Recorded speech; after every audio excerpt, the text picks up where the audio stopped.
So warm greetings to everyone.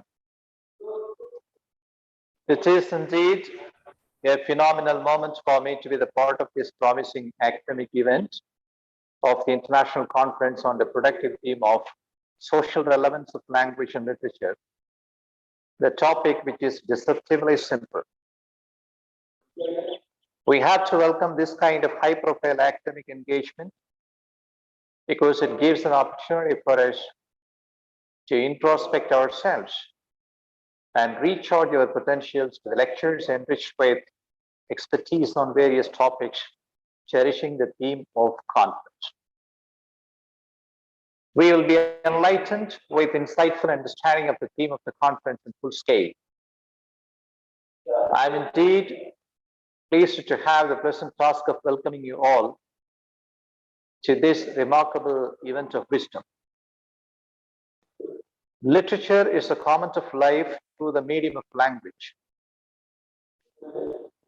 I, on behalf of Bodhi International Journal of Research in Humanities, Arts and Science, Saraswathi Narayanan College, Madurai, and St. Joseph's College of Arts and Science for Women, Salem, deeply honored to welcome Dr. Balakrishnan, who champions the cause of higher education through his peer-reviewed journal, Bodhi International.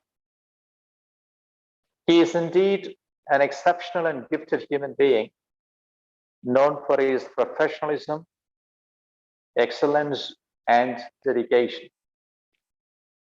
His journal, Bodhi International, a symbol of quality and credibility, is the testimony of his commitment. I'm delighted to offer the most hospitable welcome to the President and Secretary, Saraswathi Narayanan College, the President and the Secretary, St. Joseph's College of Arts and Science for Women, the great personages of rare wisdom, insight, and art, championing the cause of quality of it.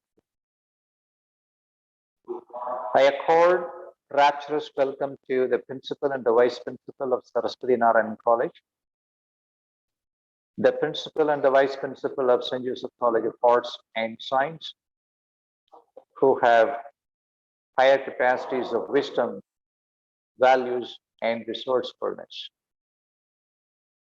I'm indeed deeply honored to welcome the resourceful resource persons of the day, Dr.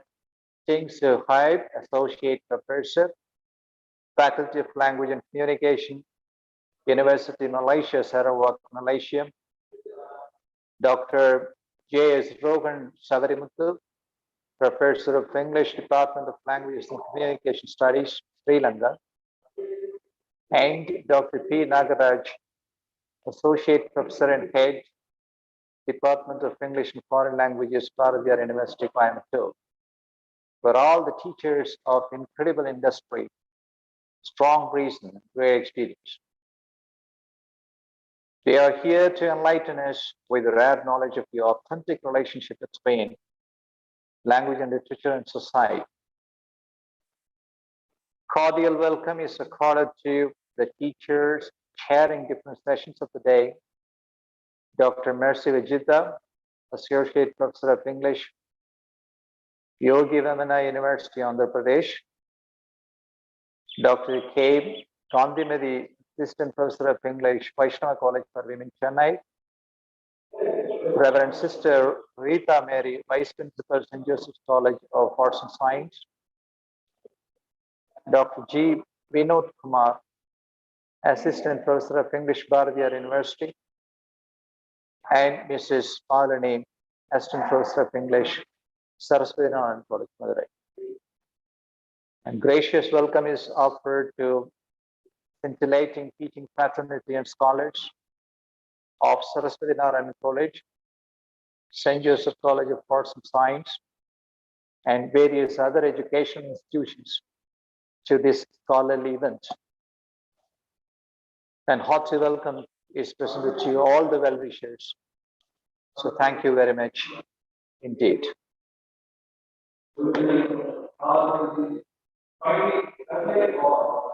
Yes, thank you, Doctor. Please. Yes, thank you, Dr. Chandran. I'm sorry for not introducing you. Actually, No Dr. issue. Okay, actually, No issue. Dr. Okay, sir. Thank you, sir. Thank you so much, Please, sir, for the please. wonderful welcome address. So next, I request Sister Dr. Anthony Marie Jansi, FSAG, Secretary of St. Joseph College of Arts and Science for Women, to give the presidential address. So over to Sister Jansi.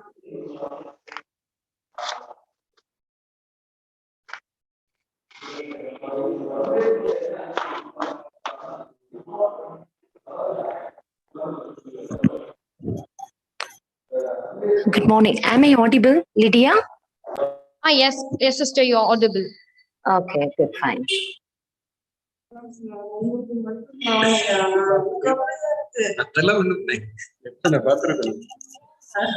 Respected dignitaries from the hosting institutions, Chief Patrons, Mr. T. Narayanan, President and Secretary of Saraswathi Narayan College, Madurai, Reverend Mother G. Rajamani, FSAG, the President of St. Joseph's College of Arts and Science for Women, Kaviarasu, Salem, Dr. M. Kannan, Principal of Saraswathi Narayan College, Madurai, Dr. S. Ludhanathan, Principal of St. Joseph College of Arts and Science for Women, Salem, Dr. S. Balakrishnan, Publisher and Managing Editor of Bodhi International Journal of Research in Humanities, all the guest speakers around the globe, conveners, and Sister Rita Mary FSAG, the Vice Principal of St. Joseph's College, Dr.KK Kaviarasu, Assistant Professor of English, Vivekananda College, Kanyakumari, all the coordinators,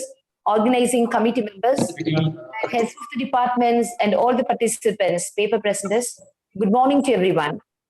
It's my pleasure and privilege to be part of this two-day Bodhi International Online Conference on social relevance of language and literature, and give presidential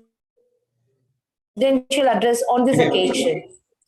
Language is the ability to acquire and use complex systems of communications, particularly the human ability to do so.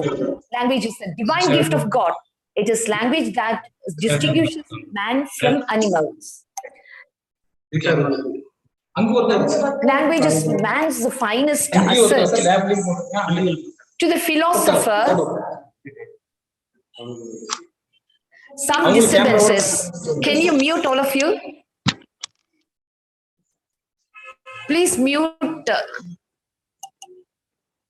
Yes, thank you. So language is an extremely important way of interacting with people around us. Without language, we cannot communicate with people, as it is a vital tool for communication. Knowing language is not only means of communication, but it builds economic relationships, friendships, and culture ties. As we all know that English has become a unique language connecting all of us. Learning language fascinate the opportunities to develop their listening, speaking, reading, and writing skills, and to express themselves with full confidence. Wittgenstein says, the limit of my language is the limit of my world.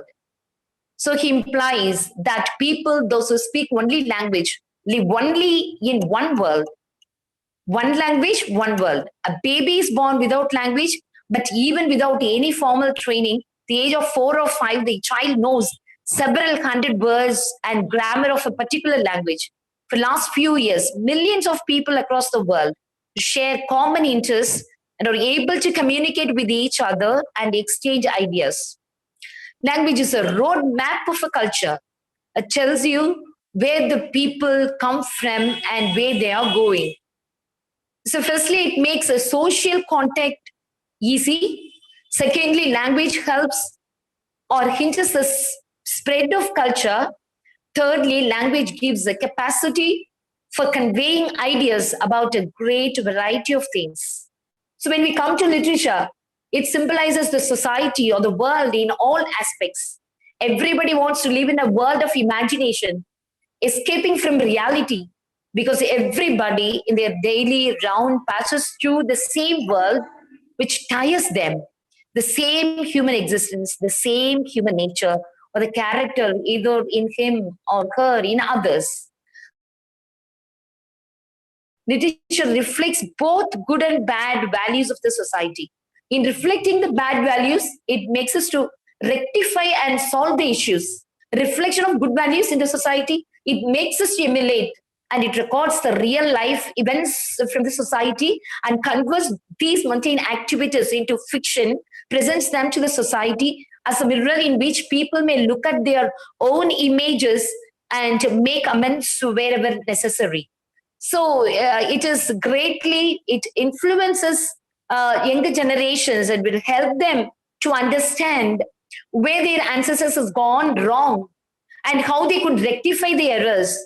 So keeping all this in mind, we should take a step to literature is the study of human nature.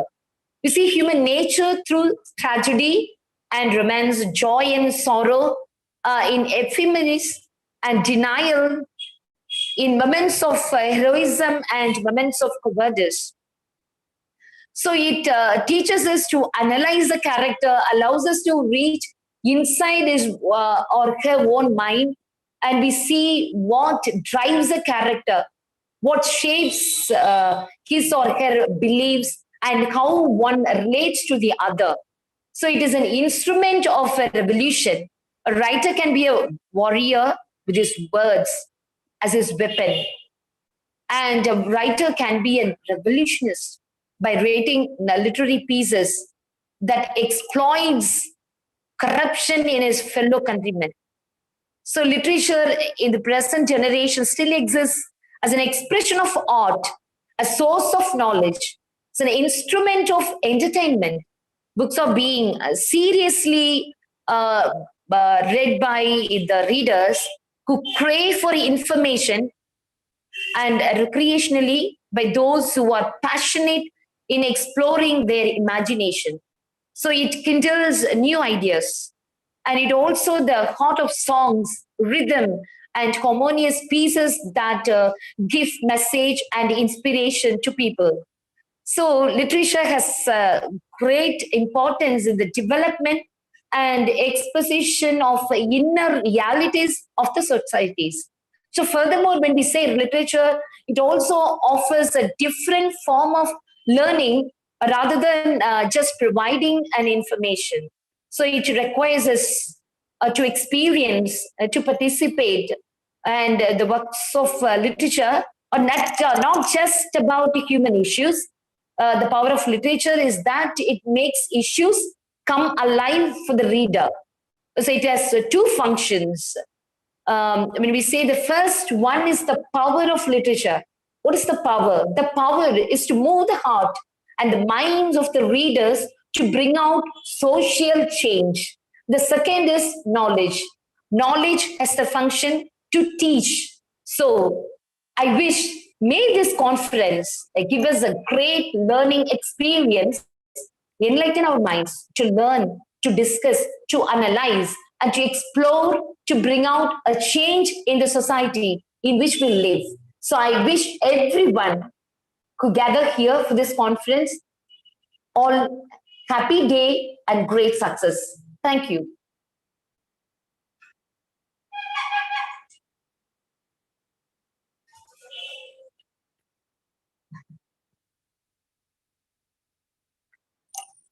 Over to Miss Lydia. Oh, I'm sorry. Thank you. Thank you, Dr. Sister Anthony Marie Chansi. Thank you for your words of motivation and your presidential address. Thank you, sister. So next, we'll have our renowned guest, Dr. Ting Soo Hee, Associate Professor, Faculty of Language and Communication, University of Malaysia, Sarawak, to give the inaugural address. So over to Doctor. Hello, Lydia, and all the participants. I will share screen now so that you can see my presentation.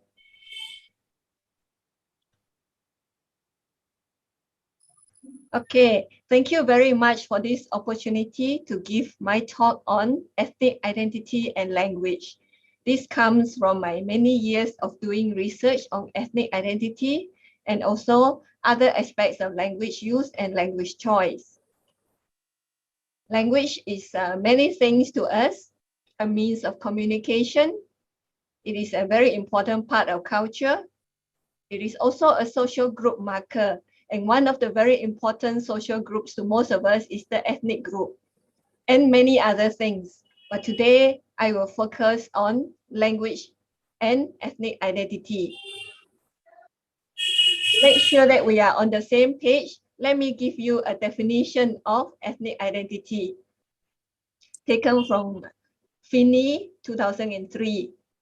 Ethnic identity is a dynamic, multi-dimensional construct that refers to our identity or the sense of self as a member of an ethnic group. And we share a common ancestry with others in our ethnic group, a similar culture, race, maybe religion, maybe not, definitely language, and kinship, maybe yes, maybe not. Place of origin, usually, but we have people who have migrated elsewhere and they still belong to the same ethnic group. So the ethnic identity and language are very closely related. Language use influences the formation of ethnic identity. At the same time, the ethnic identity influences language attitudes and language use. We find that these two are inseparable, and yet the relationship is not so straightforward. I will share with you Fishman's idea of the relationship between ethnic identity and language. He sees three dimensions in this. The first dimension is the paternity dimension. We inherit language just like how we inherit our skin color, and various other physical characteristics. The other dimension is the patrimony dimension. That means that we speak a particular language to show that we belong to that ethnic group. It is a marker of ethnic identity. And the third dimension of ethnicity is phenomenology. Any symbol other than language can symbolize our ethnic identity. And from my research on an indigenous group in Sarawak, Malaysia, the celebration of the harvest festival called Kawai is one of the very important ethnic markers. And there are many more later that you will see. So there are three dimensions of this relationship between ethnic identity and language. Let me go into the first dimension in more detail, the paternity dimension. Which ethnic groups in this world subscribe to paternity dimension? Well, based on very early research by Clemmer way back in 1982, the Chinese subscribe to the paternity dimension. Clemmer says, to a Chinese, his sense of Chineseness transcends all variations, and it is a racial identity and not a religious one, not a linguistic one, or a locality. People who subscribe or ethnic groups who subscribe to the paternity dimension are not so open to other people coming into the ethnic group because ethnic identity is inherited. So you have to be born as a member of the ethnic group. However, from my research on the paternity dimension, I find new views which are expressed by the people. In my study, Phua and Ting 2017, we found people, these are Fuchao and Hokkien are the subgroups of the Chinese. They describe themselves as original or genuine if they are fully Fuchao or Hokkien. That means both parents or grandparents are from these Chinese subgroups. But if there are mixed marriages in the family, in the parents, they call themselves half Fuchao or half Hokkien, incomplete Fuchao or incomplete Hokkien. Now, these terms used are very much specific to the participants in my study. The early research already have this concept of full and partial, but different terms were used such as tame and wild. So from what I see, and I compare with Fishman 1977, the people now, at least some groups of them, are redefining what it means to have ethnic identity that is inherited. My participants among the Chinese are saying it is not necessary to speak Chinese to be Chinese, as long as the parents are Chinese. So yes, the ethnic identity is inherited by the parents, but different from Fishman, who also thinks that together with the inheritance, the language is inherited. But the people that I have been studying are saying that, no, we can minus the language. Secondly, the patrimony dimension of ethnicity. Which ethnic group subscribe to the patrimony dimension? Definitely the Arab communities, according to Fishman way back in 1972.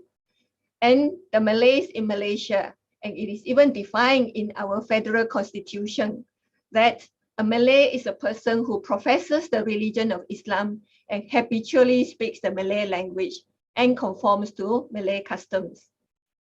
Also, Greeks in Australia and the Bidayu indigenous group in Malaysia. So these groups believe that the language is a very important marker of ethnic group identity. And groups that believe in the patrimony dimension of ethnicity are open to assimilation of other ethnic groups, because the entry requirement is ability to speak the language.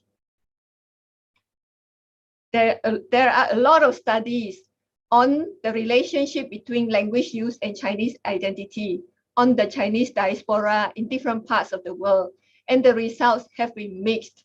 Here, I show you some results which shows that there is that relationship between language use and identity. But here are also results that shows that there is no relationship.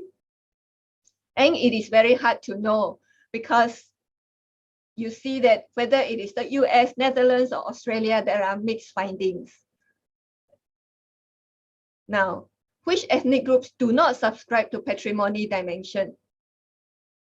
From my study on the Sarawak indigenous groups among the adolescents, there seems to be no relationship between the strength of the ethnic identity and how much of the ethnic language they use. There was no significant correlation. I studied a number of indigenous groups such as the Iban, the Bidayu, Melanau, and so on. But these are the three main groups among the adolescents studied. And also another study by Naji and David 2003 on the Sindhi in Malaysia. They are not really using the language as a marker of the ethnic group, because many of the younger ones can no longer speak Sindhi well. But they are using other ethnic markers such as clothing, food, celebration of religious and cultural festivals. So that leads us to the phenomenology dimension of the ethnicity-language relationship. Phenomenology dimension of ethnicity. Well, the research shows that for the Chinese immigrants in the US, they have selective adherence to the Chinese practices and values. Many of them can no longer speak Chinese, but they consider themselves as Chinese because they practice certain Chinese customs and have certain values which they consider to be characteristic of the Chinese, such as high regard for elders, drive for achievement, and also that sense of togetherness when they gather for family events and Chinese festivals. This is from my research on the Fuchao dialect group in Sarawak. You can see that these are the different markers of ethnic identity, and I have shown you here, these are the markers of ethnic identity. They are not language. For example, certain ways of thinking, and also knowing about the history of how the Fuchao migrated from China to Malaysia in the early 19th century. Cultural practices are also important in defining people as Fuchao, according to those I have studied, and they include the college students and their parents. In fact, living among the Fuchao group also seems to be a marker of Fuzhou identity for some of them. Later, on my subsequent slides, you will see different ethnic markers for the Bidayu indigenous group. So phenomenology is looking at ethnic membership and marking the ethnic membership using symbols other than language. I would like to share with you some instruments I have used for collecting data on ethnic identity over the years. This is one instrument I have used, an open question, which asks participants, what are the reasons that make you feel that you are part of your dialect group? So they will write down what is important to them, and those are the markers of ethnic group membership. I have also used questionnaire items, closed questions like this. Example of a direct question on paternity. Number 1 there. One is only considered as Fuzhou when one's parent is Fuzhou. Patrimony, one example here. One cannot be considered a Fuzhou if one doesn't speak Fuzhou. And number 5, I speak Fuzhou to show that we belong to the same group. So this is using language to mark the ethnic group membership. The paternity is talking about having Fuzhou parentage. I have also used interview questions that are very open. It's like, what makes you a Bidayu? And they tell me from their own perspective and experiences. And from those questionnaire interview responses, I have made questionnaire items of the ranking type in order to study a bigger group of people. So I list down here 12 ethnic markers that came from the interviews. So I asked them, what makes you a Bidayu? Write 1 for the most important, 2 for the second important, and 3 for the third important, and so on. But I just wanted the 1, 2, and 3. So here you see that these are the other ethnic group markers that are important to the Bidayu group. Being among the same group of people is very important. And my insights from research on ethnic identity and language that I would like to share with you is this. Firstly, paternity, patrimony dimensions, and actually also phenomenology are not mutually exclusive. They can co-occur, but one may be stronger than the other. And second insight that I would like to share with you is this. If we use different instruments, we are going to get different results.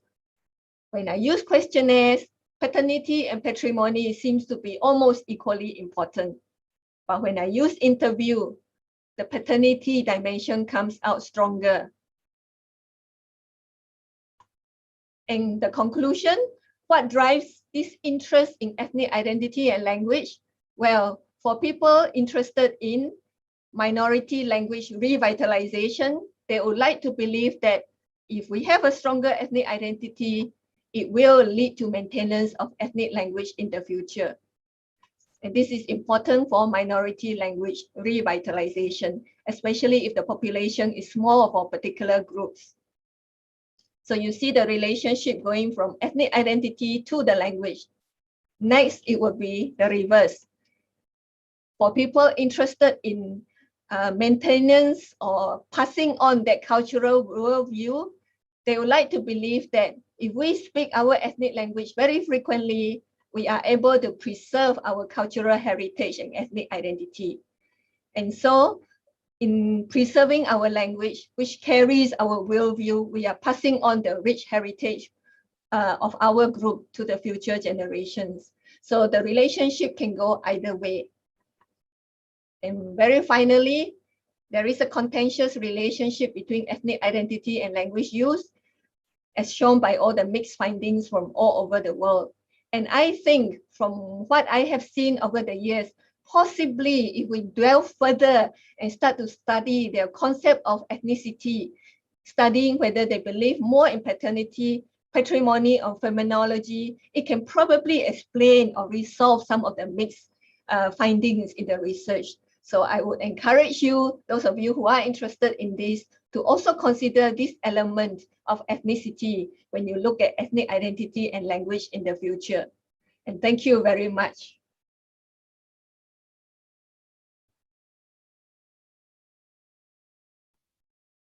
And here are some of my publications on ethnic identity and language.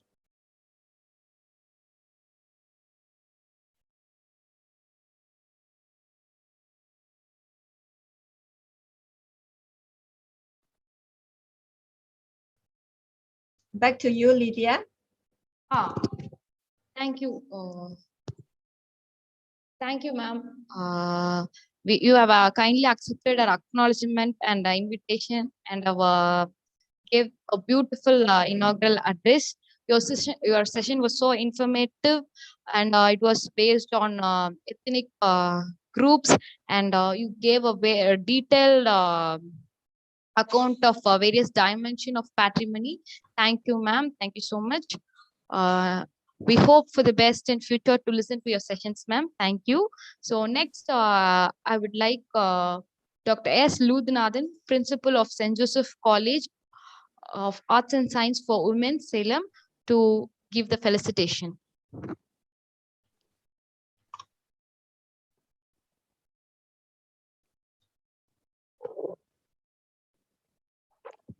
Hello.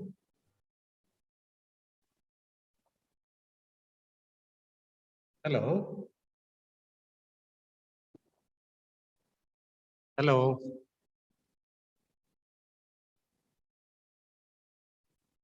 Hello. Yes, I can hear you. Yeah. How are you? Important. Good, thank you. Okay. Thank you for this wonderful opportunity. And I must at the outset congratulate my good friend and my research scholar, Dr. Balasubramanian, for taking so much pain in organizing this particular, a good seminar of meaningfulness. And I thank also the principal of our sister colleges who has cooperated. And I thank all the officials of St. Joseph's College and Bodhi Center for making this event a meaningful one. This is our first seminar, and in fact, we are happy that this first seminar is being organized in relation with Bodhi and the related colleges for this seminar. The question of relevance of literature and language, I put it this way in a very short, within the given short span of time. I put it this way. The question of relevance of language and literature, we need to ask just two questions. How language or literature is rendered meaningful? How language and literature is rendered meaningful? Usually, linguistic connotation is constructed to be meaningful in terms of opposites. When we say the meaning of white is pitched on the ground of the meaning of what is black.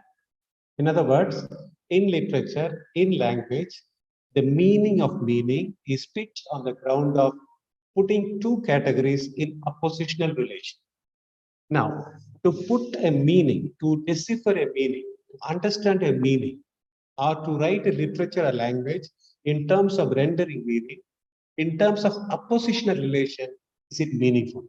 So I wish that this particular discussion that you are going to have these 2 days, understand, also explore how literature and language is rendered meaningful. In what sense it may be meaningful from the point of view of socially relevant.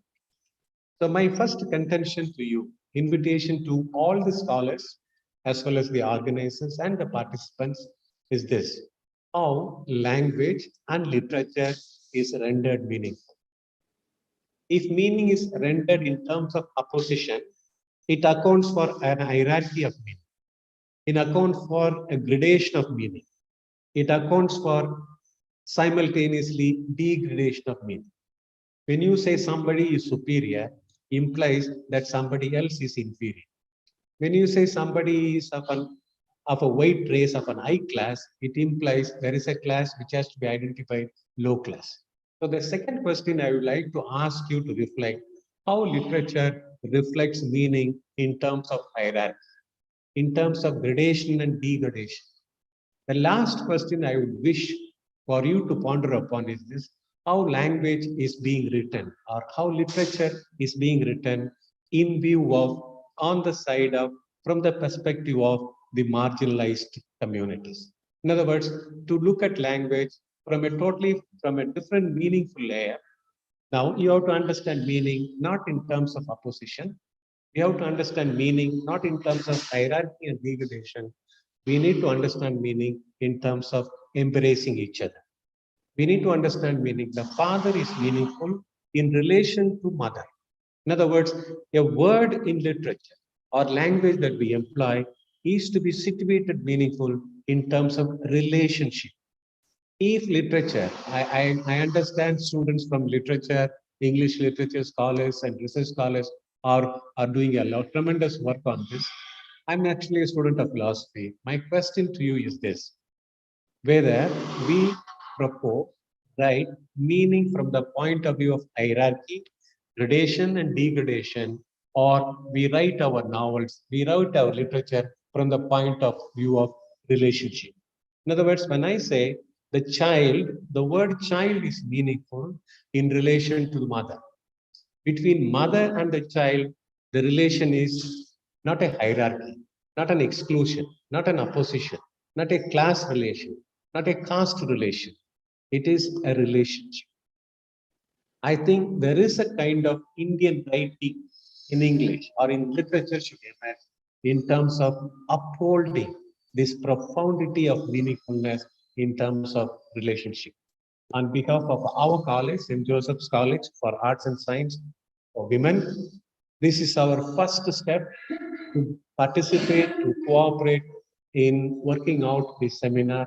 I wish the organizers and the directors of the seminar, all the participants and the paper presenters, wish you all the best. I wish you have a meaningful session ahead. All the best. God bless you.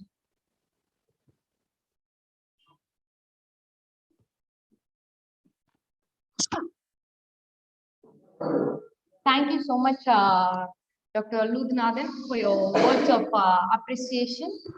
Thank you, sir. So next, I request Sister Rita Mary, Vice Principal of St. Joseph College of Arts and Science for Women, to deliver the vote of thanks.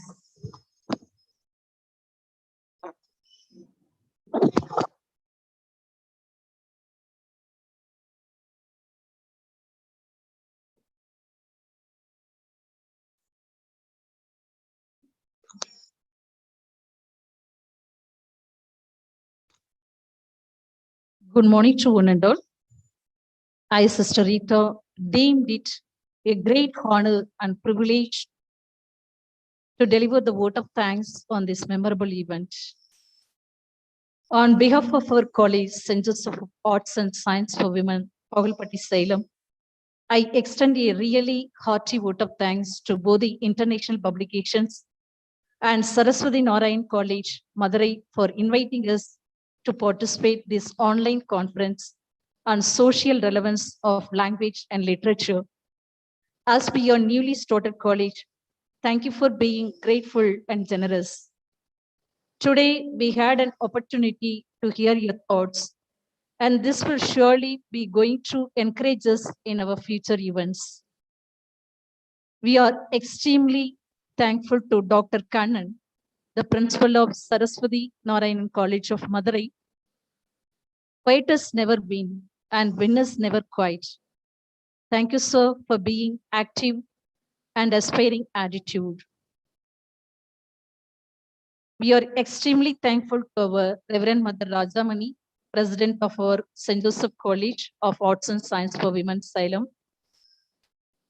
for her dedication and commitment to our college. Inspire us. We appreciate your compassion and commitment. We are honored to have you with us always. Thank you for being with us, Mother. We are grateful to our Reverend Sister Dr. Anthony Maria Johnson, Secretary of our St. Joseph College of Arts and Science for Women. She is the power of persistence. The habit of persistence is the habit of victory. Victory belongs to the people who are ready to grind. Thank you, sister, for your valuable words. I thank our well-wisher, Dr. Ludunathan, principal of our St. Joseph College of Arts and Science for Women, for his words of encouragement. His able guidance has always encouraged us. Thank you, sir, for your continued support. I also wish to express my gratitude to Dr. Chandran, Saraswathi Narayanan College of Madurai.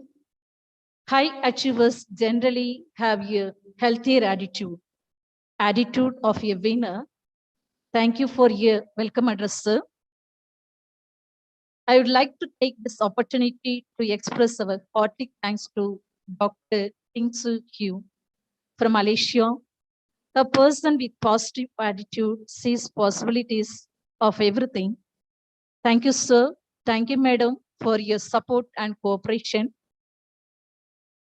My heartfelt thanks to the organizing committee members, Dr. Balakrishnan and his team members, for their valuable contribution and guidance in all our efforts.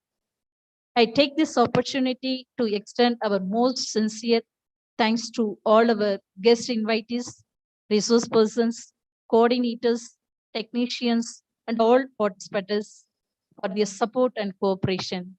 Thank you, one and all.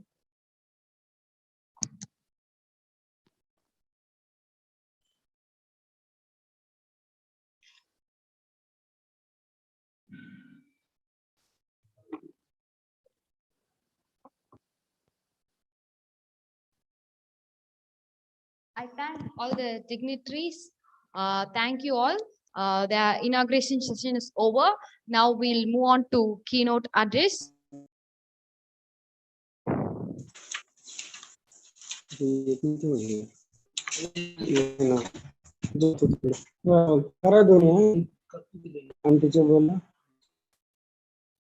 for the keynote address, I invite the chairperson, Dr. Jilella Mercy Vijita, Associate Professor, Department of English, Yogi Vamana University, Kadapa, Andhra Pradesh. Actually, she's working as Associate Professor in English, Yogi Vamana University, Kadapa.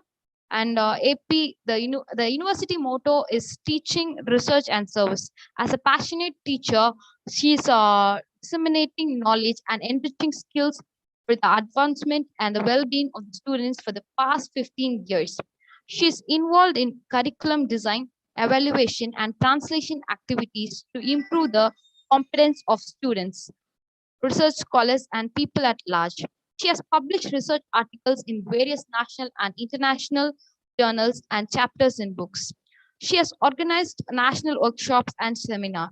At present, she is the chairperson, Board of Studies in English, and an external member in various Board of Studies for UG and PG colleges. She has translated and transliterated works from Telugu to English and English to Telugu. I welcome you, ma'am. So over to Dr. Jilella Mercy Vijita, the keynote address.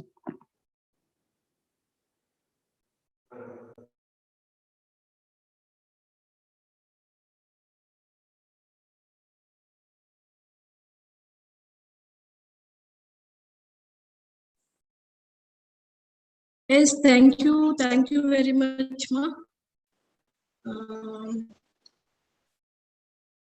Morning to one and all.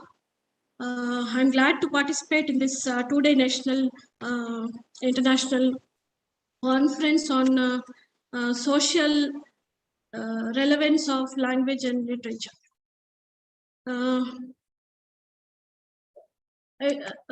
On behalf of the Bodhi International Journal, I take privilege to introduce the keynote addressee, Dr. J.S. Roshan Savaributtu, for the two-day online international conference on social relevance of language and literature.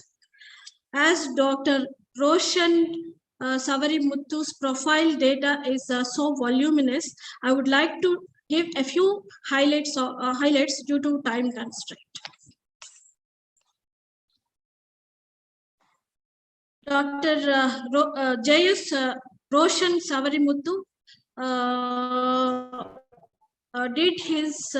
did many courses like MA and MSc and later PhD. He is a Jaffna Tamil Sri Lankan, born in Belgium, had schooling through Rudolf Steiner's educational system in Belgium and Macaulay's educational system in India.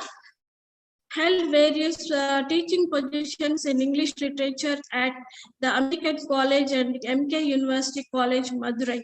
And he served in the same institution for 15 years. At present, he is with the Department of Languages and Communication Studies, Faculty of Communication and Business Studies, Trincomalee campus as a senior lecturer.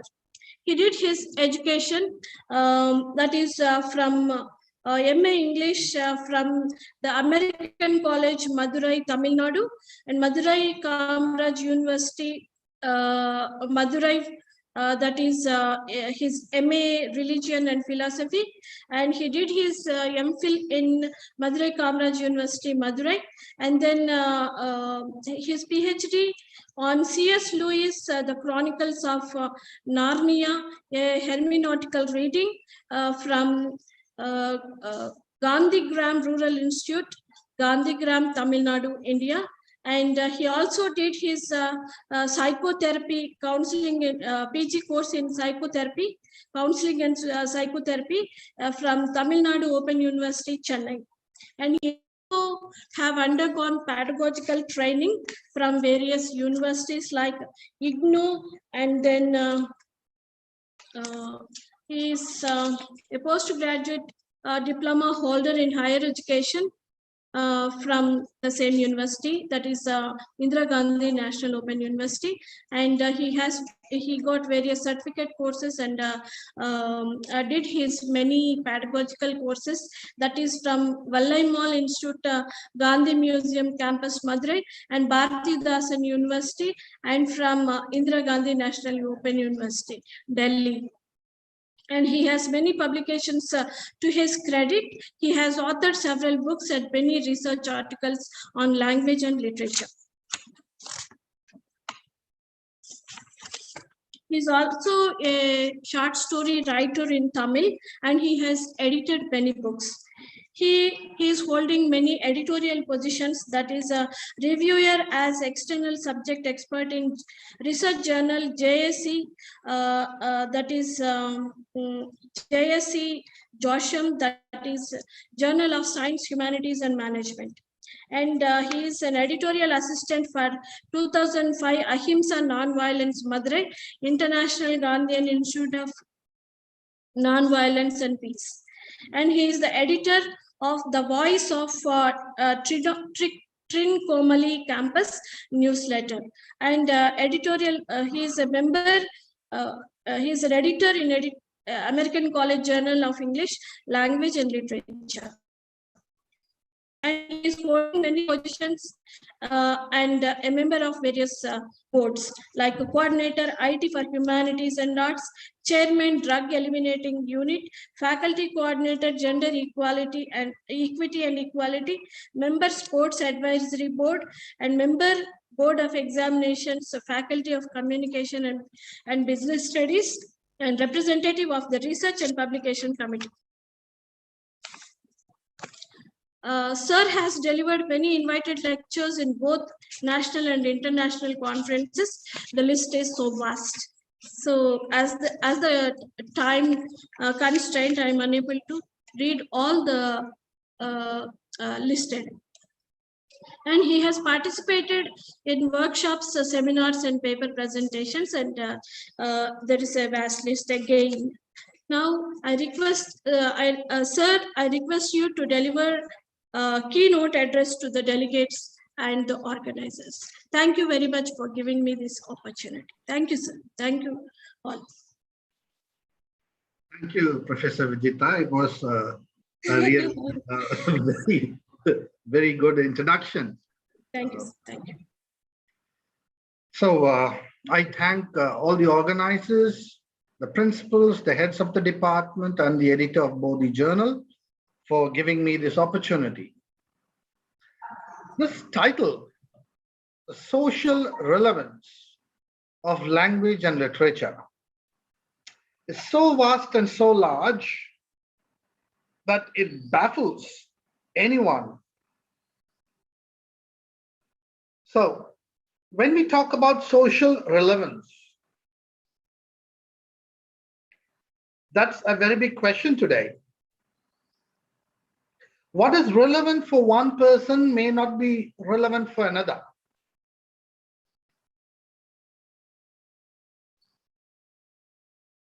And we have two aspects, language and literature. There are people who look at language as something very different from literature. And people like me, we always tend to see, literature as an extension of language.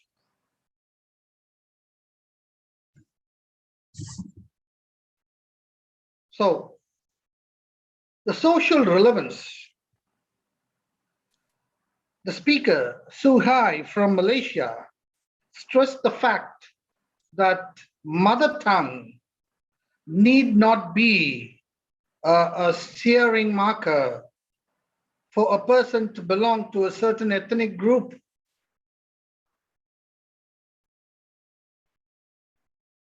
Now, this concept of mother tongue is getting slowly changed because there are lots and lots of people who have forgotten their tongue. A language or literature becomes irrelevant when there are no speakers, when there are no readers.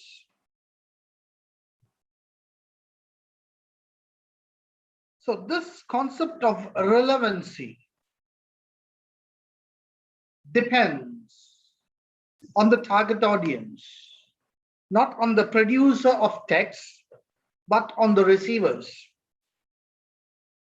Now, let me talk about the first half, language. Language, I feel, to walk in the shoes of Julia Kristeva, cannot be tabled, cannot be compartmentalized into written and spoken. Any mode of communication is a language. Myth is a language. The sculptures, the statues, all these are languages. Mathematical dimensions, they are a set of language. So language is a kind of a sign through which a person tries to communicate to the other. Dr. Lurdu Sami, if I'm right, I'm very sorry if I'm mispronouncing your name, stressed on the concept of meaning making,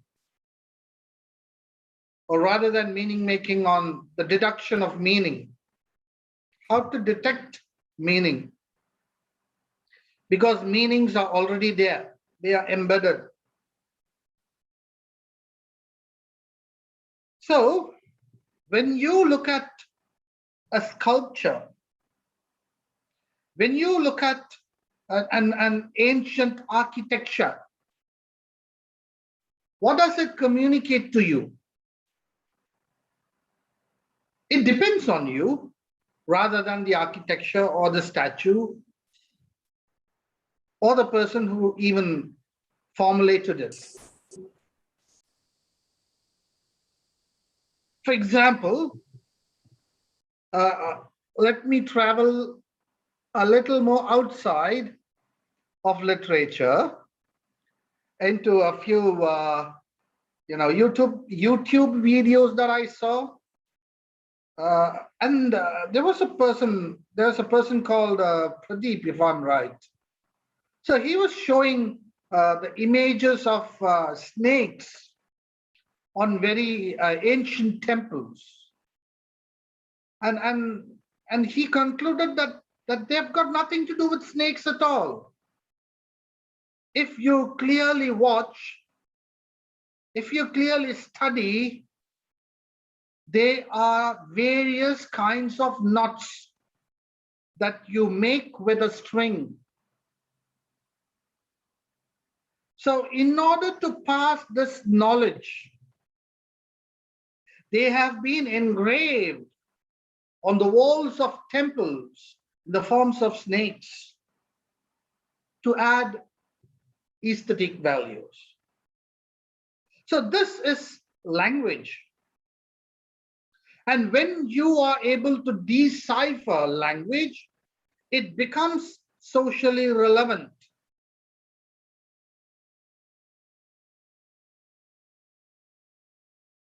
But for a person who is unable to decipher, it is still irrelevant. Therefore, let me put this question. Should we spend so much of time and energy in preserving the past, even though it is irrelevant today, even though we are unable to decode them, even though we are unable to understand them? Should we preserve? My answer would be yes, we have to. Because maybe in the future, there might be someone who will be able to decode them.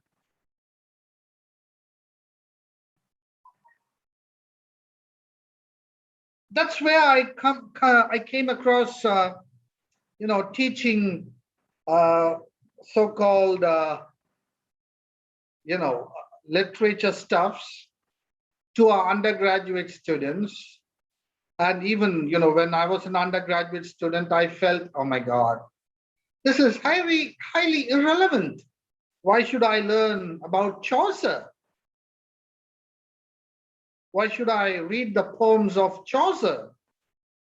Why should I know about all these, people who wrote in Old English, Beowulf and all this stuff? What does it, what is the message I get out of it? Nothing. But then, as times go on, as times move on, they speak to me.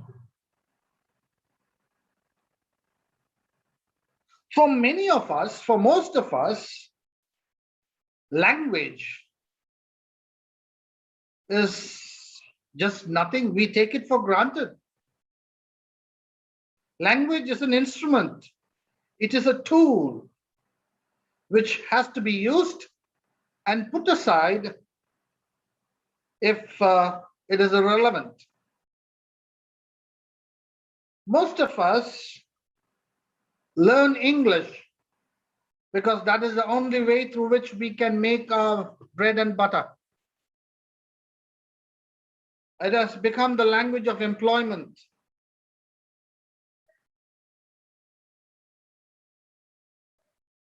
Don't you think this attitude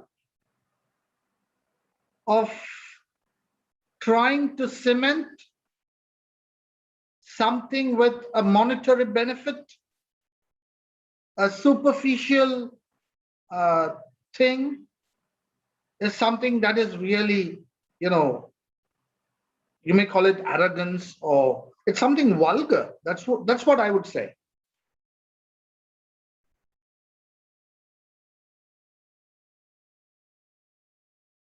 For most of us,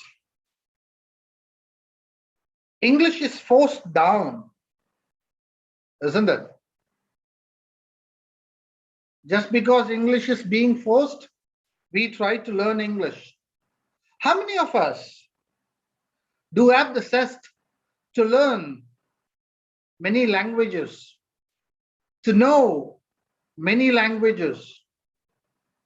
I don't think so. Because we are steered, we are moved by this concept of pragmatism. If it doesn't benefit us, we will not do it. Benefits. Now let's get back to language. So the eastern part is moving away, as Suhai mentioned, from this concept of the difference between ethnicity and mother tongue. This is stirring up a lot of incidents in Tamil Nadu, particularly in India, where there are people who want to force Hindi onto everyone, and particularly in Tamil Nadu, there are people opposing it. There are also people in other states who are opposing it.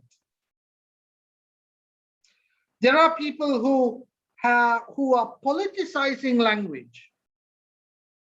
Even in Sri Lanka, language is politicized.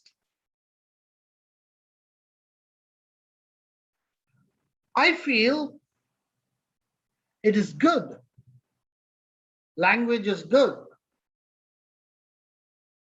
to have an affinity towards a language that defines your ethnic so-called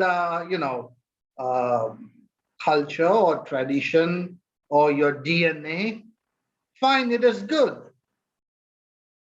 But if one were to travel into the extremes of it, then it becomes virtually unhealthy. But at the same time, if you have Tamils, in most of the medias, you have them, they are unable to speak in Tamil. They say, "Enakku Tamil theriyadu." They almost speak Tamil like an Englishman. That too is bad.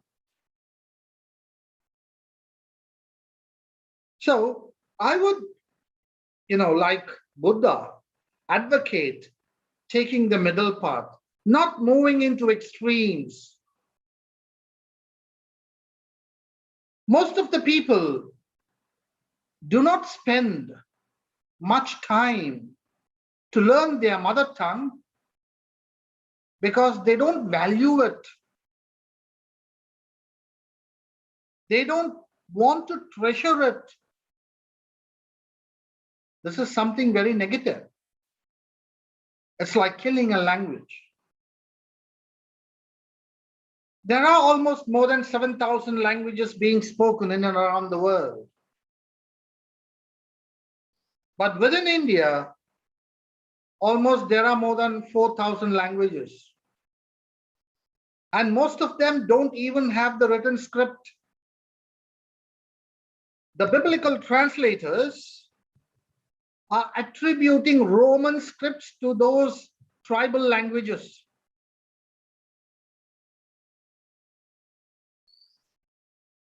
So language is something that goes on changing. Now, if someone were to say, "Oh, how can you attribute a Roman script to a tribal language in India?" You can't work it out because language is not static. Language goes on changing. It's like a human being, and that's why it lives and it dies.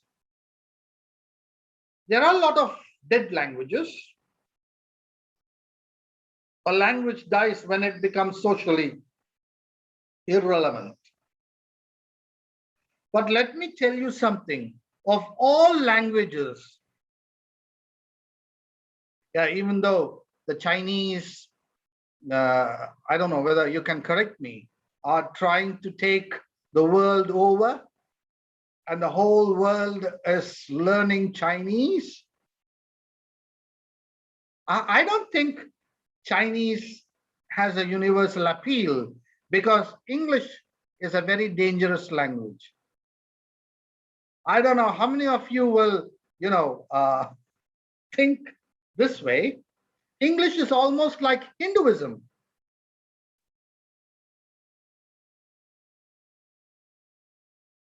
English is almost like Hinduism.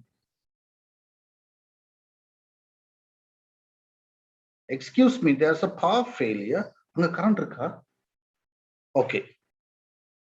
Can you hear me? Okay, fine. Yes, sir. Okay. So, what is the similarity between Hinduism and English?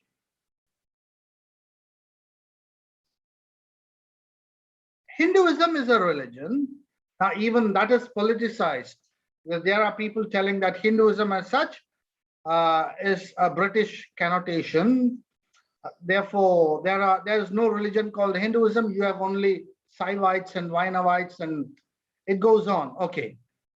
But Hinduism as such can accommodate any number of gods, and yet it will never change. Even there is a place for Jesus. There is a place for Allah. There is a place even for Karl Marx. Hinduism will turn anything and everything into, will accommodate anything and everything into, and yet it will never change. Hinduism will be Hinduism. It will never change. Same thing with English. English is a language that accommodates words from all languages. Dravidian, European, even Chinese. English is open. And that's why I call it's a very dangerous language, because it accommodates anything and everything, and yet it will never change. But what to do? That has been the nature of English. If you have learned your lessons on the history of English language, you will know how this language came into being, just from 1,500 words to all these words that we have today. English is socially relevant. Even though the language of technology is Deutsch or German, if you want to work in Microsoft, you have to learn German, not English. Huh? So, because everything comes first in Deutsch, I mean in German, and then it gets translated into English. Or if you want to enter into the world of fashion, it should be French. But then, still, English accommodates everything. It's a language that becomes part and parcel of the speaker, of the speaker's identity, of the speaker's national, cultural, traditional, religious ethos. If a group of people speak in a certain manner, you say, that's Chinese English. This is Australian English. If they are writing with different spellings, you say that's American English. That is British English. This is Sri Lankan English. No, there is a nice trend. Now, if you are trying to look into spellings that are used between the Indians and the Sri Lankans, you'll be shocked. The word Kavita, it's a name, it's a proper name. Kavita is written in India as K-A. Okay, Kavita, K-A-V-I-T-H-A. But in Sri Lanka, they never use K. They always use C. Huh? Hello? Either meeting or a voice. Anyone has a doubt or something? Kirutika, P? Okay. In Sri Lanka, they write the letter, I mean the name Kavita Cavitha. It's not Savita, it is Kavita.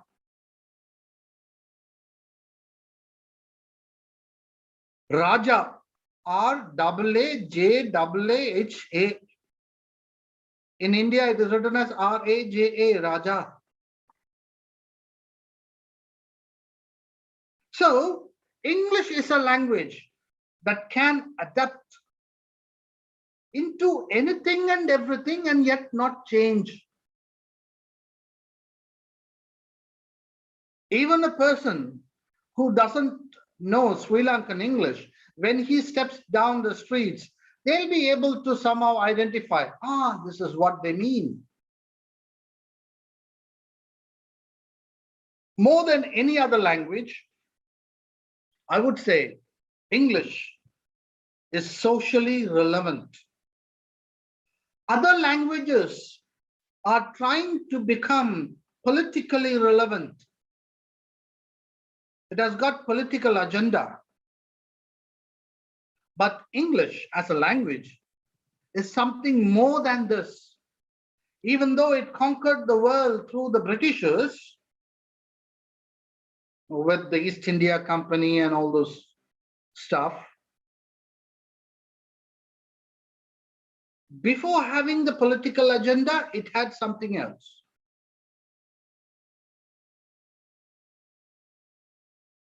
So, all languages are socially relevant until they are being practiced.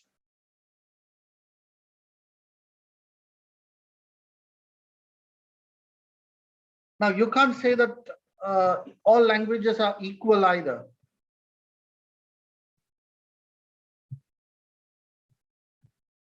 For example, a language reflects the psyche of the speakers, the psyche of the community. Now, for example, in English, you can say, I broke my leg. But in Spanish, you can't say, I broke my leg. Then you would be seen as a madman. Oh, you can say, well, I want a glass of water. But in Russian, you can never frame this sentence, I want a glass of water. In Russian, you have to say, the need for water has risen. My God, what a language. So, language is a part and parcel of society. You cannot study language in void. You cannot study language,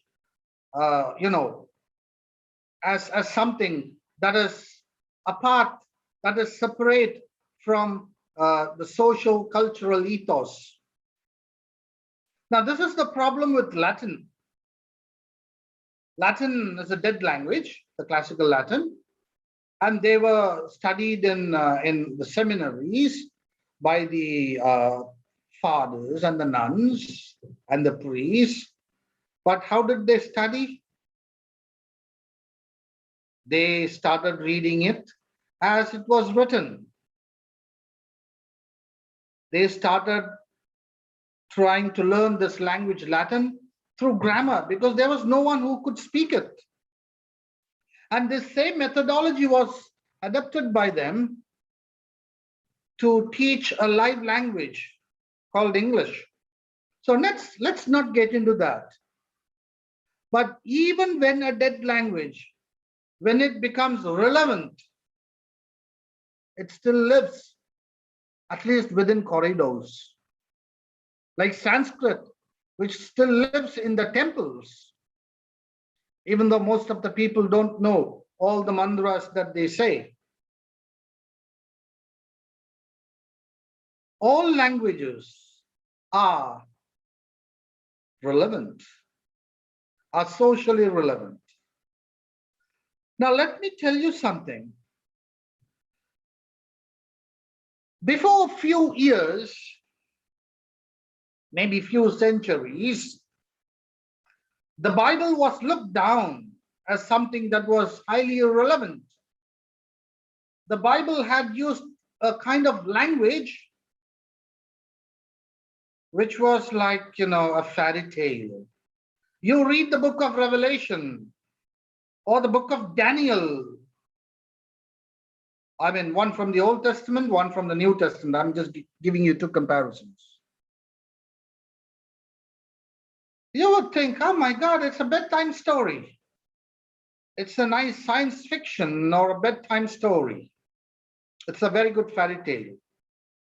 But if you dwell deep into it, they have foretold a history without any twist or turn. Well, they didn't have words. For example, John, who wrote the book of Revelation, says that he saw a grasshopper, okay, with huge eyes coming and spitting fire. And it had a crown on its head, and its hair was like the hair of a mad woman. And the sound of it was as if 1,000 horses galloped by.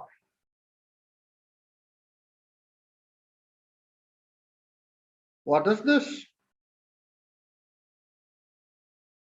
Now, when you try to put this into a drawing, you get a figure that may sound very mythical, a woman with long hair going around and a crown, so you have a woman's head on a grasshopper. No, if you clearly look into it, he has seen a helicopter or a chopper, and this poor man didn't have words. He must have seen it on a screen. He didn't have words. He called it a vision. There's a difference between a dream and a vision. So we don't know. The things that were in the Bible were irrelevant few years ago, but has become relevant today. Now let's turn on to literature. So first thing, I've talked about language. Now the social relevance of literature. Now at this juncture, let me take a leap. We, the literati, have spoiled the entire history. That's the accusation by Jürgen Habermas, because we say the age of Chaucer, the age of Shakespeare, the modern age, the postmodern age, we just go on dividing era, the Elizabethan age and all those things. So Jürgen Habermas has gone to the extreme of telling that it is the English literati, the men of letters, who have corrupted the thought process with their scientific division of ages. So his division of era is basically on something else. So he divides era as the Dark Ages, okay? Then the age of metaphysical age, then the era of thermodynamics, metal age, then the era of thermodynamics, then you have the era of information science, which starts with the laying of the transatlantic cable until the year 2000, and now we have the post-metaphysical era or the post-metaphysical age.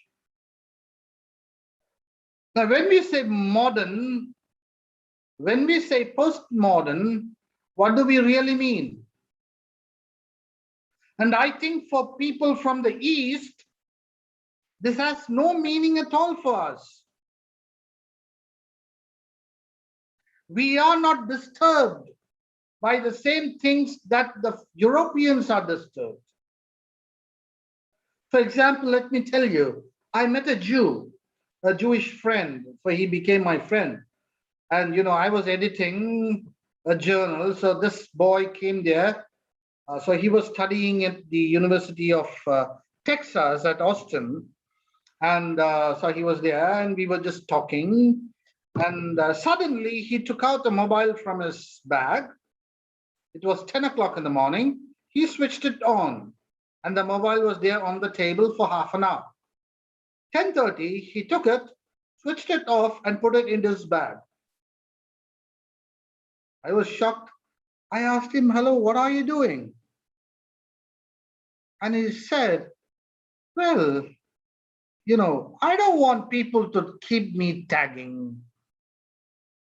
I want to be free. My freedom is so great that I cannot sell it for anything.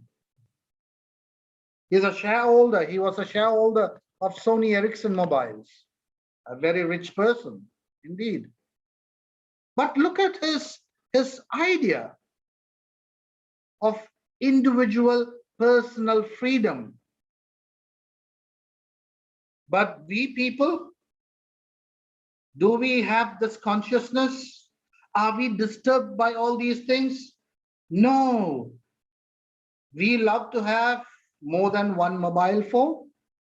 Am I right? Almost all of us have more than two sometimes. And even when we go to bed, our mobile phones are switched on. We imagine that when the whole world is in trouble, people are going to call us to ask for our help. We buy very costly mobile phones. Whether you buy costly or cheap ones, only you are going to talk to the same people about the same issues and things. Nothing changes.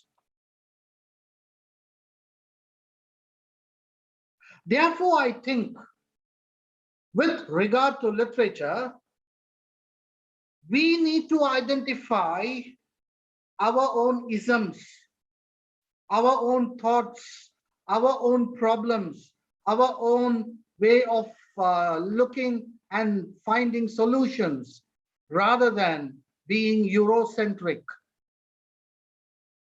Still, most of our syllabuses are Eurocentric.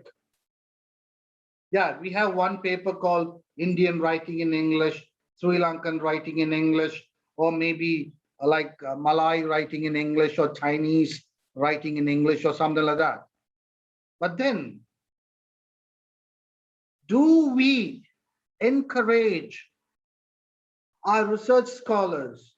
Do we encourage our students to look at Shakespeare through the Oriental eyes, through the eyes of Hinduism or Buddhism or Jainism or Taoism? Do we encourage them? The fault does not lie with literature. The fault does not lie with the writers. Rather, everything depends on us.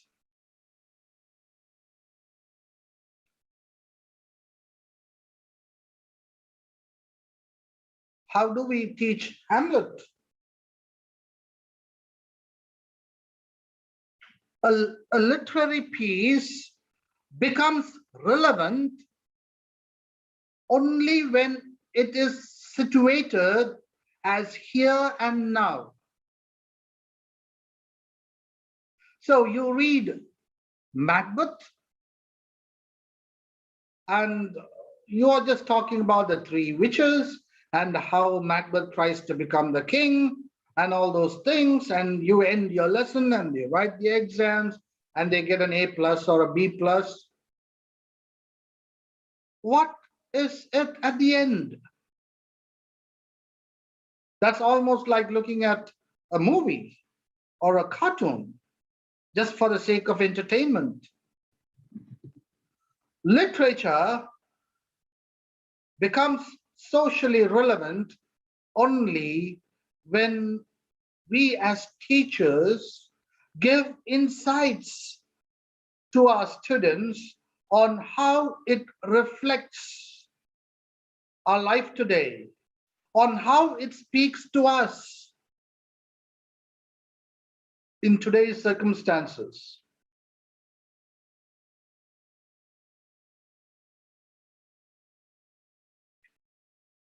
Shakespeare thus becomes valid not just because of his, drama or the plot structure or the story. More than that, he becomes valid because of the universal truths that are therein.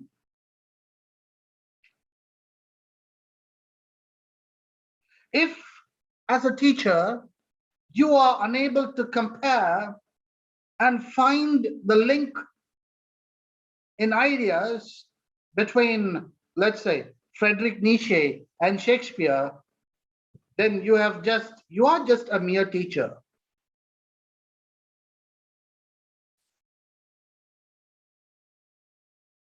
There is a link because all these are great searches done by great minds. Now, when you talk about Macbeth, you might say it is overvaulting ambition.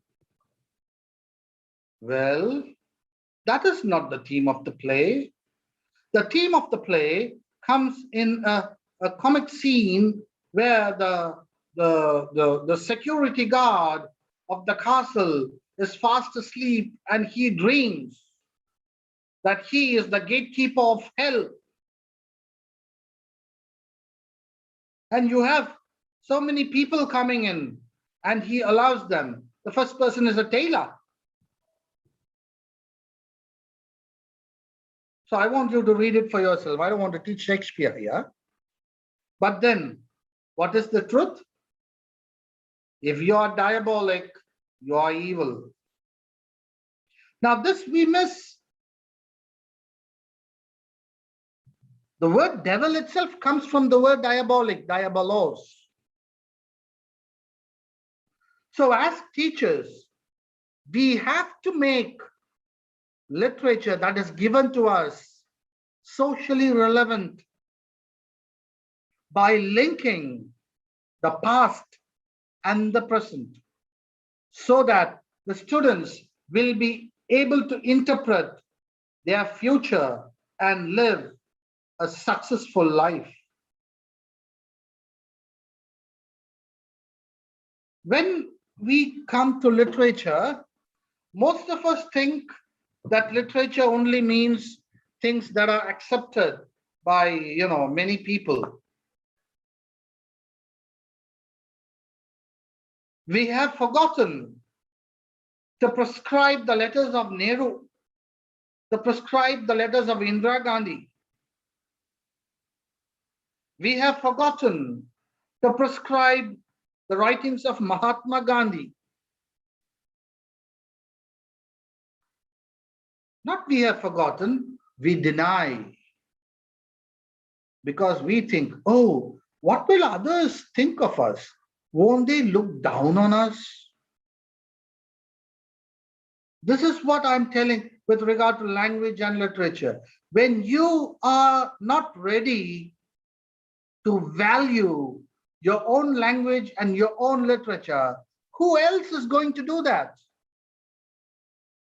Do you think there will be someone on the train reading Gitanjali and telling, oh my God, Tagore was a very good poet. He has to be given a Nobel Prize. No, it is our duty. But at the same time, we should have our eyes open to others.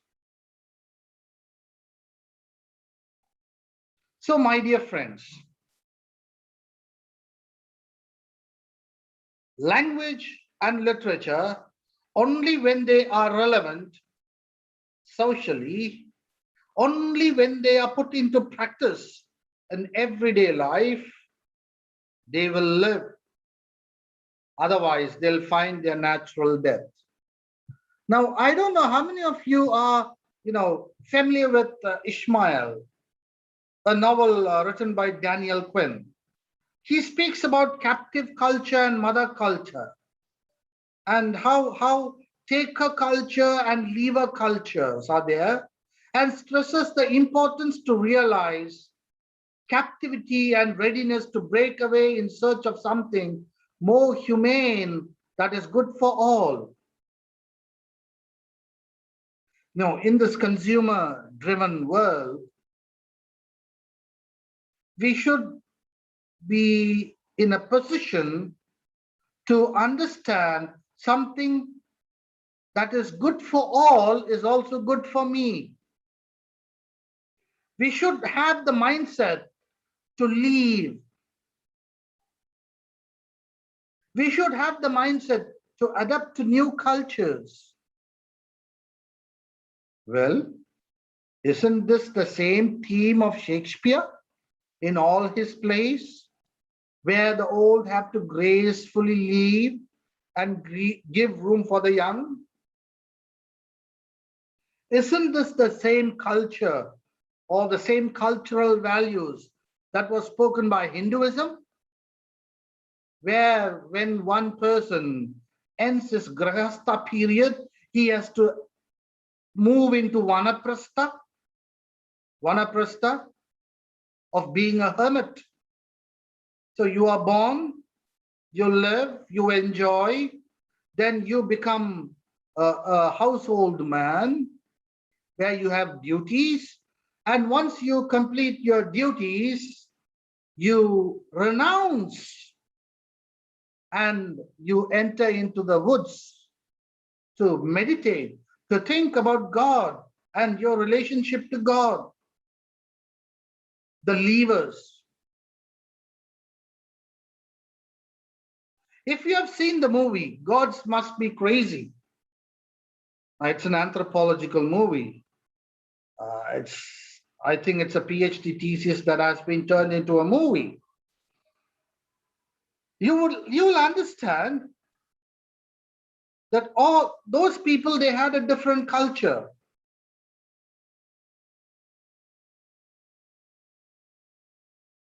Now, all these are archaic cultures, even the Indian culture, the African culture, or the cultures of the Aborigines in Australia, or the culture of the people who call themselves First Nations. They all seem alike. Levers. And we don't understand them because our literature, our language is driven not by these universal cultures, but rather by consumerism. Only when the media, only when, the capitalist, when they say that, this is a great work of art, we tend to read. We tend to include them in our syllabuses. At this juncture, don't you think Sarvodaya is just a recreation of the old value system? Gandhi didn't create anything new. He recreated, reread, re-identified something that was very ancient. And Daniel Quinn does the same thing. He also speaks about two kinds of people, takers and leavers, and suggests that problem at macro level, that is families and societies, all these problems are there because we are just takers and not leavers.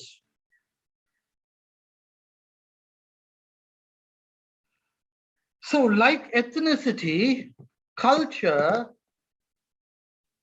is also an accumulated knowledge of so many things.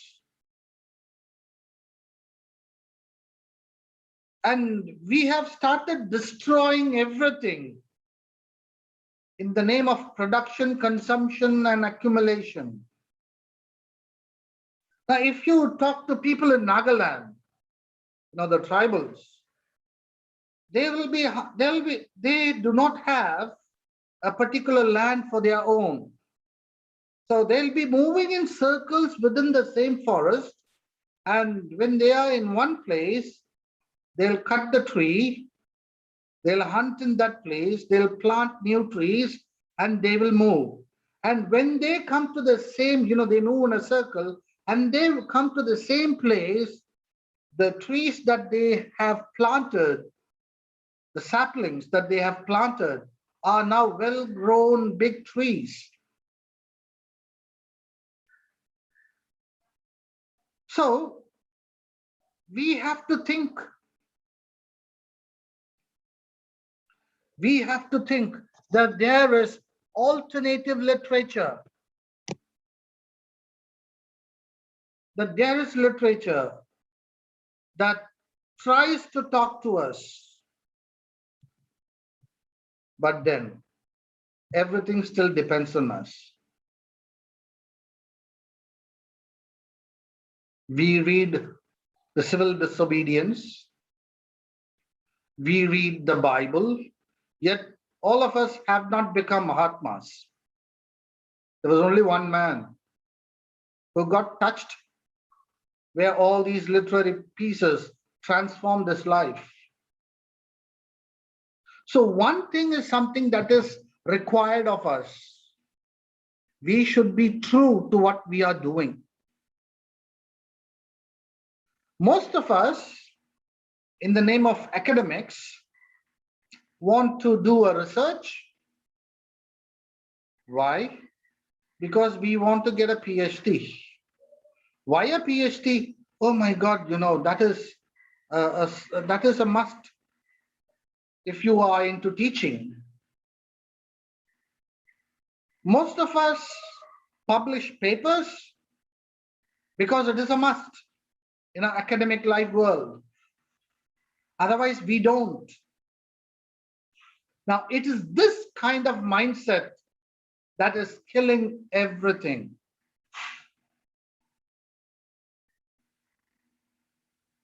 It is this kind of mindset that is an hindrance that will make language and literature irrelevant to society, because it becomes a means for a person to earn his bread and butter, to earn their promotions. Now, this mindset has to change. Literature is rich, but how many of us have tried to enjoy the richness? How many of us have tried to search for answers? Now, how many of us are aware of our problems? You ask most of us, our problems are mundane, are superfluous. It's about bread and butter, buying new dress, having a car, pumping petrol, eating good food, going out with friends, enjoying. Oh my God. You have become a tool in the hands of the capitalist. You have become a tool in the hands of the market-driven world. You have murdered your consciousness. You have killed it. You have, cut it into pieces, and you are happy with it.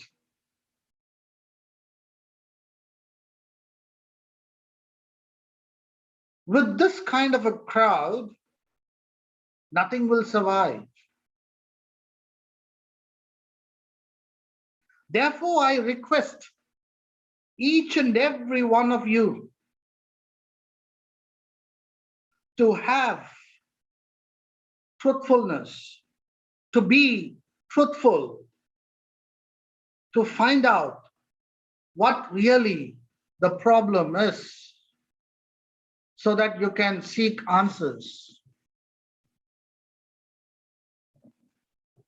Even though there is universality, the answer is always in particular. Everything that is valid for everyone will not be valid for you.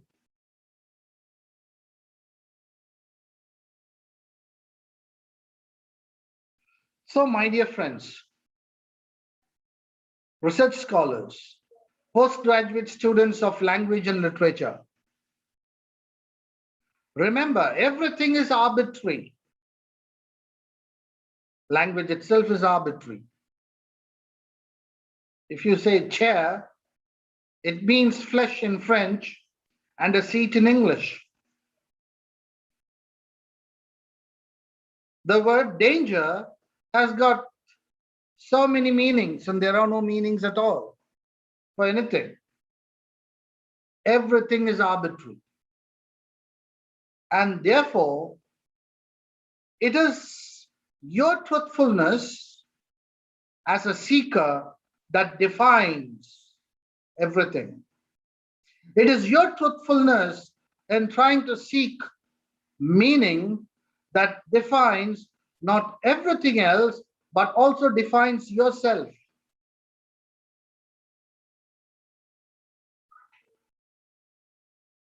Most of us who belong to English literature or linguistics pay little attention to Tamil. Let it be the grammar part, or the linguistic part, or the literary part. But look at our brothers and sisters in Kerala. They are immersed in their literature that when they talk of Julia Kristeva, let me give you an example, they'll be quoting about a festival, they'll be quoting about their own writer, or they'll be talking about their own grandmother's tales, fables, in order to explain the concept that Julia Kristeva is trying to bring about. Now, this is something that is very much missing in Tamil Nadu. If a guy tries to bring out a greater understanding, let's say,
All right.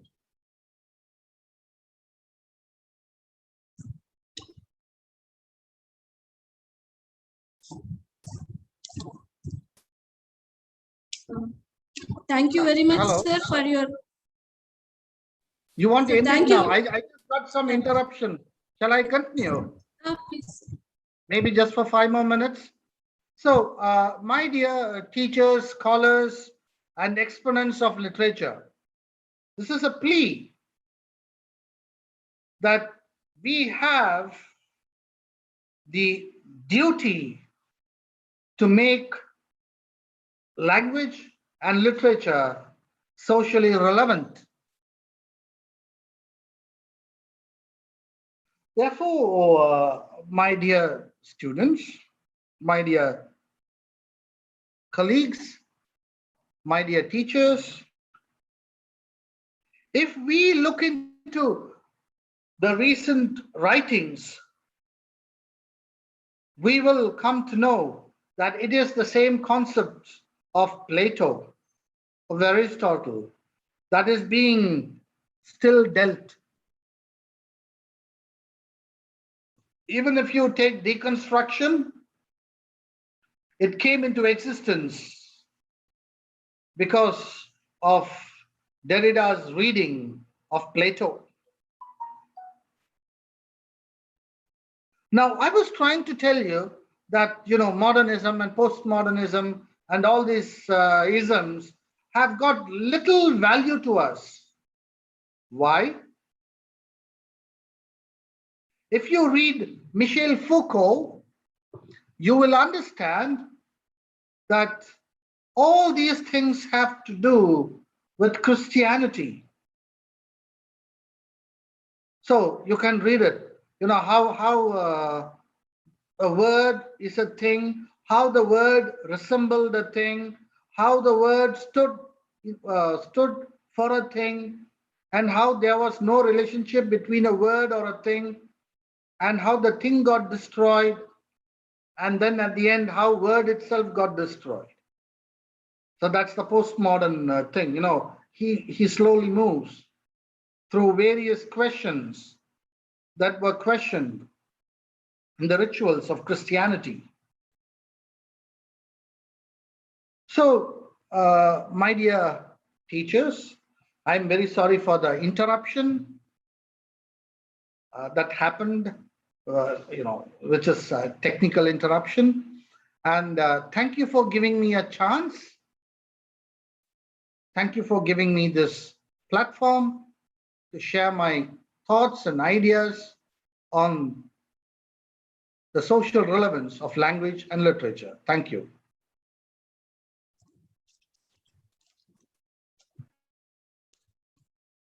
Sir, on behalf of the organizers of the conference, I thank you very much for your enlightening and recapitulating address. And you have explained the theme by synchronizing in language, literature, and theology. First of all, looking into the language, that is, the language is unique from one person to another. And you're talking about non-verbal and verbal communication, and you said that the meanings are the characteristics are the language is embedded in the characteristics of the forms, and you are talking about the language is a tool to take care of extincting art forms and others. And recently we have witnessed in Telangana and Andhra Pradesh that there was a musical instrument and a tune, and the musical instrument was near to extinction, and this cinema people that they have taken the tune and the lyric and the instrument to the cinema, and it was a big musical hit, sir. And I think it is because of the possibility of language that that has brought out and given life to that art form. and you have explained the uniqueness of language and ubiquitousness of English and aspects of English language, sir. It was so nice. And talking about the social relevance, you put before the teachers and the students and the literary people to identify isms and issues of the individuals or their own. And you have illustrated some cell phone ethic also. And and you said you try to tell the audience to conceptualize the literary pieces. And yes, sir. Very soon there will be a revival of classical works and postmodern, pre-modern works, sir. And sir,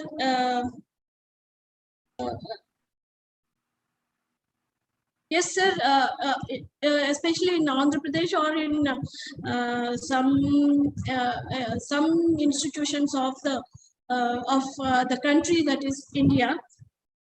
There is more focus on language that is for professional improvement or developing skills in professionals. But we are missing literature, sir, so that we are losing human values, the core of the human life. So it was so enlightening. Your lecture was so enlightening, and we would like to hear more and more from you, sir. Thank you very much for giving this opportunity. I thank you and the organizers. Thank you. Thank you, sir. Thank you, ma'am. Thank you. Thank you very much.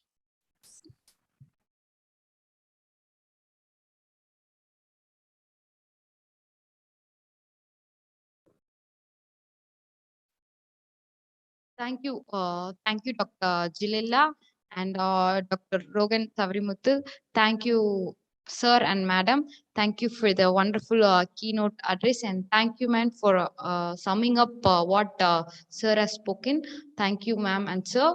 So next we'll move on to plenary talk. So I invite of the plenary talk, the staff person is Dr. K. Gandhimati, Assistant Professor, Department of English, SDNB, Vaishnav College for Women, Chennai. She has experience of teaching experience of more than 20 years. She has published national and international journals, and she has presented papers in various conferences, and the list goes on and goes on. She has also published many books. So it's our pleasure, ma'am, to invite you. So I request Dr. Gandhimati to give the plenary talk. Over to ma'am. I think I'm supposed to introduce. Yes, ma'am. Sorry, ma'am. You are supposed to introduce the resource person, Dr. Yes. Nagaraj. Yeah. So a pleasant afternoon to everybody gathered for this online international conference. And it's my privilege to introduce our guest and resource person, Dr. P. Nagaraj, Associate Professor of English at Bharatiya University. Sir has completed his PhD in the year 2006 from the same university, a versatile researcher who is currently doing a research project and has actively guided 27 PhD scholars and 31 MPhil scholars. This shows his research interest, dedication, and commitment to research. Sir has to his credit around 38 international journal publications, 12 books, and 13 national publications. A really good number. Thank you, sir, for accepting our invitation and being the resource person for this two-day international conference on social relevance. And this is a conference which is jointly organized by Saraswathi Narayanan College, Madurai, St. Joseph's College, Salem, and Bodhi International Journal, India. The floor is yours, sir. Over to Professor Nagarajan.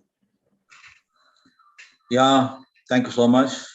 Very good afternoon, ladies and gentlemen. I'm indeed really happy to myself, getting associated with the Saraswathi Tyagaraja College and St. Joseph's College for women, and in association with the Bodhi International Research Journal.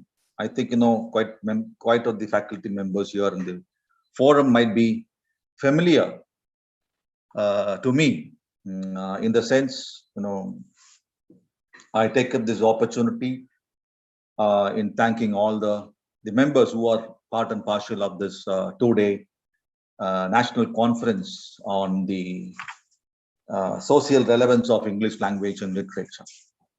Okay, without any time bound, I would like to begin my presentation, and tentatively, I would say this is not the topic, but then tentatively, the topic of my presentation is on title English language teaching and learning in the new normal context. I think it is an important the context which we are experiencing today, the pandemic context, and how far this pandemic context had really had its intervention in the teaching and learning of English language. So that would be the tentative focus of my presentation today. And to begin with, I begin with this particular statement. Yeah.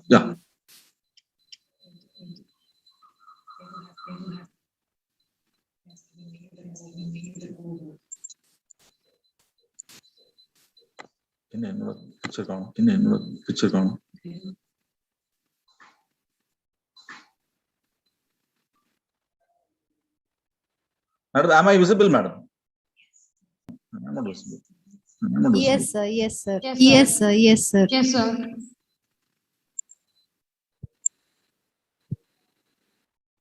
Okay. So as I said, hello. Sir, I think there is a slight echo. Yeah. Yeah, because you're in two devices, maybe. No, madam, I'm not two devices.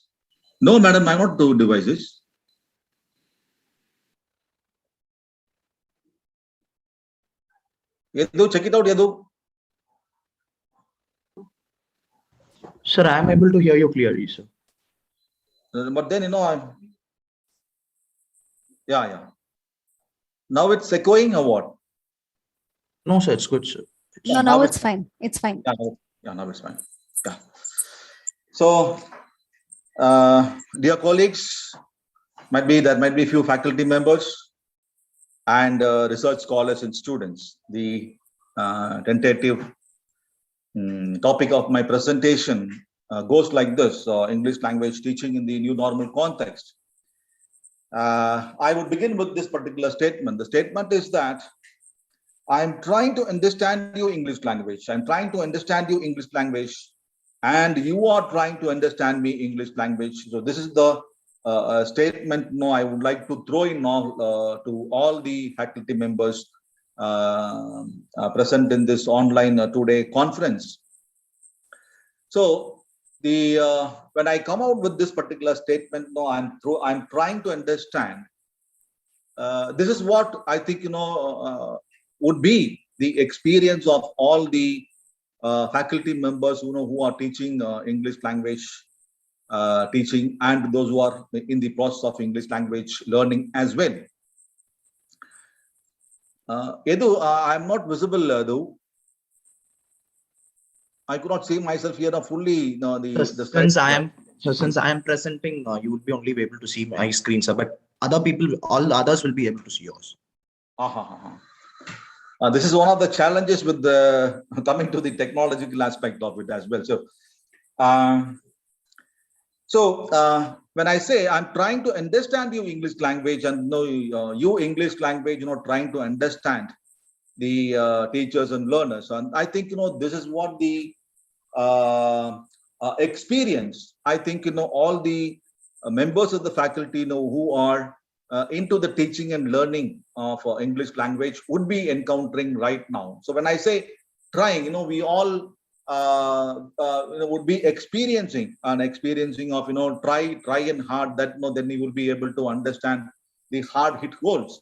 But here, I would like to formulate one ideology here. The ideology is, in trying, what happens is that we always end up with a failure and frustration. So this is what the notion of understanding on all the experience right now the faculty members are and the learners would be encountering with respect to if you wish that you want to experience this English language learning as such. So my concept or the idea to the present context is that the hardest of the hardest reality is that untrying is the thing that I would like to explore here to the fraternity members here. When I say untrying, I would say this untrying is the possibility where the comprehension of English language teaching and learning would be possible.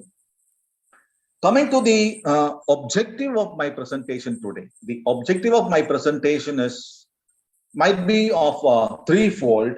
One is the perception of English language as such, and the second thought process is the perception of English language with reference to the English language teachers and the learners. So the first objective is the perception of English language as such, and the perception of English language teaching and learning on the other parallel. This is one of the objectives. The second objective is the virality of the context, the pandemic, the context, and the epidemic. How far this context had literally influenced or having its effect on the English language teachers and learners as well. So how far this English language had enabled itself, and its usage and its applications from the point of view of the context. So the second objective is how far this virality of nature had literally contributed to the overall the perspectives by which the English language teachers looks into.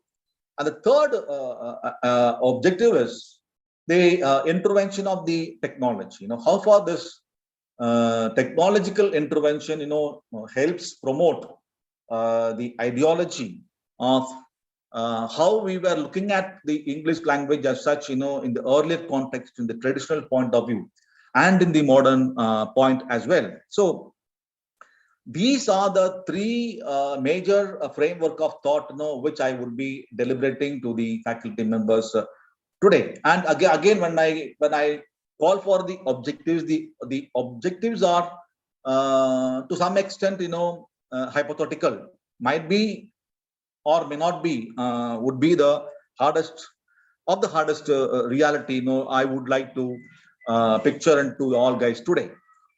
Now, whenever the concept or the idea of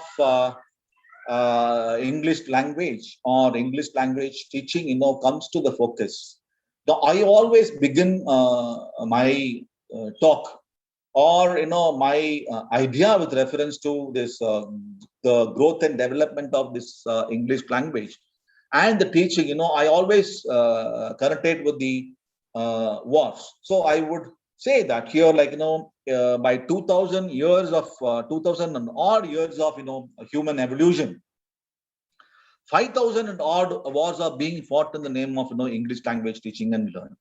Take for example from the when I say wars, we cannot keep away two world wars, the World War I and the World War II, and talk about English language or talk about English language teaching as such. So the prominence of war and how the wars had literally contributed to the growth of this English language and the growth of English language teaching as well. And I would like to cite here that the important factor or the important idea here for the English language teachers that we cannot keep away these two world wars, and how far these two world wars had been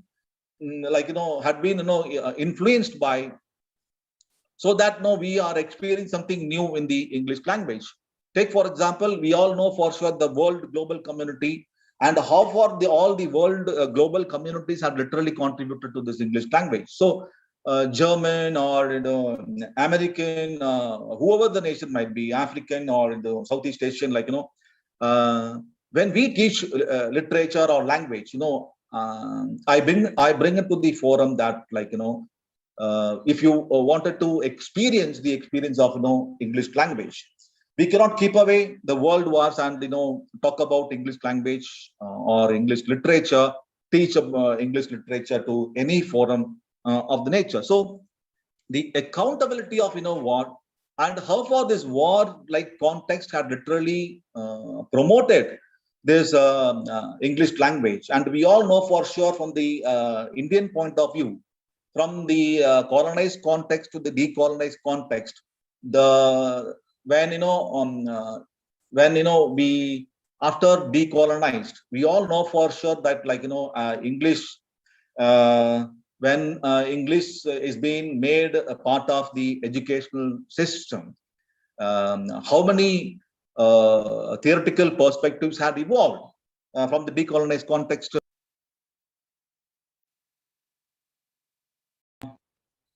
Taking the war context, and how far whenever these English language had been colonizing from one particular area to the other particular one particular country to the other particular nation, we know for sure this English language had not left any of the languages of the world, and how it had borrowed from different countries, and how it has grown from the colonized context to the decolonized context.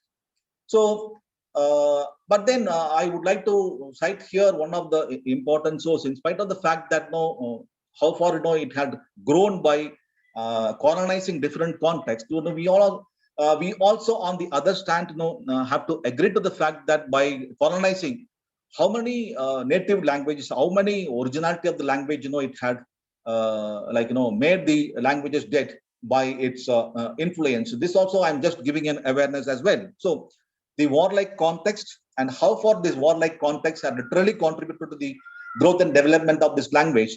Plus, by colonizing, how far it had decolonized many of the originality of the language that was in existence in a particular climate.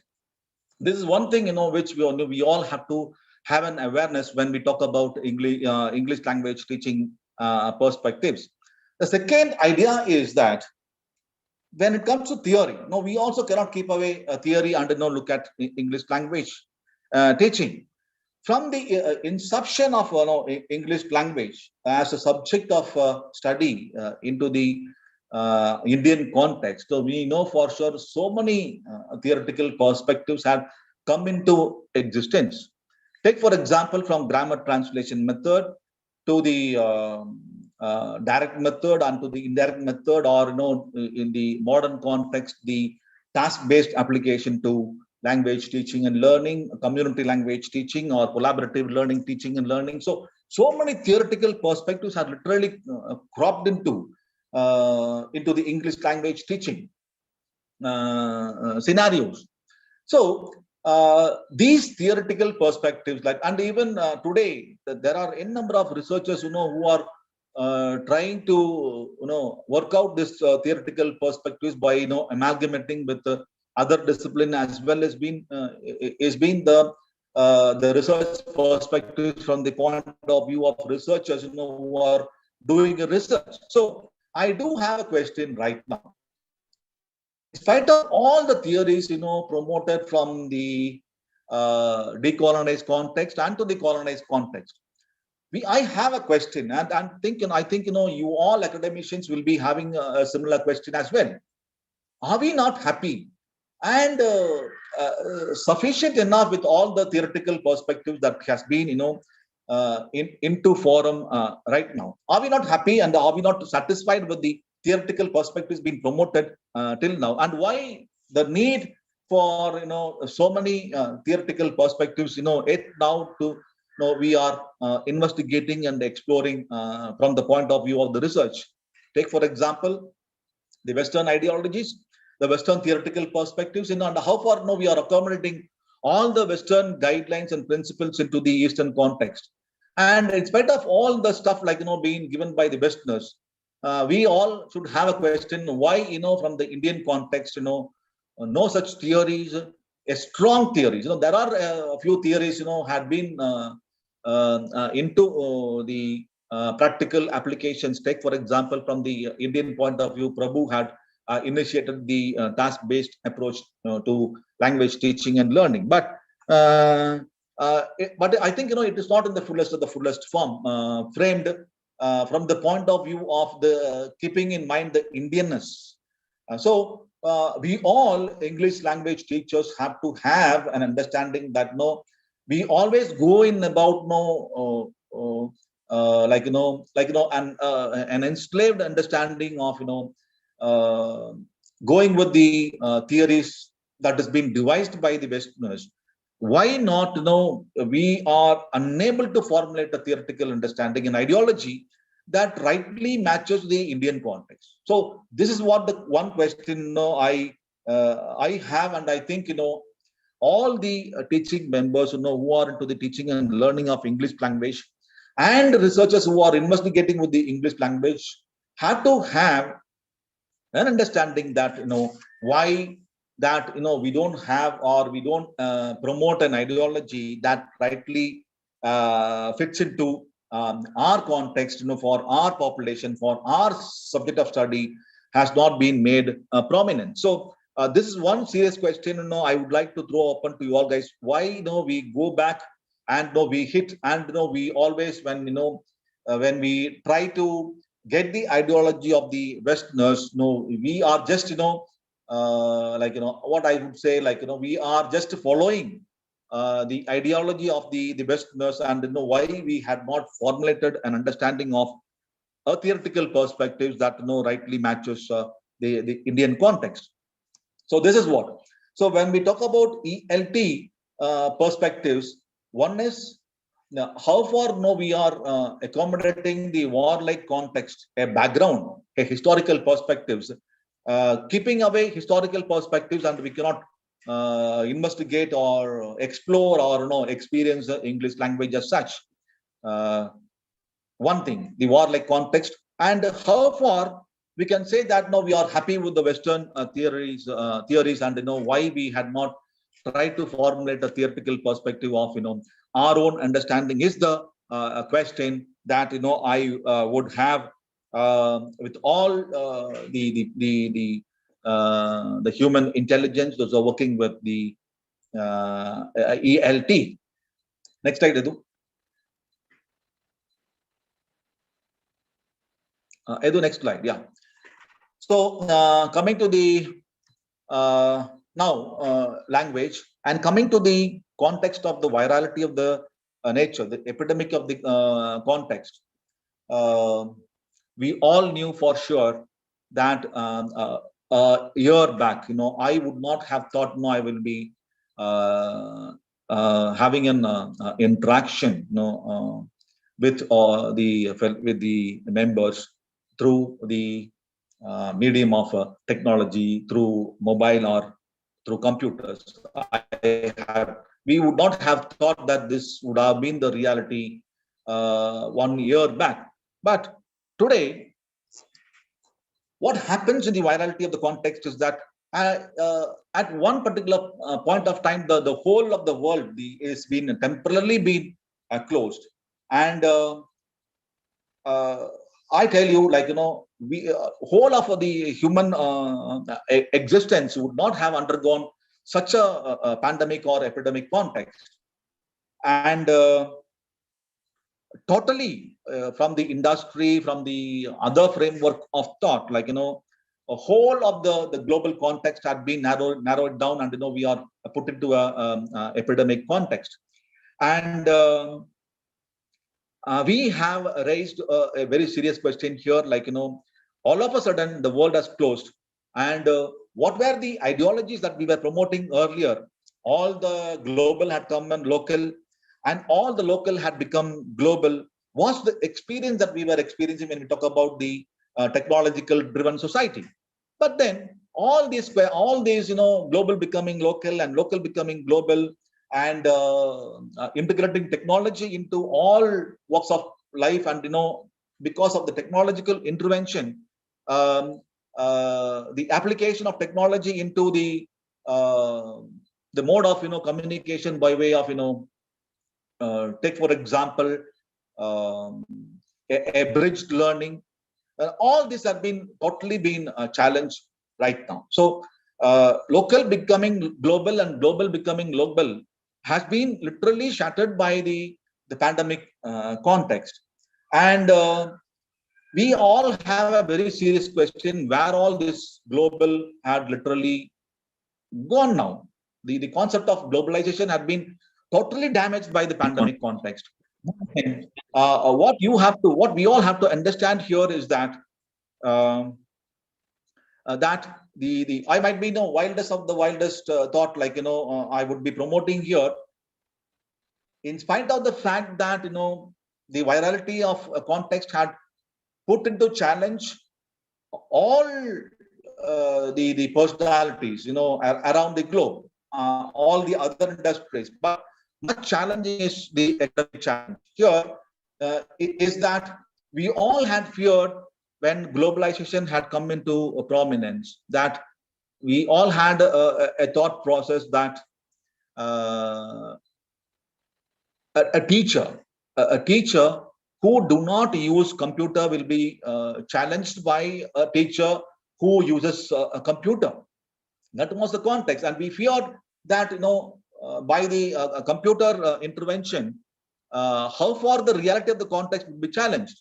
But then here, what happens, like even this computer mediating had been challenged by the pandemic context, and what we feared, like by the technological intervention, is that even the technological intervention is being so much so challenged by the pandemic context, is the reality I would like to promote here. So the fear here, I would say, like the pandemic context had brought in the fear of one humanity over the other humanity. I think this is one thing which we have to see to that when we talk about our existence in the pandemic context. In the pandemic context, one of the tremendous beautiful experience that we all had experiencing, or we had experienced and we are experiencing, is that the fear of one human over the other humanity. Might be I would say more than the humanity, the fear of one human over the other. Humanity, when I say humanity, something abstract, and the human is something real. So the reality of one human having a fear of the other human is the hardest of the understanding this pandemic context had brought in. A new culture of I would say, I might go wild in my understanding of this thought process. A tremendously beautiful experience that we had been experienced today. Like we fear even our own shadow in the pandemic context. The existential threat might be today we are alive and tomorrow what not, is the reality that there's a pandemic context had given us the tremendously beautiful experience. Next slide.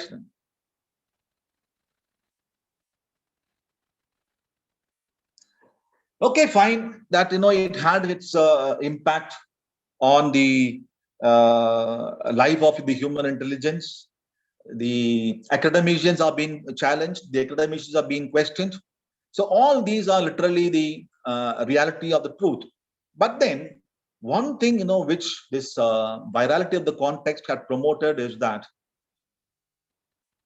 we all know for sure that no, we have a tradition, we have a culture, we have a we had a practice, we had a belief, and we had an attitude, and we had a behavior. Now, but then no, we can do away with and we can compromise with all these. But then what it had challenged the pandemic context is it has touched upon the emotion and the feeling of the individuals who are literally experiencing this particular context. But then when a feeling and emotion is being challenged, here is where we all have to take into the context of the virality or the epidemic context, very very serious.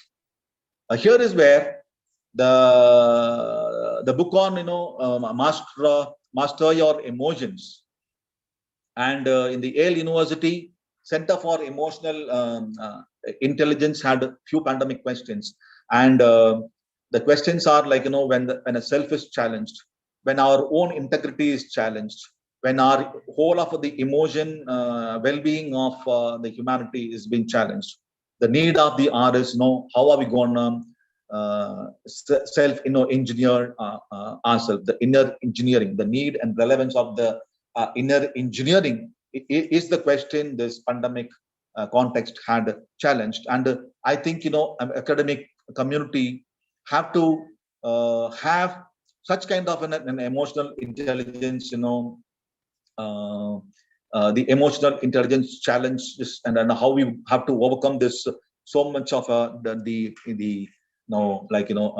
devilish experience that we are experiencing today.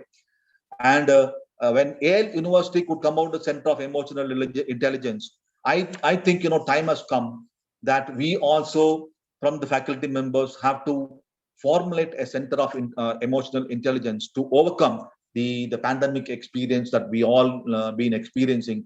Okay, fine. I said as I said, our culture is being questioned, our tradition is being questioned, our individual self is being questioned. Okay, fine. Let it question all these. But then when the emotion and the feeling of an individual is being challenged, I think we have to establish Yale University on promoting the emotional intelligence, and we have to see to that how far we gonna overcome this pandemic quantity. And that is where I talk about this new normal context. Once we are able to balance this emotional intelligence, I think the probability and possibility of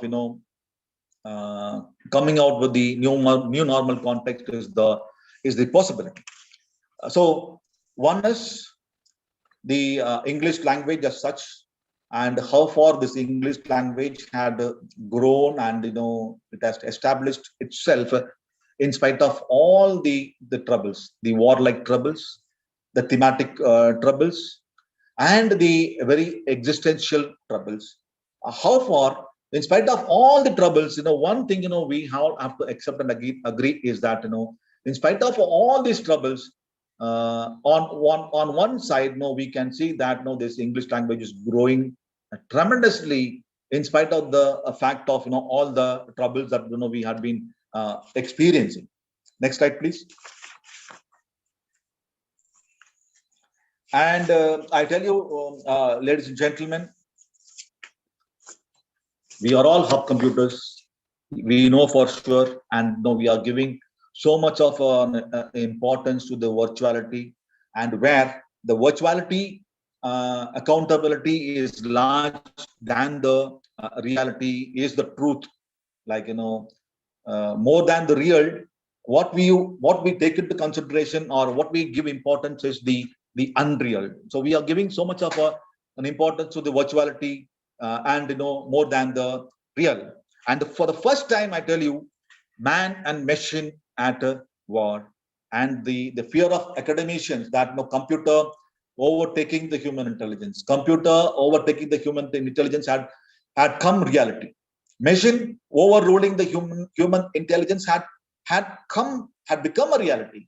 For instance, I would say the growth of artificial intelligence and genetic engineering proves a statement that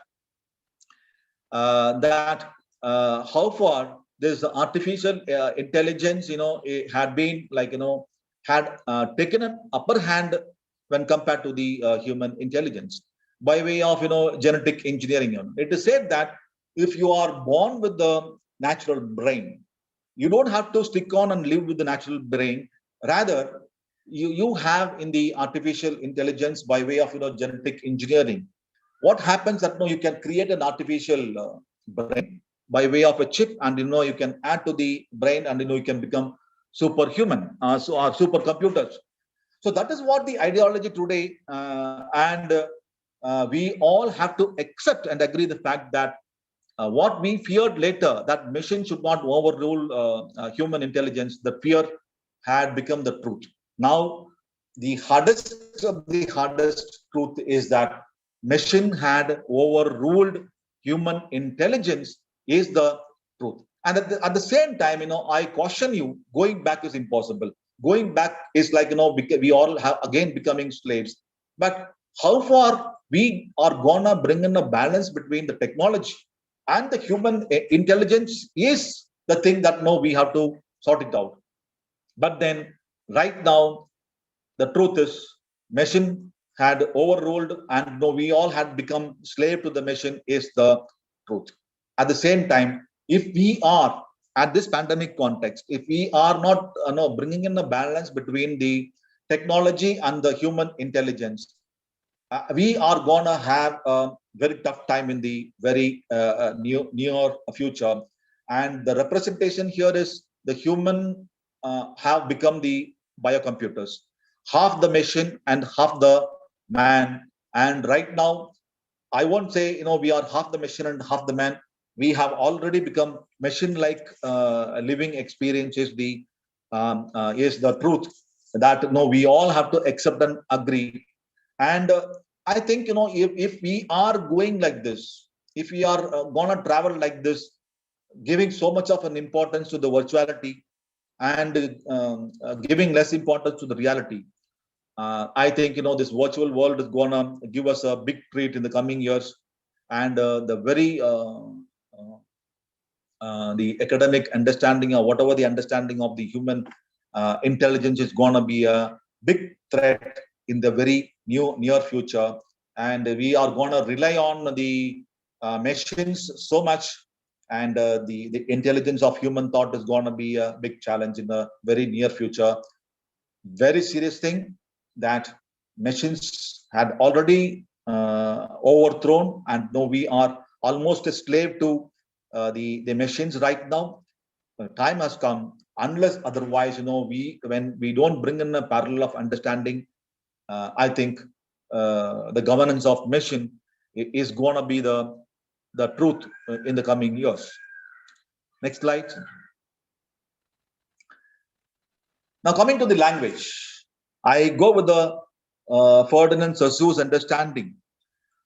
Time changes all, and there is no reason why language should escape this universal law. To some extent, I go like, as I said earlier, the context, the person involved, the society, all those, directly or indirectly having an influence on the language development, language growth.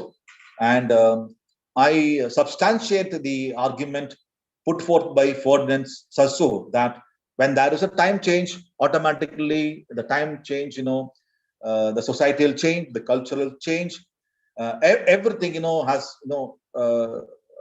do have an impact on the growth and development of the language. But then I would like to give one of the newest perspective here also, where to some extent I would disagree with Ferdinand de Saussure. Whenever the framework of time comes into the prominence, time is just a psychological phenomenon. Time is just a psychological construction of the humankind, and the time is not a universal law. So this statement also I would like to bring in when I talk about the importance of time factor and how far this time had literally had an impact on the English language teaching and English language learning and English language growth in itself. But at the same time, I go beyond the construction of the Saussure's understanding, where time is only a psychological perspective, and time is only an element of human being constructed, and it is not something a universal law. Might be few academicians might be over here disapprove my understanding here, but then the truth is from my perspective, I would to some extent go beyond the Saussurean ideology. Next slide, please. So for want of time, I've been given only 45 minutes. For want of time, I'll be rushing it off. The influence of language and society. Language is society, and society is language. Take for the book, The Language and Culture and Dialogue, how far the society and the language are being integrated, as a collaborative effort. And when I talk about language and society is language, we all know for sure a warlike context and natural disaster, like a context had a major impact on the growth and development of this English language. So whenever there is a social change, there is a linguistic change. See the pandemic context, there is a lot of social changes. And how far, in the coming slide, I would tell you how far the societal changes had brought in changes in the language as well. So here, the question of the societal changes and how far the linguistic changes do happen whenever there happens to be a societal changes. Take for example from the colonized context. Take for example from the colonized English, the structuralistic point of view and to the post-structuralistic point of view, and from the post-structuralistic point of view, the decolonized understanding. See, we all, the language faculty, many of the experienced faculty would have learned from the traditional school of thought, where you cannot experience or understanding English language keeping away the grammaticality of understanding. But today, with the context of the post-colonized understanding, when deschooling had literally happened, like with the liberalized thought, even the grammaticality of the understanding of language is being destructured by the post-colonized understanding, where with the liberalized thought, so many varieties of language have come into. Taking for example, keeping in mind the communicative aspect, the functionality of the language used in the current context, they say with this so many liberalized thoughts, so many varieties of language have creeped in. Language for you, language for the others, language for languages. So such is the phenomenology of understanding that is creeping in today's context, that where all these varieties of language is gonna go into, if this English language travels across, is again a challenging question that I would like to throw in to you all guys. So every point of order which I'm talking about right now will have again a serious question that academic forum of this particular nature has to deliberate on. So where this English language, English for specific purpose, English for special purpose, English for chemistry, English for biology, professional English being introduced in Tamil Nadu. So where all this end of the day going to lead to, when you talk about the societal changes, the cultural changes, the self changes, okay, the person who is in contact also say the theoretical perspective says that brings in changes with the has an impact and influence on the English language. So great social changes had brought in a lot of linguistic changes, but this freedom of linguistic changes, when it is challenging the structuralistic school of thought, then again we have to, as an English language fraternity members, have to take into consideration in a very serious note. Next slide. Now the virality of the context. As I said, virality of the context, like we all know whether you are learned or unlearned, you know English language or you don't know English language. The context is that in the academic point of view, we are experiencing something new which we had not ever, dreamt about or thought about in the early context. And the word corona, you see, the word corona has become a very serious vocabulary today. And this concept of quarantine learning, the isolated awareness, the self-isolated learning had all brought in so much of challenges in the educational paradigms that we all had been experiencing earlier.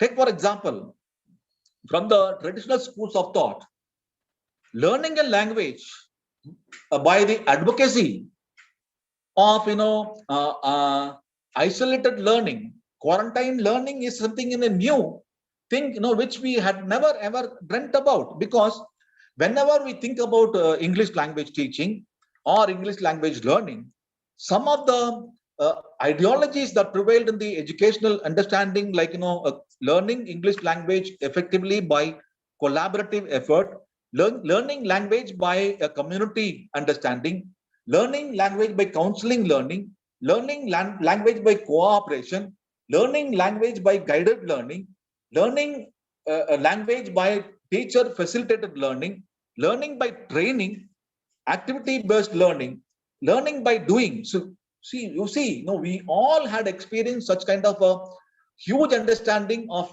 learning a language by a collaborative effort. All ideologies by the end of the day had been promoting an effort that is collaborative in nature, so that we will be experiencing learning in a way, language has to be experienced. But what we today experience is just the opposite of the educational theoretical perspectives, and there happens to be a new paradigm shift where the advocacy over here is isolated learning, something new. How you can learn a language, by way of isolated awareness, self-isolated learning, quarantine learning. In the context of, I don't have my own thought, like when I'm talking about the concept of educational understanding, where you ought to experience English language by way of collaborative learning. But then I don't keep away. Language has got something or large to do with individual experience. I don't say that is wrong, but then this isolated learning in the academic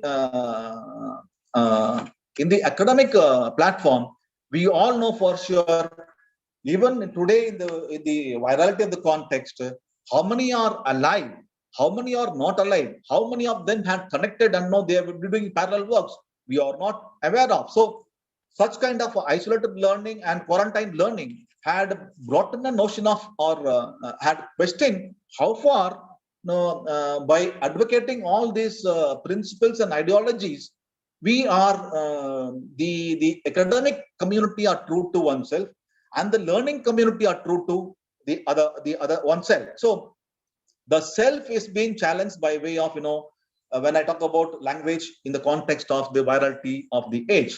So isolated learning, they say isolated learning, it gives you so much of a freedom and opportunity for the individual who wanted to master English language. But I don't know how far this isolated learning, it's gonna promote a better understanding of the self with reference to mastery of English language. Again, it's a big question here. Next slide, please. The language of coronavirus. Corona is a word, it's a crowned word today. And it is a very beautiful word, and it has become a very interesting word, and it has become a part of the dictionary meaning. And I'm just citing only 3 or 4 words that is associated with the corona, the virus context. Now, these words, there are a number of thousand words, have crept into the context of the virality context. COVID-19, novel corona, pandemic, epidemic, Okay, so so many. I'm just giving you only a few words that has become prominent, and the hardest of the reality is that many of them are using this language of corona without having an awareness to the on how to use this pandemic vocabularies. Next slide. And how far this word corona had given a beautifully new experience to all. And I go with the Nietzsche's understanding over here. Nietzsche had said the word God is dead. Nietzsche and his understanding of the word God dead, and we all are experiencing today with the promotion of this particular word, corona, pandemic, COVID-19. First time in the evolution of human existence, I tell you, this is the experience which no human would have experienced. First time the word God is being replaced by the word corona, and the word God is being dead among the users of the human community at large. And I would say this word is being replaced by the word God. We have expressed, or we have uttered this word corona more than the word God has been. We were using it in a regular walk of life. And this corona word had stopped us going to church, going to temple, and going to mosque. No more travel. There are a lot of restriction. No more travel. You cannot. People stopped going to Mecca, a grand mosque, and no large sermons in churches, and no grand rituals in temples. So for the first time in the humanity, that this word corona, what happened, like, it has made the word God dead. And one thing, which I would like to promote here is that the faith of the people had on God. First time, the faith, and it has challenged the question of the people faith on God. And this corona word, the word demon, the demon word has become the God word. I will tell you, the word demon word has become the God word right now, and we know for sure how far it has had a terrible havoc on the minds, on the human intelligence. For the first time, the human had felt that they stopped thinking about God. For the first time, the human intelligence stopped thinking about God, and thought so much so wild on the word corona, and even overthinking about the word corona. And this particular context had given a tremendously beautiful experience to the human intelligence. So you see the impact of the context, the virality of the context. But even in the virality of the context, what as an English faculty members have to take and have to be positive enough is that even a disaster context, a climate like this had not challenged this English language.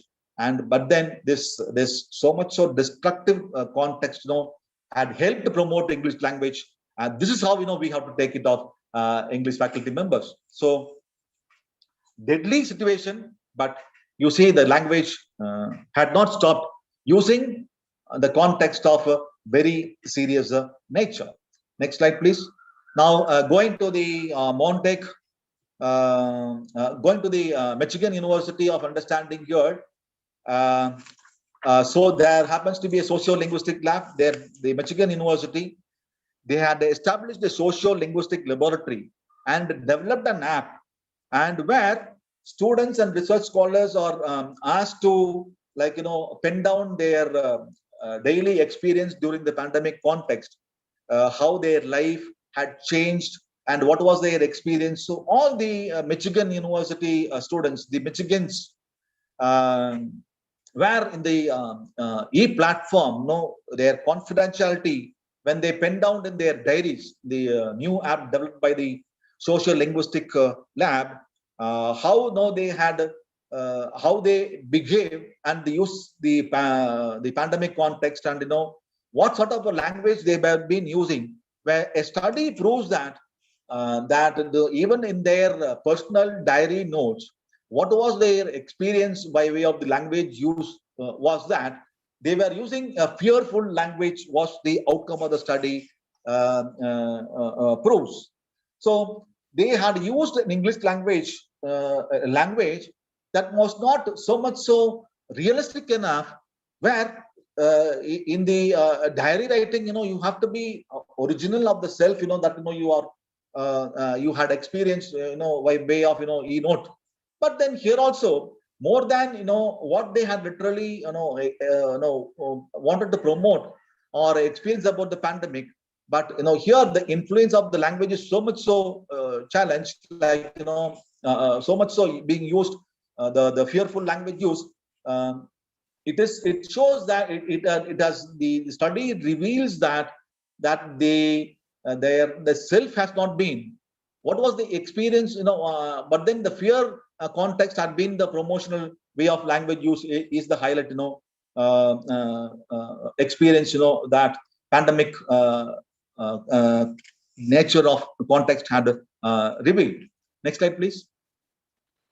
So from the academic point of view, the language used is such the fearful language. And coming to the context of the biological anthropologist's understanding, how far this pandemic context had literally proved in challenge by way of the regular walk of life, really we were into. So when from the point of view of tradition, we had never experienced such kind of a experience where the computer apps are designed in the pandemic context, when you are in the four walls. Some of the COVID context activity based in the at home, particularly the womenhood, how humans influence and adapt to the changing environmental conditions. Take for example, women at home today had totally relied on what the app promotes. Take for example, as I in the slide you can see, try exercises classes online, dance to the music, play active videos, and try skipping rope, and do some muscle exercises and balance. So womenhood, they were so cautious of their health, and when they were at home, when there is no physical fitness naturally, this context has been used by the technology person, and as rightly stated by the biological anthropologist, like how human get himself influences to the environmental conditions. So many apps now today, if you could see, I could experience that there are many members, they wear computer watches where the watches would dictate, if I'm being placed for 1 hour, the watch would give a comment saying that you are placed in the one particular posture for half an hour, 45 minutes, you have to go. And time for food, time for taking water, time has come, like you have to take water, and how many walks we had. So all these are being governed by the technological influence, and all this is because our human intelligence possess an intelligence of whatever, whenever there happens to be an changes in the environment, and how far this environmental had bring in changes in the way by which the human intelligence how to work in the real work of life. And what the danger over here is that whatever we thought it's real has become unreal, and whatever we thought like it is unreal had become real. Such is the experience this pandemic context, COVID-19 context had brought in. And if we throw it like, this way, there are limitations, by way of the governance of the virtual world, and we have to take it cautious. But in spite of all the context or whatever, the English fraternity is language had grown. You see the applications here. These type of language, we had not encountered. Dance to music, play using apps, and there are so many portals today talking about how you have to keep yourself fit, as far as experts from food industry talk about how you have to burn your calories, and how far your intake should be. So many languages have come into prominence in the pandemic context. And that is one thing, being advantages that we have to take into consideration when we think about promoting learning English language. Next slide.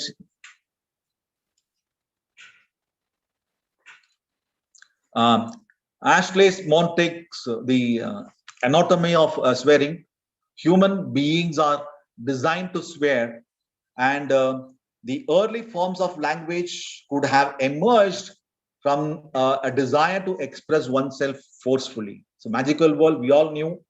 I give an example of the ideal of Corona Devi established in Coimbatore. Go Corona Go has become the mantra, and our Prime Minister had advocated one particular day, be allotted. Like, Indians lighted millions of candles as sign of, solidarity against the coronavirus. So this is something, superstitious, and, that is also a belief that had given growth to the English language. So this is one aspect. Next slide, please. The politics of English language. How the word meaning changes with a person in context, climate, context, and content. We all know for sure the George Orwell's and the politics and the English language, how Drum had used the term context as Wuhan virus, and how our Prime Minister Narendra Modi ji had used the virus as, China virus. So many words had come into by the way by which we politize the language use. Next slide, please. So the politics of the English language, how one carries, the way he or she uses. We can do a lot of politics with the language use as well. Next slide. Now coming to the varieties of English language. Next slide, please.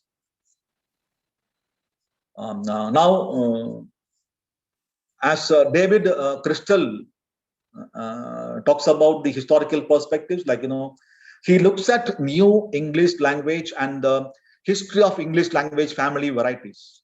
New Englishes, English for you, English for me, English for computers, English for Englishes. Now, no more English.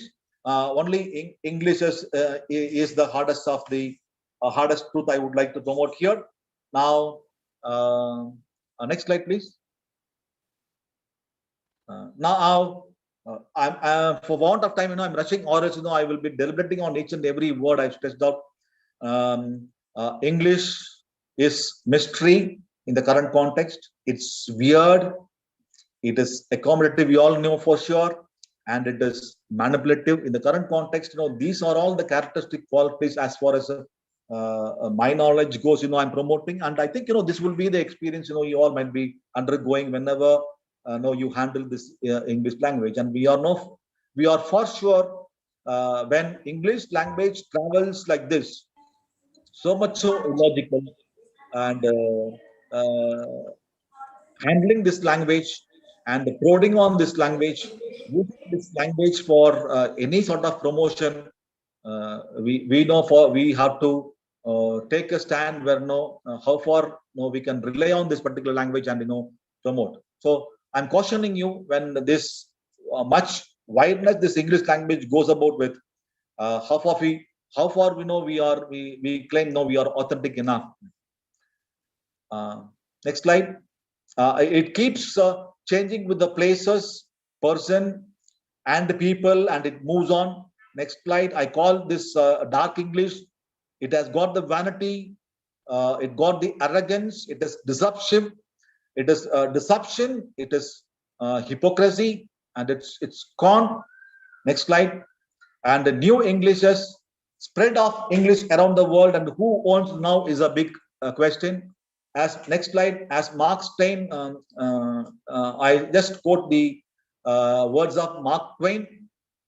There is no such thing as Queen's English. The property is gone into the hands of the joint stock company. And next, the modern varieties of English, especially English language, is full of bad habits. We know for sure how far the plagiarism of thought happens in the English language. Next slide. A great philosophical note: when you play with words, words play with you is the hardest understanding I would like to promote. So when you play with words, we know for sure the words also will play with you.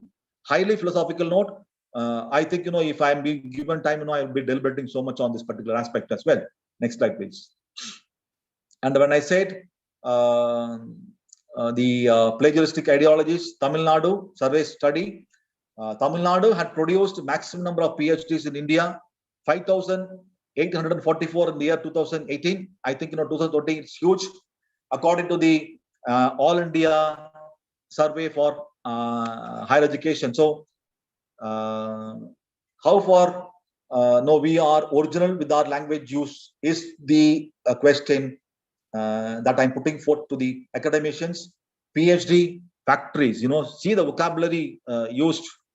PhD factories, no more research. It has become all a plagiarist thought, because this English language gives you the opportunity of so much of freedom in the liberalized context that we are producing a number of PhDs in our state. Next slide. Language, the only way of communication, has made humanity poor. So time has come, though, we have to find out, come out with the other variables as such. Language alone is not going to give a beautiful experience of understanding language. So we have to go beyond language, bring in all the variables that is available, and see to that you go beyond language and experience language. Is the pandemic experience a lesson that we all have to learn when we promote English language. Next slide. Language can say, but it cannot say it all. So I'm advocating a philosophical note of trying to integrate all the variables that is available, so that we can experience the way how this English language has to be experienced. Next slide, please. Last slide.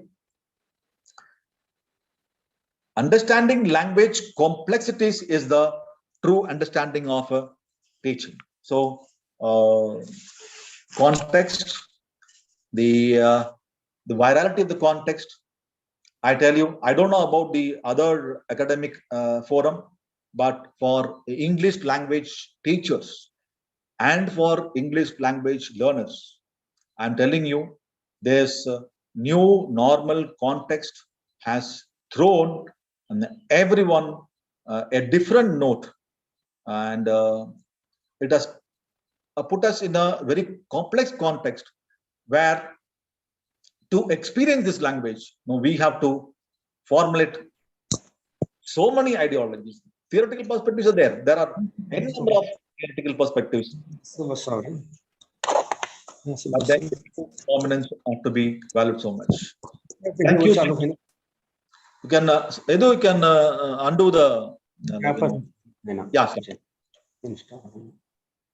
Sorry, ladies and gentlemen, for the want of time, I've been given only 45 minutes time, for want of time, I had to tried and rushed to consolidate my overall understanding with reference to English language teaching and learning is concerned. So I thank the organizing committee members for having this opportunity to share some of the thought process that I had been carrying it out with respect to. Thank you, Professor Nagaraj, for that extensive deliberation on ELT in a new normal context. So that was the topic on which our professor was talking. He quickly tried to touch upon language, literature, and linguistic perspectives also. Sir also has given a glimpse of the different perspectives of English language teaching, talking about war, talking about theories, and why we have to rely only on the Western theories and not formulate our own theories. Yes, something that we academicians and researchers should start working on. A lot of questions for the teaching fraternity to ponder upon. And sir has also touched upon the emerging fields of research which young researchers can look into. So thank you, Professor Nagaraj, for that wonderful speech. Thank you. Over to the organizers. Thank you, ma'am. Thank you, Dr. Gandhi Mary, ma'am, and thank you, Dr. Nagarajan, sir. Thank you so much. So next we'll move on to the paper presentation session. So a few instructions for the paper presenters. Each paper presenter will be given 6 to 7 minutes to present the paper. All the presenters are requested to present the paper and should not read the paper.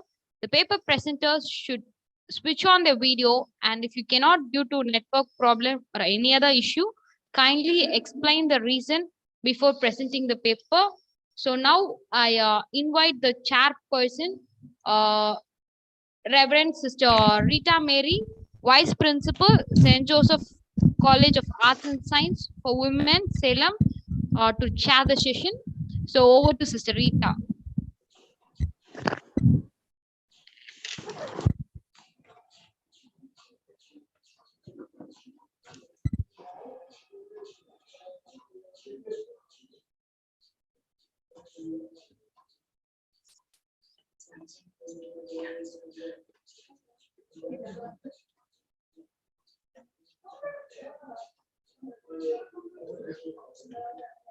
Thank you, ma'am, for introducing me.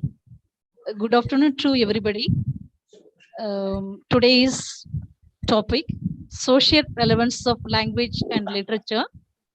Already scholars and resource persons, they have given their views on this. Literature allows a person to step back in time and learn about a life on earth from the one who walked before us. We can gather a better understanding of culture and have a greater appreciation of them. We learn through the ways history is recorded in the forms of manuscripts and through the speech itself. So now I would like to invite the paper presenters one by one to share your papers. First one, Dr. Tulsidom Lakshman Dave, Associate Professor of Arts and Science, Commerce College. Over to Dr. Tulsidom.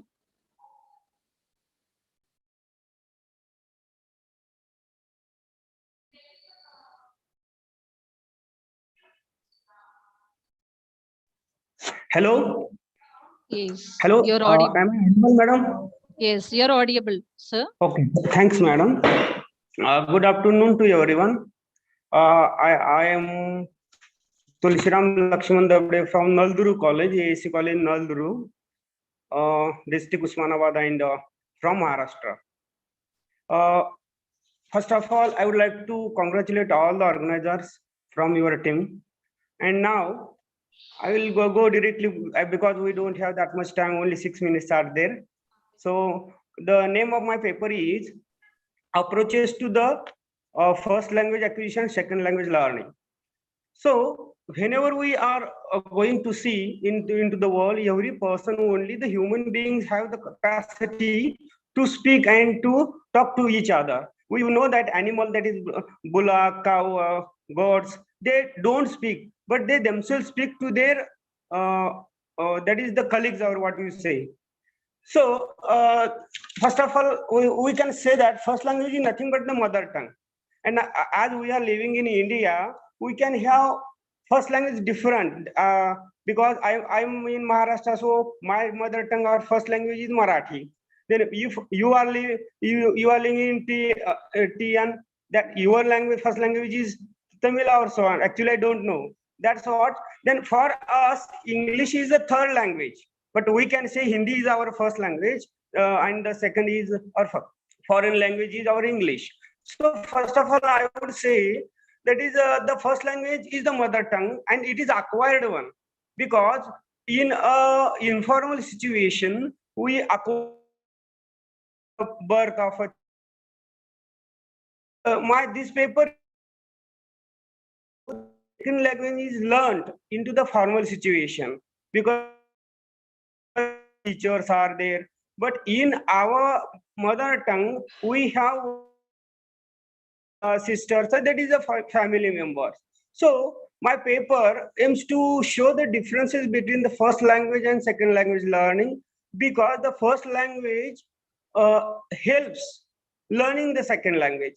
So the one more question is that when we are going to learn the differences, then our mother tongue or L1 what we say learned, because it is in informal situation, and the second language is a difficult one because we don't have our family members and to understand it.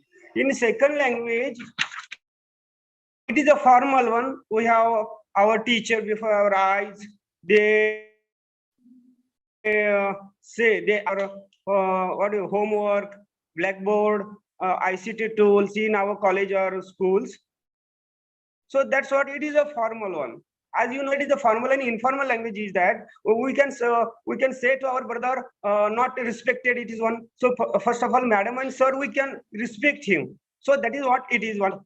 And there are the programs now in today's what happened, we are using ICT tool, that is internet, PPT and so in order to make the student to be known deeply, and the class should be interesting. So that is we are using in our classrooms. So then another one, what happened but one more thing is that when we are speaking our mother tongue or in language first, at that time we are very easy because we are comfortable. But when we are going to learn the second language, at that time there is a hindrance of the first language, that is the mother tongue. So, and in a language acquisition, that is the first language, we have unlimited time. But as far as the second language is concerned, we learn into the colleges. At that time, there is a limited span. So that is what there are many teachers, that class teachers are, other teachers are there for every subject. So one more thing is that we can say foreign language also, and that is the Indian should think, and we think that English is a foreign language, then that's what it is, the second language too. As far as we say that is first language is our different languages are than India. For the others, for the foreign, that is USA, Russia, they have their second language can be the another one. So the intention is that there are many differences, but one more difference is that when we are going to learn the second language, at that time we have already known and learned, acquired the first language, that is the mother tongue. So, and one more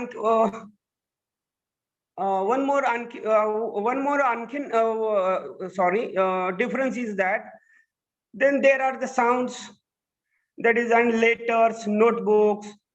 We have to see the towards the teacher, blackboard are there.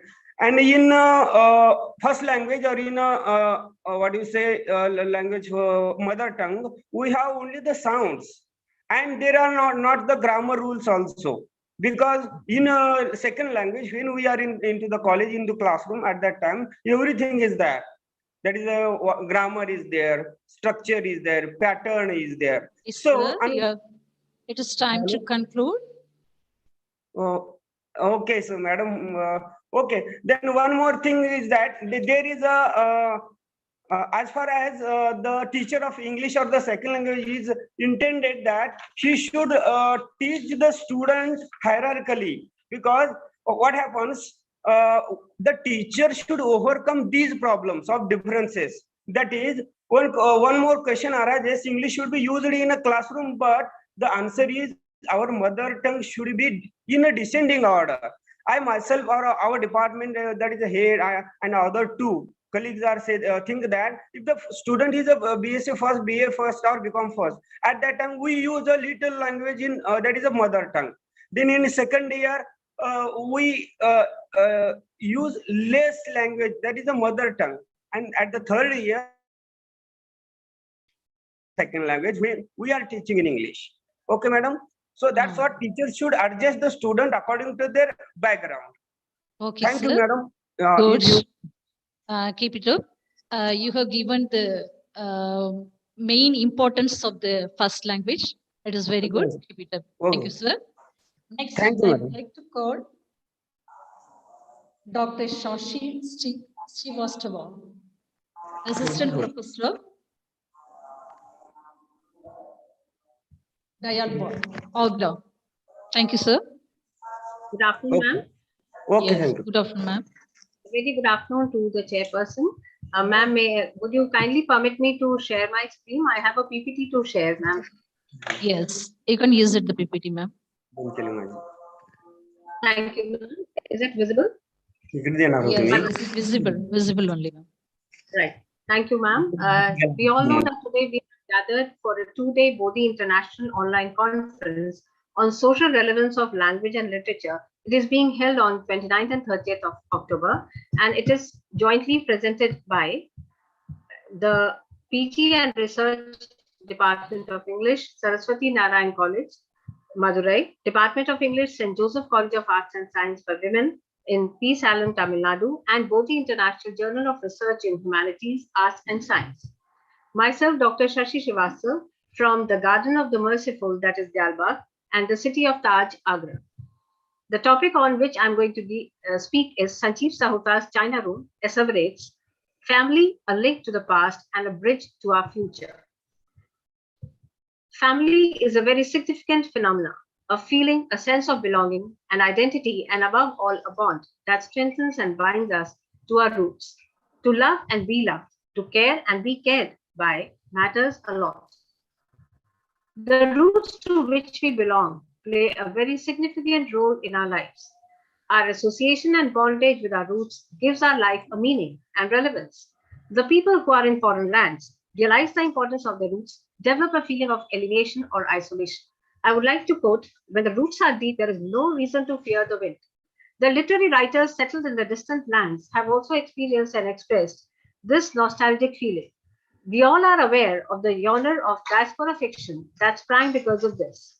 We have artists from the Indian origin who have expressed their alienation in their literary works. These writings include Anita Desai, Bharti Mukherjee, Jhumpa Lahiri, Deepak Unnikrishnan, and Indu Sundara Sen. They all have a special place as far as the Indian diasporic writing is concerned. Published this year, China Room has two stories that are parallel but have a gap of nearly 70 years. The narrator's great-grandmother, Meher, who stayed in Punjab in the year 1929, is remembered and talked about by the grandson, the narrator, who comes to India in 1999. What binds them together is not only the blood, but also the affiliation and the sense of their belonging to their ancestral place. It gives them a sense of belonging. Before we discuss this family saga, let us know something about the young novelist. Sanjeev Sahota, an assistant professor, is presently teaching creative writing since 2019 to the undergraduates at Durham University. After his schooling, he worked in an insurance company. Sanjeev Sahota was born in 1981. He is at present in United Kingdom. He is a British novelist and he has studied in Imperial College, London. His second novel, The Year of the Runaways, published in 2015, was shortlisted for the 2015 Man Booker Prize and was awarded a European Union Prize for Literature in 2017. Nominated for the Man's Booker Prize 2021 is the third novel of China Room 2021. Amina Shamsi applauds the novel as, I quote, excuse me, there is noise in the speakers. Could all the speakers mute themselves? Thank you. This statement is also printed on the cover page of the novel. In today's era of technology, mechanization, and modernism, the essence of humanism and being humane is losing its hold. We need these familial values and bonds to rescue the present generation from the odds. The selfish and self-centered attitude of the 21st century's mechanized and techno-savvy man has left him heartless and isolated. When he realizes all this, he starts either hating himself or wants to cover up his negligence by forgetting all that. Sometimes his helplessness forces him to find solace in drinks and drugs. But the family acts as an anchor and tries to lift him from the shackles of these oddities. It is said that the young narrator had come to find himself in India. Why? Why couldn't he do that in England? Why he had to come to India for that? Why he needed his roots to strengthen himself and come out of the addiction? It is clear because these alienated and diasporic natives feel that isolation and nostalgia, a sort of discomfort and lack of confidence in the alien land. This young man tries to recover in the serene and comfortable atmosphere of his ancestral land. The young narrator spends a summer in a painful contemplation and recovery, finally gathering strength to return home. The message of this masterpiece seems to be, and I quote Walter Payton, "If you forget your roots, you have lost sight of everything." Family is like branches on a tree. We all grow in different directions, but our roots keep us all together. In the end, I would like to conclude with a prayer. Lord, help me dig into the past and sift the sands of time, that I might find the roots that made this family tree of mine. Lord, help me trace ancient roads on which my fathers trod and led them through so many lands to find our present land.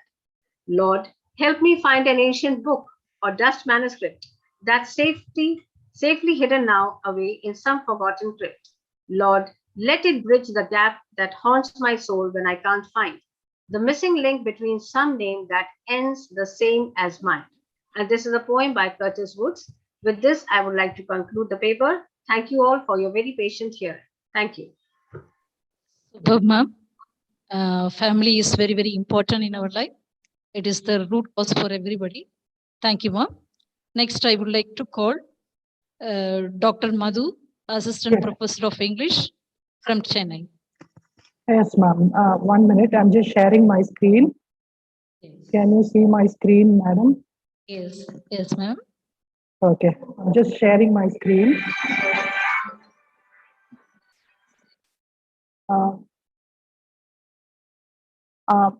I'm just beginning my presentation. Thank you for the opportunity given. Good afternoon to everyone. The topic of my paper that I have presented before you is Identity Crisis in Bharati Mukherjee's Jasmine. I'm Dr. Madhu from the Department of English, Justice Bashir Ahmad Said College, Chennai. The second slide is not moving. The 20th century has witnessed massive migratory movements of various people across the world. The reason for the migration from country to country and the destinations they reach also differ, yet all immigrants' experiences share certain fundamental characteristics. They face problems like racism, displacement, and cultural discrimination. So the topic that I have taken for study is Jasmine. The very title and the heroine's name happens to be the same. Jasmine is a poor girl who faced death even at her birth. When she was brought up as a small infant, there were red scars on her neck that indicated that she had a struggle for survival even in her own mother's hands. As a girl child would cost them dowry in India, the mother tried to kill her by giving her freedom at birth. But with her boldness of intelligence, she was the first girl in her village to be tutored in English by the Masterji. She stayed for a long time in school and learned more subjects like English and mathematics.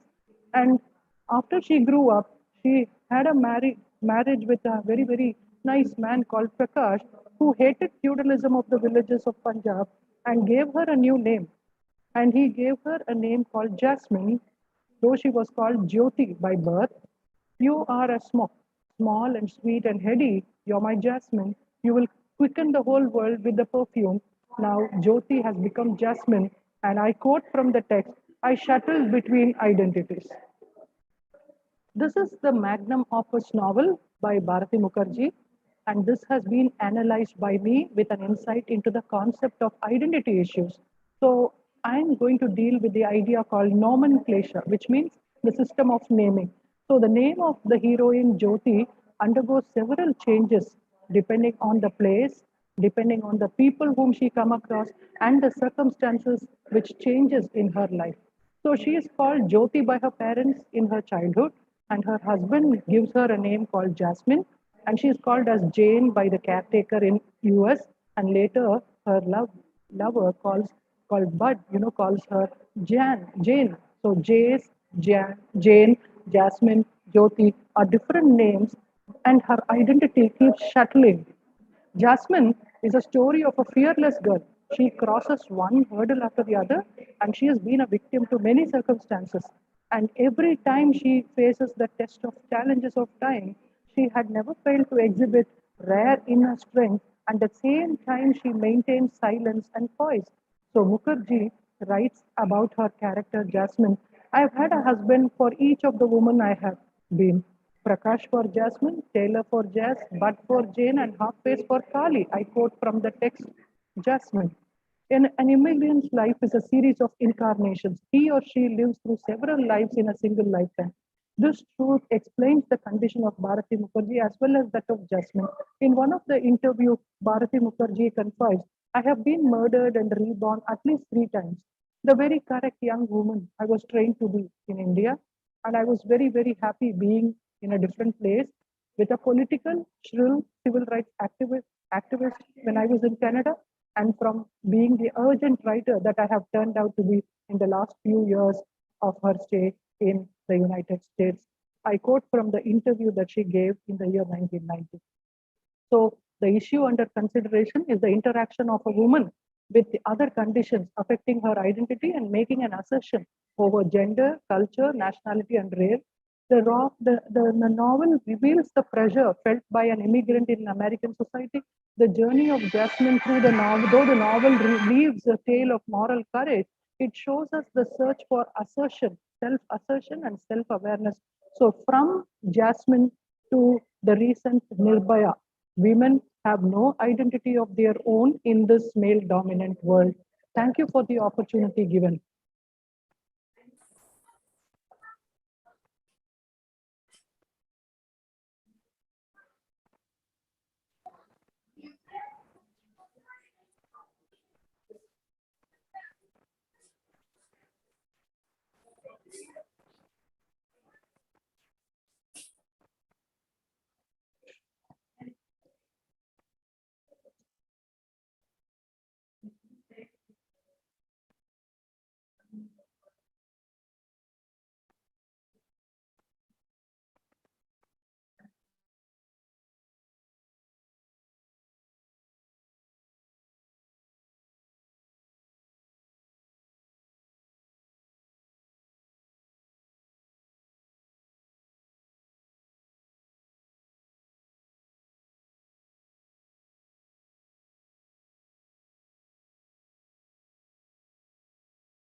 Madhu ma'am, are you complete?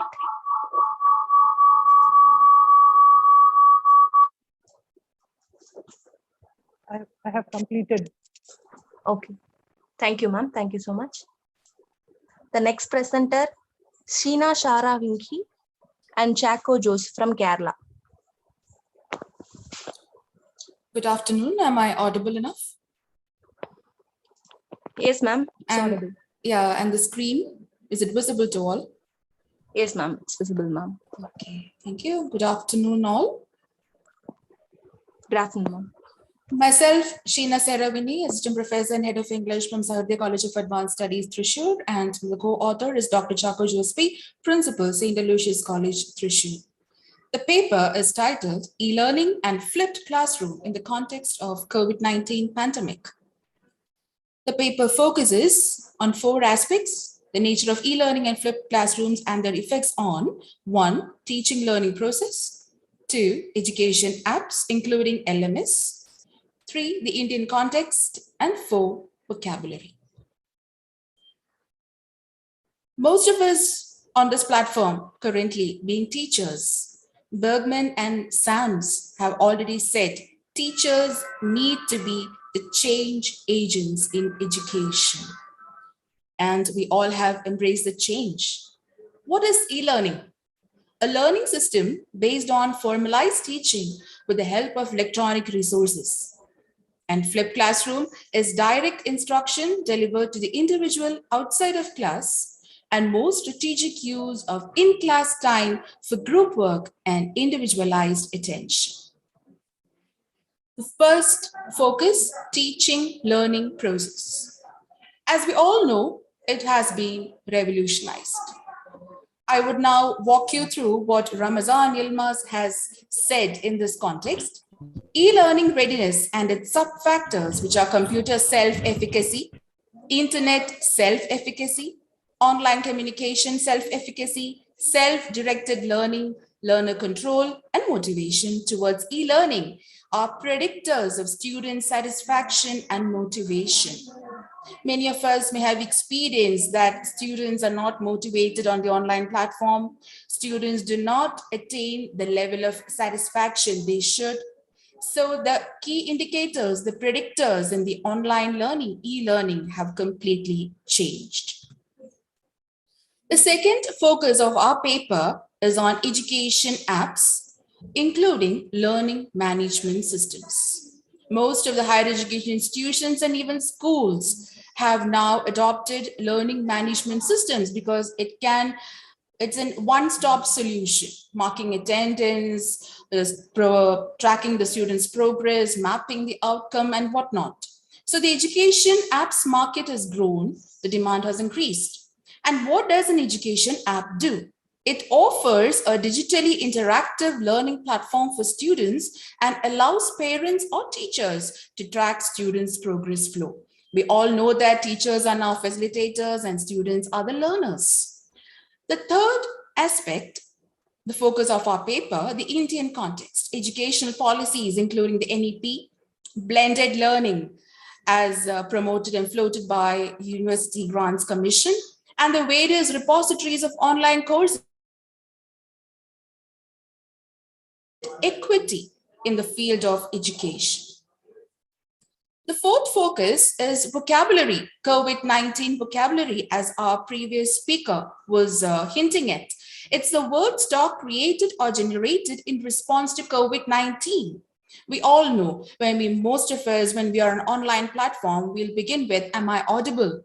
And then terminologies like mute, unmute, screen sharing, all have entered into our vocabulary during this pandemic era. As a conclusion, I would like to say the education sector has innovatively adapted to the challenges of the pandemic era. Thank you all and gratitude to the organizers.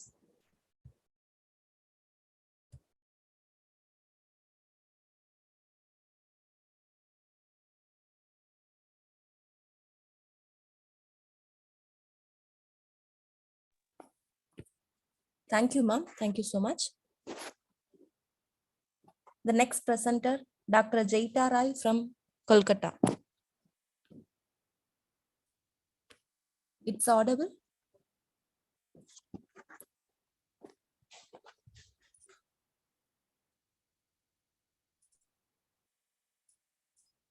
Jaita Rai, ma'am.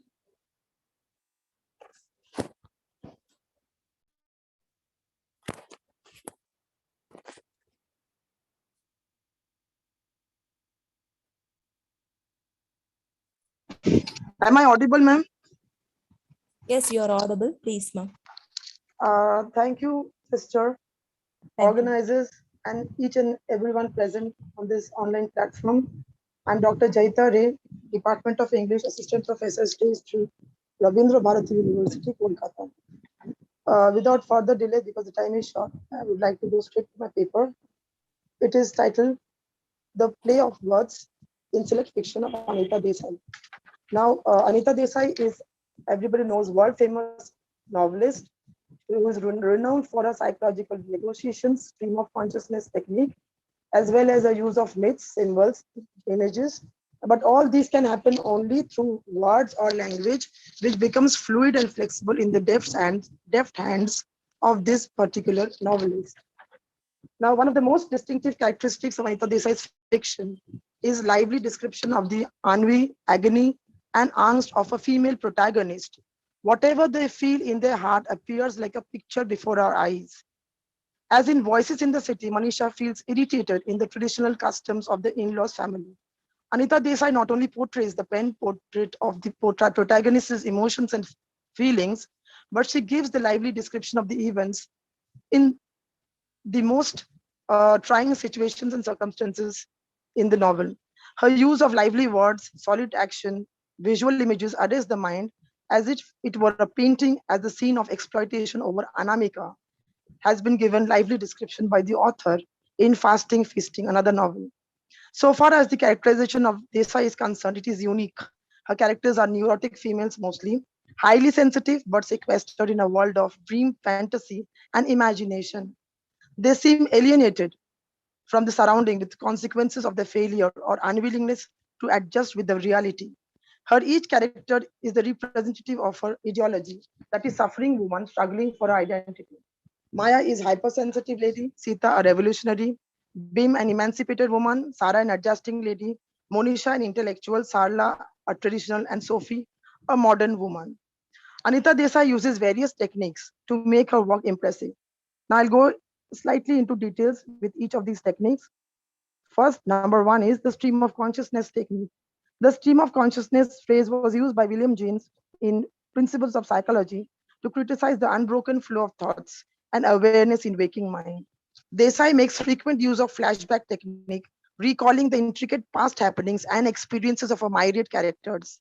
Her success in making use of techniques is not on the same level in all her novels, but there are obvious limitations. There is the movement in the novel. Another technique used by her is the fusion of past, present, and future.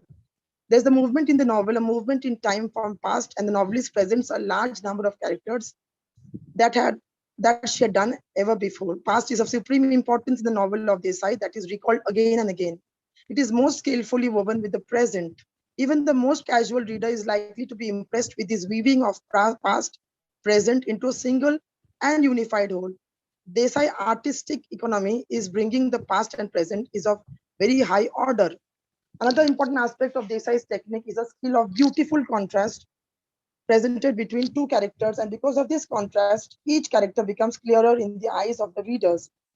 For example, in Clear Light of Day, Desai contrasts the characters of Bhim and Tara, one challenging, curious, self-confident, active, purposeful, while the other, physically smaller, lacked the vigor and only wants to be mother in her future life. Even in childhood, the difference in the temperament is quite clear in the novel. Now, her most where we have find the character Maya, she is thoroughly a neurotic, and at the end, she even commits murder of her husband, whom she loved very much. But due to some complexes and some subconscious unfulfilled desires, because he was very prosaic and she was highly romantic and poetic, she at last fulfills in killing him. Now, this also happens because of a frustration in getting physical pleasure or love, compassion, warmth from her husband. And this happens because of Maya's overcharged sensibilities. Now, Anita Desai also presents all these complexities, these neurotic, the ticking of nerves through images. One most important animal imagery as found in this particular novel, Cry the Peacock. I'll just read a few lines here. Quote, white horse, galloping up paths of stone, flying away into the distance, the wild hills, the heights, the dizzying heights of my mountains, towering, tapering, and edged with cliff edges, founded on rock, fall gloriously, fail to the fall to the bed of racing rivers, foaming seas, horrid arms, legs, tentacles, thrashing, blood flowing, eyes glazing, storm at sea, at land, fury, whip, lash, fly furiously, danger. So you understand the intricate, very deft way that Anita Desai negotiates with psychology and very inner, deep, profound psychology. There is a nature imagery also. Then the another very important part of it is that novel where Nanda called in Fire in the Mountain, where she wishes to be a tree. To be tree, no more, no less, was all she was prepared to undertake. But human beings cannot be trees, however they may yearn for it. This is the only novel of Anita Desai in which nature plays such a vital role, the level of symbolism and imagery. So Nanda Kaul had a very hectic life throughout her married period, tenure, and when the husband dies, she wishes to remain sequestered in a hillside bungalow alone, and so much alone that she wishes to transform herself into a tree or a rock and to lie like a lizard there without any movement. Now, Anita Desai makes use of poetry. There is also use of flashback techniques where she goes from past to present and again to the past. And the difference between the two, there's a very crazy link between the two where it resembles the workings of mind, which is also not very chronological but very eccentric and erratic. I'll just conclude my paper, ma'am. I'm almost done.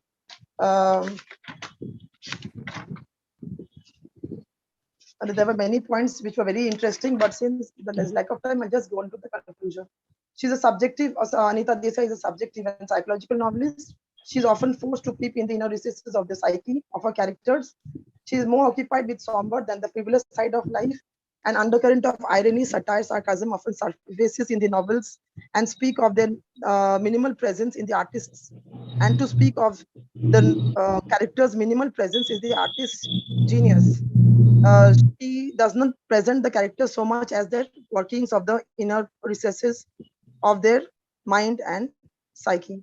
In her moral and psychological preoccupation, her talent comes close to that of George Eliot. Desai puts aside the conventional themes, techniques, narrative pattern prevalent in India with the publication of her first novel, Fry the Peacock, and develops her own unique style technique. Still, this gifted genius had various problems and difficulties in getting her novels published in the beginning years. Thus, my paper has clearly shown all the distinctive, touching techniques, features, characteristics found in novels of this side. Thank you, sister. Thank you so much for this wonderful lecture. Okay, ma'am. Method of presenting paper was very good. Thank you, ma'am. Next, I would like to call Asha K. Nair, Assistant Professor of Kerala, Department of English, MSM College, Kerala. Good afternoon, ma'am. Am I audible? Yes, you're audible, ma'am. Okay, thank you. Good afternoon, all. The topic of my presentation is The Distance Between Us, an Immigrant Child's Reflection of Life Across the Border. The paper analyzes Mexican-American author Reina Grande's memoir, The Distance Between Us, which was published in 2012. It depicts the life of immigrants from the Southern Hemisphere to the United States. The vast majority of immigrants to the United States are from Mexico. The immigrants who cross the borders without official visa authorization are termed as undocumented immigrants. The vast majority of immigrants to the United States are from Mexico, and officially, Mexican immigration to the United States began in 1848. Sometimes the immigrants resort to the aid of coyotes, which you term as professional smugglers, for transit across the borders. There are myriad of reasons that force Mexicans to migrate, such as civil strife, high crime rates, drug trafficking, unemployment, natural disasters, and so on. Soon, I'm not going much into the history, the border history, because I don't have much time. Soon, the Americans began to perceive the immigrants as a drain to their economy and a threat to their distinctive culture. Many policies were implemented by the government to curb the immigrant flow, and this includes heightened enforcement at the borders, quick deportation, detained families, are some of the punitive measures adopted by the government. In many instances, children, even they go to the extent of using children as a weapon for enforcement and deterrence of immigrants. And in this memoir, Reina Grante, this memoir could be perceived as an attempt for collective justice for undocumented immigrants in the 21st century. Now, moving to the analysis of the memoir. The memoir commences when Reina was 2 years old. Her father leaves for the United States. He leaves for the United States because he had strong conviction that with Mexico's unstable economy, he would never pursue his dream to build a house. He was left with a sole alternative. And when he went there, he understands that he cannot make it together. So what he did is that he sends for his wife, hoping that two of them could earn for their dream. Thus, at the age of 4, Grante was separated from both her parents. The first half of the memoir yields an elaborate picture of a poverty-stricken life in Iguala, Mexico. But what is more devastating than poverty is a hankering for a complete family. The narrative clearly foregrounds economic condition as paramount agency for forced immigration. Her mother returns 2.5 years later from United States as a totally changed woman. By then, infidelity had ruptured their marriage. Her husband left her for another woman, and she no longer felt the need to protect her children. It was a beginning of the sense of abandonment in Grante's life. She truly felt like an orphan. After 8 years, Grante's father returns to Mexico. He reluctantly accepts to take the 3 children to the United States. After 2 unsuccessful attempts with the help of the professional smugglers, they finally make it to the United States. She believed that crossing the border would put an end to all their troubles, and aspired that connection with at least one of their parents would fetch happiness in their lives. But immigration had altogether a different toll for them.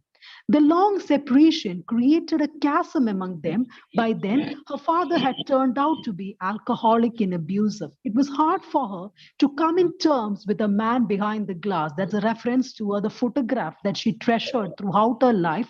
And she realized that this man behind the glass and her father in reality are two different. And the latter part of the memoir describes her experiences as an immigrant in the US. As all of us know, the most accessible way to integrate to the other side is to learn English language. And she also joined an elementary school. At every instance, she was belittled. She shares her sister's experience also in her class. Her classmates refers to them as wetbacks. Wetback is an offensive term for illegal migrants, and that refers to the earlier practice of crossing the border, presumably by swimming. And Grante's bitter episodes of school life are also detailed, and all these occurrences of embarrassment, rejection, ostracism feature in every immigrant writing. Immigration. Okay, ma'am. It's time to conclude your paper. Okay, thank you. I'll do it, ma'am. So immigration has deprived her of an identity. From this memoir, we understand that immigration has deprived her of an identity. She doesn't feel at home at United States, and when she returns to Mexico, also she does not feel at home. And that is that from this memoir, what we understand that is that there is an urgent need to comprehend the emotional toll that assimilation and immigration does to children. The past of these children cannot be annihilated, but we need to accept them for their holistic development. Thank you all, and thank you the organizers for this opportunity. Good, ma'am. What is the difficulties and struggles they are facing in the immigrants? The method of presenting paper was very good, ma'am. Thank you very much. Next, I would like to call Sujita Anand from Ajmer.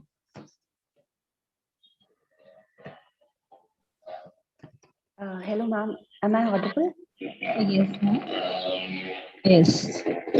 All right, thank you. I hope my screen is visible. Good afternoon to one and all. My name is Sujata Anand, and I'm pursuing my PhD in French from Amity University, Jaipur. I'm here to present my paper entitled Dawn or Dusk, the correct metaphor for the augmented emergence of e-learning after a pandemic. As we all know that after the outbreak of COVID-19, while the world is struggling hard to stand on its feet, of course, with the help of information technology, the teaching learning in classrooms is struggling even harder to find its roots again. So this paper has an objective to put to lumiere the current scenario of e-classrooms, suffering from not just the symptoms of digital divide, but also the failed flipped classroom approach, specifically introspecting the 3 stages of the education cycle of an e-learner: learning, comprehending, and evaluation. I have divided my presentation in 3 parts. Firstly, I'll discuss as to why I chose to work on this theme, then the 3 problem questions, the problematics, and later the methodology of research, and finally, I would like to discuss certain anecdotes and the intended conclusion. To begin with the first part as to why I chose to work on this theme, well, it is very pertinent to my professional functioning these days, as I have my own I have my own Institute of Foreign Languages in my city, Panipat, where I teach French to students from various parts of the country and abroad, and hence the online classes. I prepare them for exams like DELF and TEF, which are the prerequisites of applying for your PR in French-speaking countries. So my practical involvement became a strong motive to do this research. I wanted to explore the dimensions of something practically dealt every day by most of us, I'm sure, hence making it the most pertinent research. Moving on to the 3 problematics, the 3 questions that I aim to answer. This article does not just aim to weigh the pros and cons of e-classes, which is like exhaustively researched by a lot of scholars. It is pertinent because it puts forth the fact that despite the complete knowledge of e-learning and its negative consequences, we did not have an option. So we led to ask these 3 questions. The first one being, is the inaccessibility of computer and internet the only problem creating a digital divide? Second, is it practically possible to ensure a student's comprehensibility of a certain topic behind a screen, even when he or she has a good internet connection? And third, are the current criteria of evaluation sufficient for assessing the progress even in an open book exam?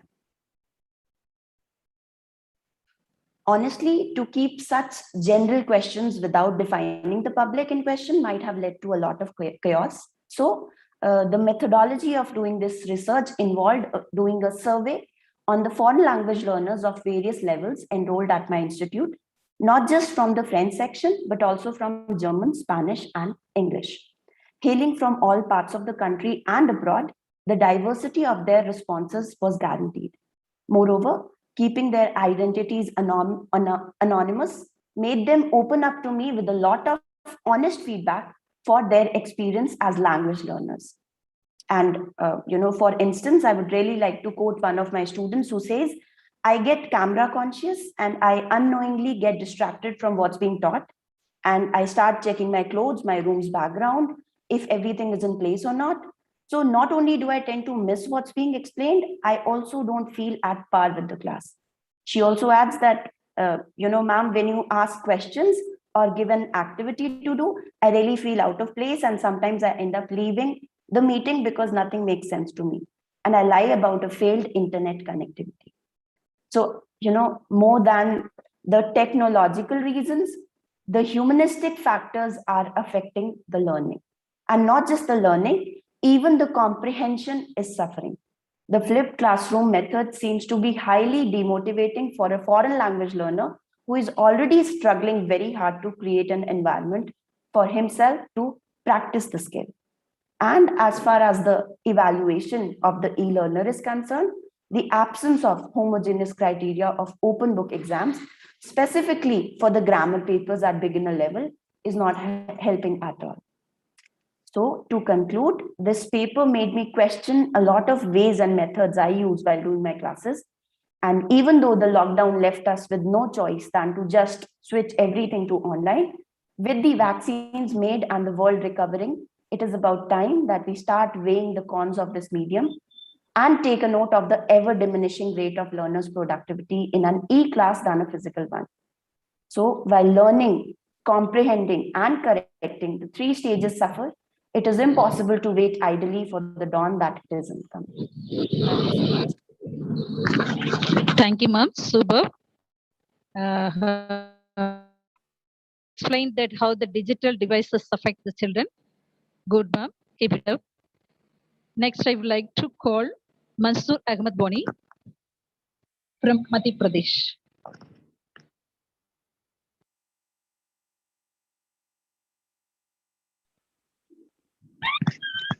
Good afternoon, ma'am.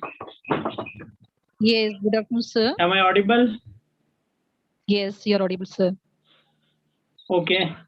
Honorable Chairperson, Reverend Rita Mary, Vice Principal, St. Joseph College of Arts and Science, Arvum, Tamil Nadu. Dr. G. Vinod Kumar, Assistant Professor, Department of English and Foreign Languages, Bhattacharya University, Tamil Nadu. And Mrs. Malini, Assistant Professor of English, Saraswathi College, Madurai, Tamil Nadu. Esteemed professors, respected scholars, and others. Sir, I have one request. Please switch on your video. Okay, ma'am. Okay, thank you.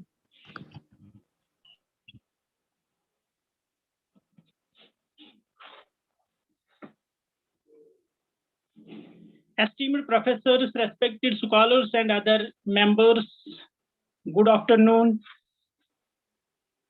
to all of you.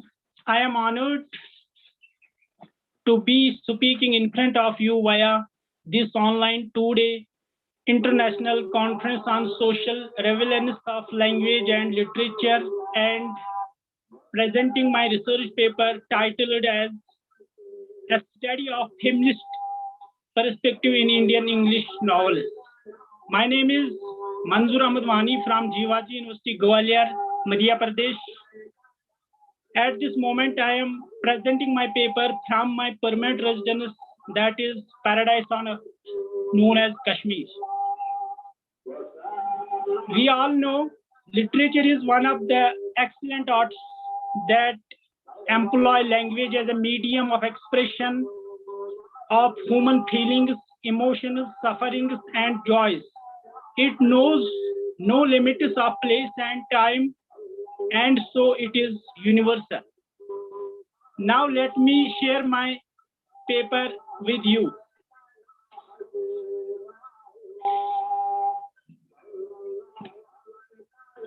It is generally observed that women have been portrayed both by men and women writers as daughters, mothers, wives, and widows. Here I would like to explore the representation of women in the novels by different writers. First of all, let us have a brief idea about feminism. Feminism perhaps is the most important movement that swept the world of literature in the second half of 20th century. It has been explained differently in different parts of the world. In Indian literature also, it has been elaborated in the different sections of women depending upon their creed, class, and level of consciousness. Feminism deals with the representation of women and their existence in the patriarchal society.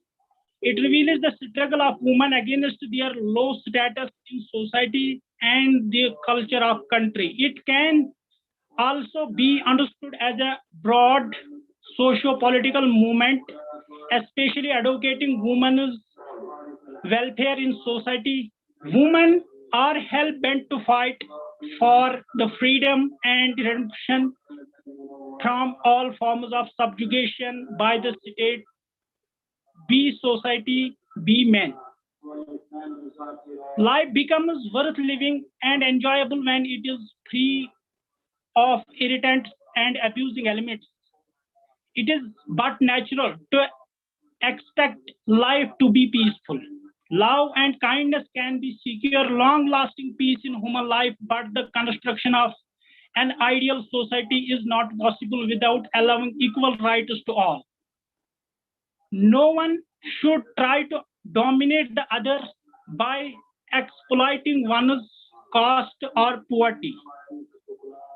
The awareness that all are equal in the eye of divine law can ensure happy coexistence. Economic disadvantage of one man's life should not be other man's authorization to suppress and torture the disadvantages. No one of society should live in perpetual panic of the other. Women should enjoy equal rights so that they will acquire empowerment, which will be an effective deterrent against any kind of gender abuse. The present age is the age of stress, and one finds the society full of cultural and social problems and issues. So, a lot of writers have written a lot about it and have provided beautiful examples. Literature is full of such examples where these writers have taken these issues and have presented in a striking way. The present study is an attempt to come across the element of feminist perspective in Indian English novels. Women Okay, writers. sir.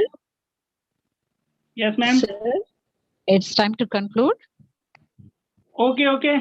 Let me conclude it.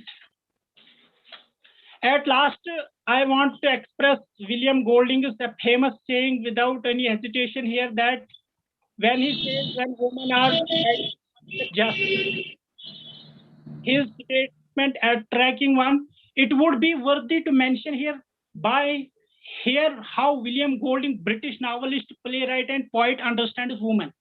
I think women are foolish to pretend they are equal to men. They are far superior and always have been.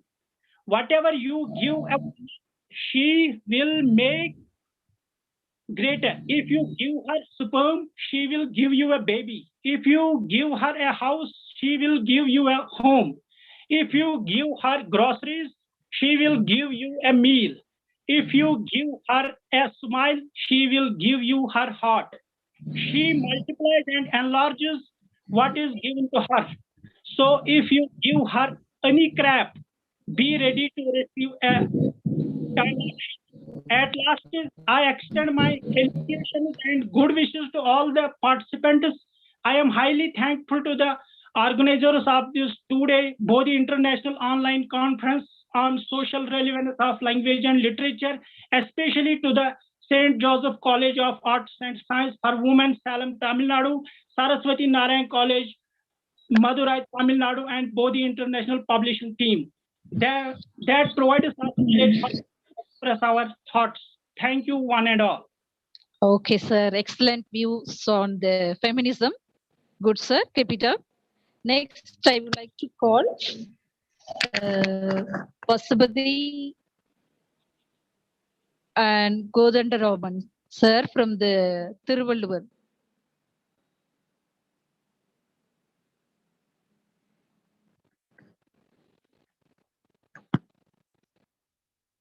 Sir, is there Sir Pasubadi and Godandaraman? Are you audible?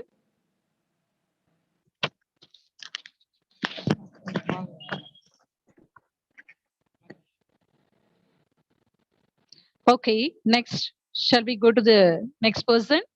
Maria Shalini and Arakya Shailaja from Coimbatore.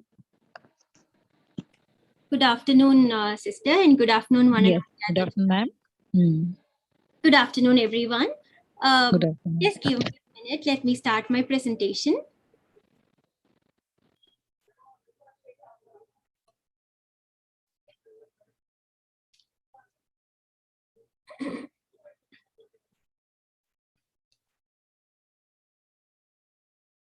Hope my presentation is visible.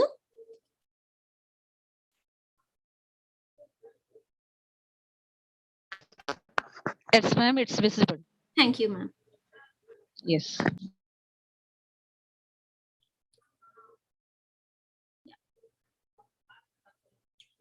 Good afternoon, one and all present here, and I'm Maria Shalini, PhD research scholar studying in Bishop Appasamy College of Arts and Science, Coimbatore. First of all, I would like to extend my gratitude for all the organizers who had given me this wonderful opportunity to present my paper on incorporating ICT tools in language teaching, specifically designing listening and speaking activities for school children, specifically for high school children. As I'm teaching high school students, my research is on how to incorporate these listening and speaking activities for the students studying in high school. I would like to remind this Chinese proverb that says, tell me and I'll forget, show me and I may remember, involve me and I understand. So it is clearly, it is obvious that it is very important for a teacher to involve her students in teaching learning process. And I could say these days are really a very challenging days for both students and teachers, because the world of today been experiencing a very unconfronted days, because we face the pandemic, and also there is a wide shift in teaching learning process. As sir also mentioned in his lecture, change is the inevitable thing in everyone's life, and specifically it brought a very big change in the process of teaching and learning. So on this account, I would like to say online teaching is really a blessing in disguise. Imagine if there is no involvement of ICT tools or involvement of ICT or involvement of online teaching during these 1.5 years, it would be really a very difficult time for students to get engaged in teaching, in learning. And also teachers also faced a very big problem that they cannot give, or they cannot facilitate their students. So I could say that this online teaching as of now, so I feel that online teaching is really a blessing in disguise, because it made a very good contact with our students during these pandemic days. And while I talk about online teaching, the word collaboration or the word collaborative learning is of recent trend, because the CBSE and the new educational policy also emphasize the collaborative learning, and how that is really very important with students, how a teacher or how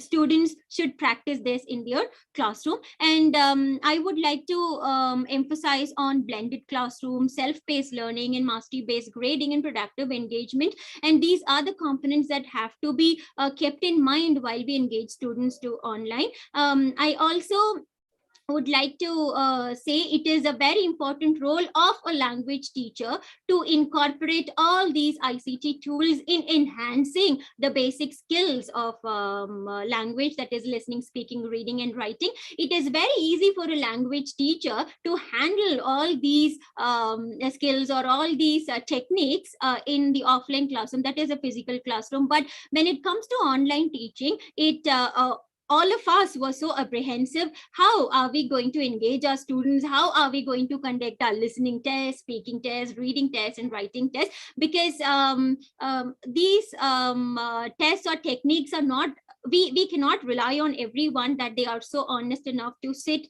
close their books, and write their exams. So quite unreliable. And it is really a very challenging role for teachers to engage students. As ma'am also rightly said, one of our students felt that no, I completely feel that I'm out of things, so let me leave the class. So this could be the feeling of all the students engaging in online classroom. Yes, of course, but the methodology of English incorporating ICT, that is communicative teaching, it provides more opportunities for communication between peer learners, because we have seen students how they brought a very big transformation. Students, those who were not able to convey their thoughts in the physical classes because of peer pressure, or they are so shy, and they don't want to come in front and express their thoughts. But you see, in the online classroom, students are really, at home. They feel comfortable, and they sit, and it is not needed also to just turn on their cameras all the time. So whenever they are giving their ideas, it is possible for them to come up with beautiful ideas. In my research, I have seen a child who is very reluctant to open up his mouth and open up to give few ideas, but he was really, and she was really doing wonders during this online classroom and online teaching. So I would bring here what are the ways and what are the tools that we can use for listening activities. And even during the research process, we have used so many listening skills that could enhance students' listening capacity. As we know, the triple A's, that is attitude, attention, and adjustment. So we need to take account the students, even their mentality, and how that can be helped using ICT tools. So I really felt a very big change once after I introduced all these three applications. That's the book creator application, the storyboard, and the interactive whiteboard, and the pre-recorded audio and video. And it is very difficult for students to sit and listen for someone, of course, but these audiobooks are applicable for English language learners and young people who are craving for language, for learning English with stories. And even we created so many lessons in this application, book creator. As I'm running sort of time, but I have the link. I'm not able to present my audiobook and the interactive whiteboard as well. So these three tools really played a very important role in enhancing listening skills with my students. And the tools that I used for amplifying speaking skills was Flipgrid, and this tool really worked, helped me assess my students speaking ma'am. as well. Yes, It's for you. Yes. Kind So of. let me conclude, and I have a video Yes. as well, but I'm not able to do that. I'm so sorry. So, and the graph also shows that how there is a wide shift in the increase of students attending their online classes and online schools. I would like to conclude by saying that every coin has two sides. And also these online tools may also have its pros and cons. So it is in the hands of a language teacher to use it wisely to make students engaged in teaching learning process. Thank you, sister, and thank you so much for listening. Good, ma'am. Good presentation at the PPT. Online teaching is the blessing in this pandemic. Yes, it is true, ma'am. Thank you very much. Now I would like to thank all the scholars and PhD holders for presenting your papers very good manner. Thank you, one and all. Now I over to Ma'am Lydia. Thank you.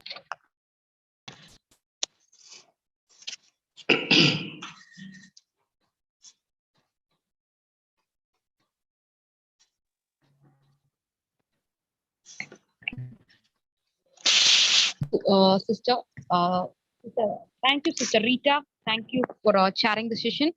Next, I would like to invite Dr. G. Vinod Kumar, Assistant Professor, Department of English, Bharatiya University, to chair the next session. So over to Dr. Vinod Kumar. Yes, thank you. Thank you very much for your introduction.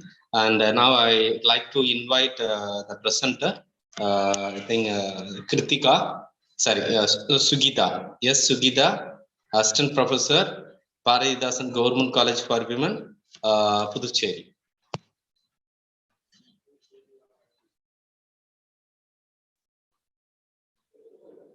Is Sugita available?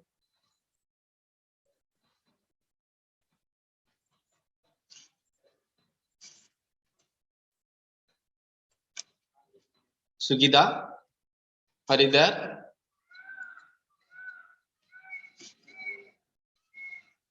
Okay, so if she is not present, means then we'll move to the next candidate. Kritika, assistant professor in English, Kobe Arts and Science College, Kobe Chettipalayam, Hero. Kritika, are you there? Yes, sir. Yes, sir. Yeah. I'm here. Yes. Thank you, sir. Good afternoon to all the dignitaries. I'm really immensely pleased to present my paper in front of all the dignitaries. And then I have chosen social relevance of language and literature in the selected novels of Mark Twain. I hope you all know, we're familiar with this novelist Mark Twain. Actually, his original name is Samuel Langdon Clemens. He's writing in under his pen name, that is Mark Twain. And then he is often called, familiarly known as a father of American literature. And in maximum, he has written 2 familiar novels, that is The Adventures of Tom Sawyer and then Adventures of, it is sequel of Tom Sawyer, that is Adventures of Huckleberry Finn. And then he's mostly fascinated with science and scientific inquiry. And most of his works maximum socially related with language and then literature. So how language is socially related and how it is overlapping with literature and language. So language is like a fuel for the vehicle of literature. Without the possibility of language, literature can never survive in its high level. And then his work is full of innovative ideologies, inventive speculations of language in literature. So what are all the main target of language with the help of literature? So and then in the story, he has given the famous character, that is Tom Sawyer. So he is whatever the languages he is using, that is mostly he is using colloquial languages. And then that story, his story is entirely based on his own autobiographical elements. And then his story is interspersed with social commentary and then lively exposure of his every narrative techniques. Mainly, we can understand that language is a medium of expression, which helps to attain that what do you mean by literature, what do you mean, what is the genre of literature, these kind of things we can understand through the language. So literature connects the individuals with the society and then with politically, either politically or emotionally or socially. So we can understand that moral value of language with the help of literature. And then language is socially related with literature in one way or other way, especially in the works of Mark Twain. And then literature influences civilization and made changes in political systems. And his education is, though his education is the limited one, but his narratives, his way of ideologies using in his novels is entirely high level. And then in one particular interview, he says that my education never, I never allow my education to connect in this way of communication. So I would like to conclude that so there is a immense relevance of society in language as well as literature. Thank you for all the team for my presentation. Sorry if there is inconvenience means. Thank you so much, Kritika. So you have presented well. I have only one question. So why did you choose this topic? Sir, I really like reading novels. So I would like to choose novel-based things. That's why I just conclude that I'm from rural background. So I know the difficulties of languages.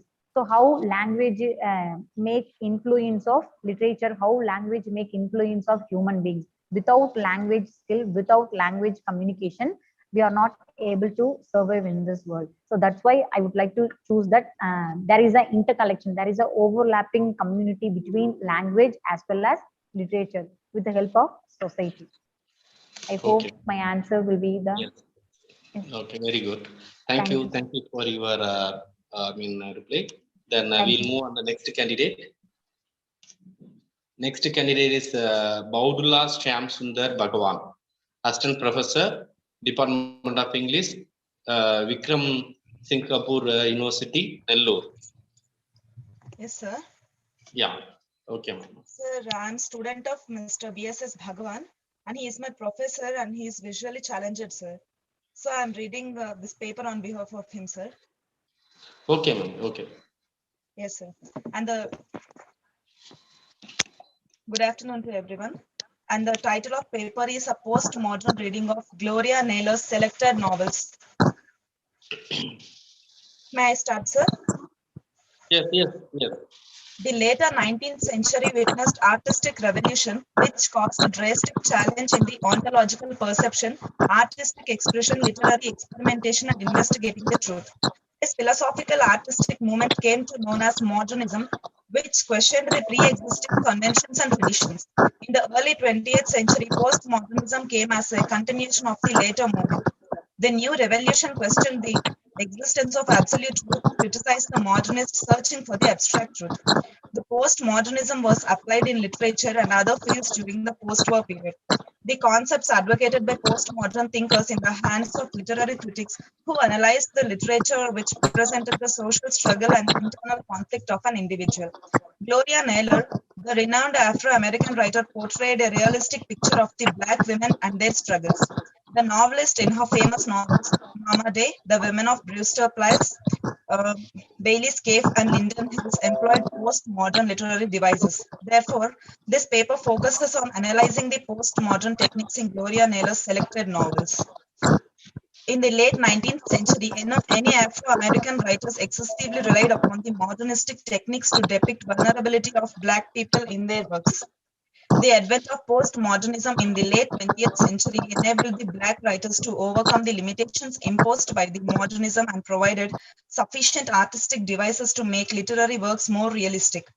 Unlike their predecessors, the postmodern writers refused to believe in the existence of universal truth and absolute meaning. These writers in their works attempted to present absurdities, complexities, and irony of the life. Irony, paradox, ambiguity, fragmentation, and radical shift from established conventions are the important features of postmodernism. The Afro-American literature, which mirrors the social struggle and internal conflict of Black people, can be better understood in the light of postmodernism.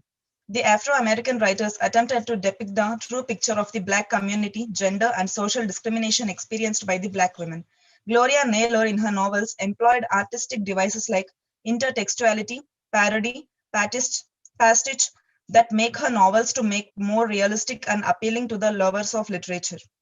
The present paper probes into the 4 selected novels of Gloria Naylor, The Women of Brewster Place, Bailey's Cave, and Linden Hills, and analyzes how the novelist used postmodern tools in plot construction, narration, storytelling, and characterization. The novelist presented how social and gender discrimination destroyed the lives of Black women. She also mirrored the psychological sufferings of the Black women. In her works, Naylor portrayed a vivid picture of positive and negative traits in Black women. The first novel, The Women of Brewster Place, presents the miserable lives of Black women and their quest for self-identity. The second novel, Linden Hills, deals with the Afro-Americans' quest for materialistic comfort and social status. The next novel, Mama Day, picturizes the conflict between the logic and myth. The other novel, Bailey's Cave, deals with female sexuality. The Afro-Americans suffered due to the social oppression and gender discrimination. Naylor, in her works, portrayed Black women who were the victims of social discrimination and male domination. Naylor used postmodern artistic devices to represent the miserable lives of Black women and the impact of racism and male chauvinism on their lives. The postmodern thinkers are argue that no writer can create original artistic work and escapes from the influence of previous writers. Therefore, it advocates that every literary work contains thoughts of previous generation and needs to be read along with the previous texts to understand. Gloria Naylor adopted this concept and borrowed the ideas and traditions from the writers of previous generation. The novelist undoubtedly followed Dante's Inferno to create Linden Hills, which became its postmodern replica, but the characters do not neglect the will of God. The characters in this novel, lured by successful promises and dreams, have achieved status and power, yet in the process, they have forfeited their hearts and souls while remaining unrepentant and therefore unlikely like Dante's sinners. The postmodern writers generally imitate major ideas from the previous works, but with some difference. Gloria Naylor adopted the context of Dante's Inferno and made necessary changes to the context to reflect how the dreams exterminate African Americans' internal selves.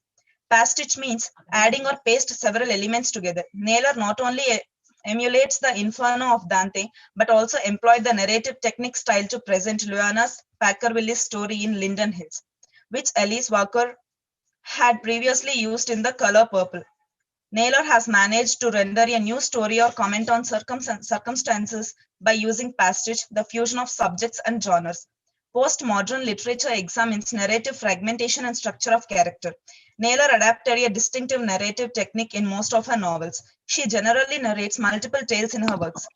The reader is forced to travel along with the character to understand the story. The multiple tales and oral tradition makes her works unique in plot construction. Naylor's novels address the complexity of Black life in many dimensions. In the process of achieving these effects, Naylor relied upon fragmentation, paradox, and omniscient narrator. The core characteristics of postmodern literature are non-linear or... Yes, ma'am. Sorry for the interruption. I just want to know that what is the main focus on this paper? What's that the presenter is going to focus through the paper? So, please permit me, sir. Hello, sir. Sir, namaste, sir. Good afternoon, sir. Yes, good afternoon. Good afternoon. Sir, the focus of this paper is to find out the postmodern traits in the novels of Gloria Naylor. We have find out few postmodern devices such as fragmentation, intertextuality, pastiche, and narrative techniques in the novels of Gloria Naylor, sir. Based on that findings, we have prepared the paper, sir. Hello?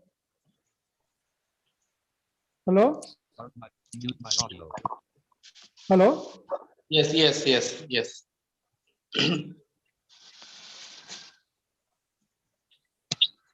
have sir. applied postmodern techniques to analyze the novels of Gloria Naylor. We have find out the certain qualities like intertextuality, fragmentation, pastiche, and other things. And based on these findings, we prepared this paper, sir. Okay. Thank you so much. And then next we move the next candidate. Next candidate is Ponenil, and assistant professor, standard fireworks for women, Sivagasi.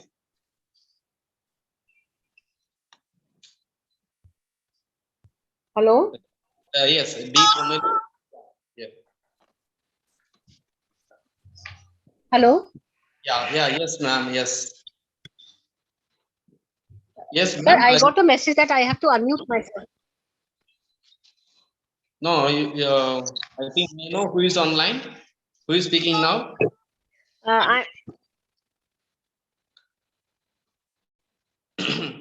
Who is speaking now?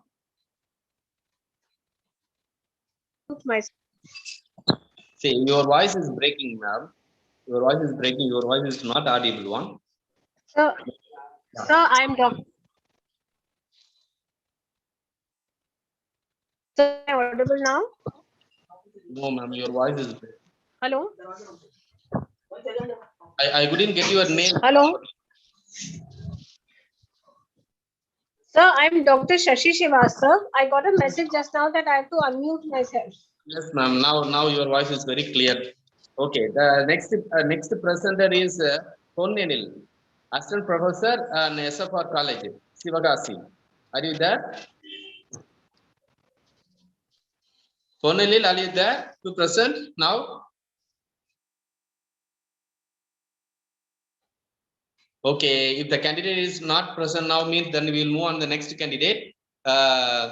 Next candidate is M. Kanya, assistant professor, Madurai Sivagasi Nada's Pioneer Meenakshi Women's College, Puvandi. Good afternoon, sir. Good afternoon, sir. Yeah. Yes. Now you start your. Am I audible, sir? Yes, you are audible. Yes, sir.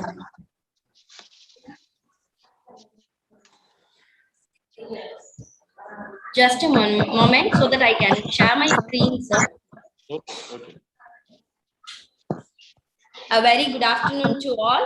I'm here to present my paper on the topic Quest for Identity in Anita Nair's Ladies Book. Anita Nair is one of the best-selling novelists of India in the recent times. She is widely read for her variety of themes, which include feminism, self-identification, subjugation of Indian women, gender inequality, and so on. In her novels, Ladies Book, she talks about 6 female characters from different social backgrounds. First of all, I would like to give a brief intro about Quest for Identity. It refers to a man's struggle to seek, to enhance, to add meaning to his life. This is a common theme for both the gender, that is for both male as well as female. But in most of the cases, it is the women who faces this issue to a great extent. And in Anita Nair's Ladies Book, we find this. Sorry for not changing the screen. Here in Anita Nair's Ladies Book, as the title of the book refers, we see 6 different female characters who are all from different background of the society, Indian society. Unless we know the names of the character, we may not be able to understand what I'm going to present. So let me give some brief intro about the names. Akhila, Akhilandeshwari, alias Akhila, Prabhadevi, Janaki, Margaret, Sheila, and Marikorandal. These were the names of the female protagonists or the female characters in Ladies Book. Akhila, who is a 45-year-old woman, she desires to escape somewhere after 26 years of shouldering the family responsibilities.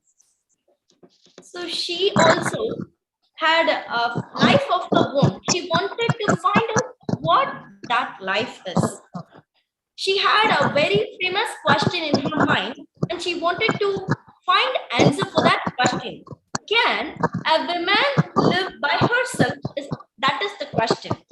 And she listens to these stories from these 6 women, from these 5 women characters, and she tries to identify and understand either a woman needs a man or not. One after the other, all her companions, they share their life stories to her. From their stories, she is sure to find an answer, I think. So the theme of quest for identity, it seems to be deeply rooted in Anita Nair's Ladies Book. And Akhila, she had suppressed her thoughts for a young man named Hari, who she meets in a train travel. For fearing the society as well as her family, she didn't express her feeling towards Hari. Yes, ma'am. Ma'am, just a minute. Sorry for the interruption. Yes, sir. Due to the time concern, so you have presented. I'll just complete, sir. I'm going to complete. Sorry. Yes, you come to that conclusion part, ma'am. Yes, thank you, sir. So almost all the women characters had suffered eternally under the male dominant society. Women are expected to be good wives, good daughters, and good mothers. But do they have a life of their own? That is the question, and that is the quest for identity in Anita Nair's Ladies Book. Thank you for giving me this opportunity to present my paper. Thank you once again. Thank you, ma'am. Thank you so much. Next candidate, Jamil Muthu. Jamil Muthu, part-time research scholar, Alagafa University, Karaikudi. Are you there? Yes, sir. Yes, sir. I am present now. Then you start your Yes, sir. Good afternoon to you all. My topic is victimizations of Black women in Toni Morrison's novels. Toni Morrison has written 4 novels. I have to check only novel, The Bluest Eye. In Toni Morrison's novels are portrayed how Black women have been victimized by racial, social, political, and economic levels. They have a lot of desire, but they did not express it because they have to depend on their men and the other. Other means white men. They are separated from the society. They have to endure all the violence and the racist behavior of both white men and women not only struggle against racist society, but also she has to suffer at the hands of black men. I have to quote some of the few lines from the text. In the first time, we can see the character Pecola cannot be married with her classmate high yellow dream girl with white beauty features and who is admired and recognized by all. Finally, Pecola wishes to take her to the world of madness. She loses her mind to get the bluest eyes. She achieves the bluest eye in her state of insanity. But for the world, Pecola without blue eyes, she just stands as a self-victimized girl. I would like to quote some of the few lines from the text. Choli was full of lust and looked depressed always. What is clear now is that of all that of hope, fear, lust, love, and grief, nothing remains but Pecola and yielding the earth.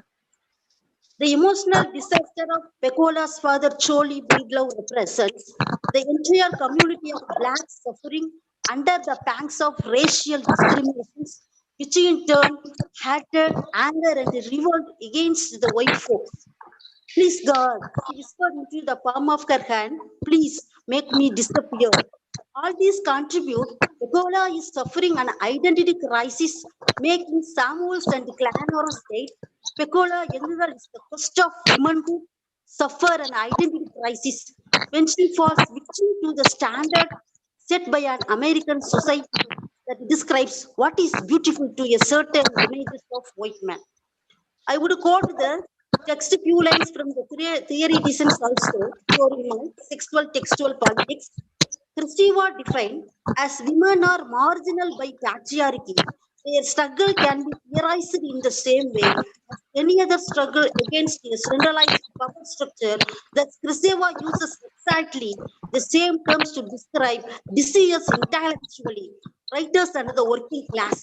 As long as it has not analyzed their relation to the intentions of power and has not given up the belief in its own identity, any liberations of movement can be recuperated by that power by a spiritually laxist or openly religious the solution. Who knows? It will any caste pass through, which is suppressed in discourse in the relation to production, call it women or oppressed causes of society.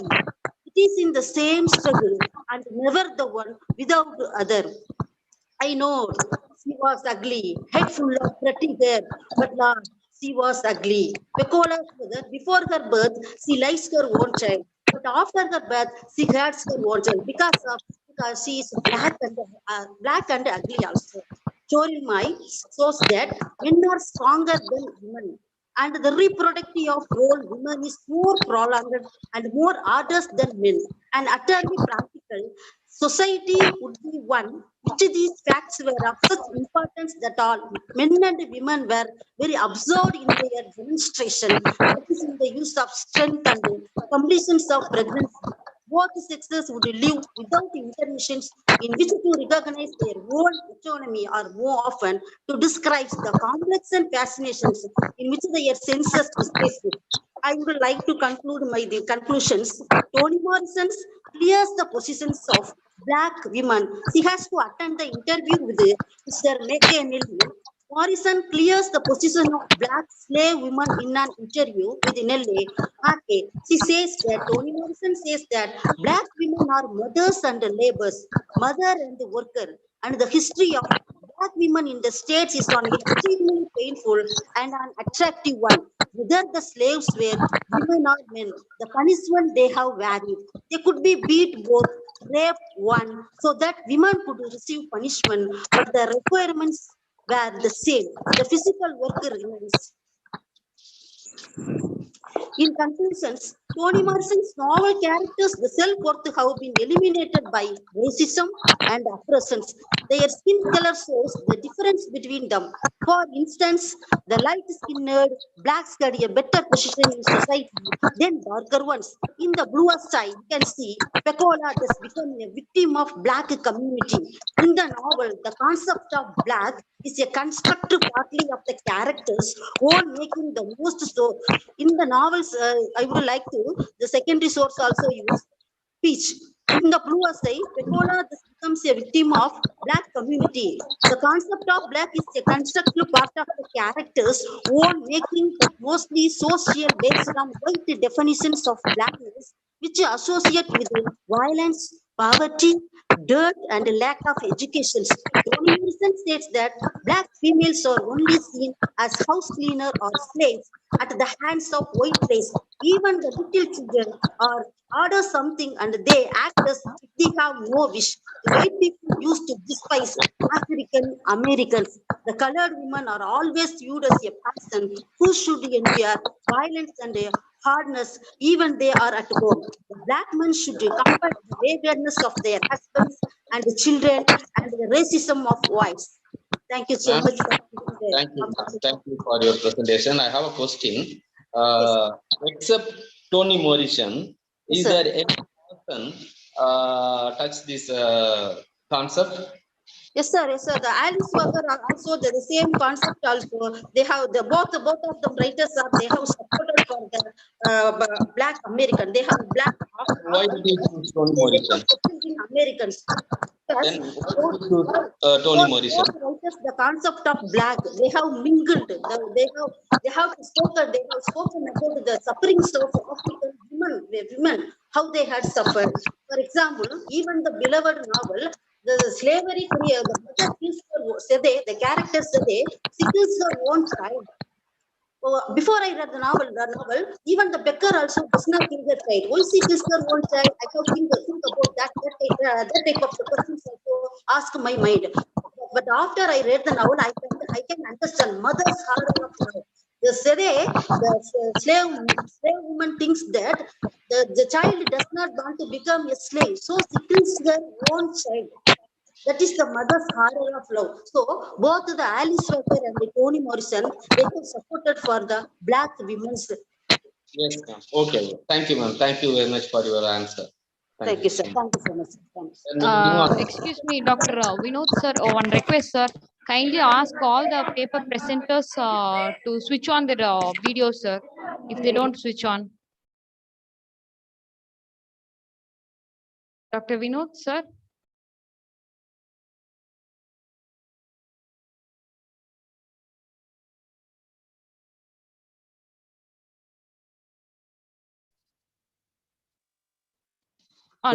Sir. So Yes, Vinod, sir, please ask all the paper presenters to switch on the video, sir. Sure, ma'am. Sure. I'll ask the presenter to switch on the video. Okay, sir. Thank you so much, sir. Thank you. Hello, sir. Sir, sorry to disturb you. I am Mrs. Pondial, sir. Yeah, Pondial. Yes, sir. Shall I start to present now, sir? We will start it. We will start. Okay, thank you, sir. Thank you.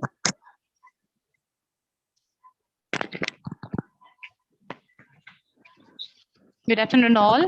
I'm going to present my paper on the title, Importance and Influences of Human Relationship in Chobade's Sisters.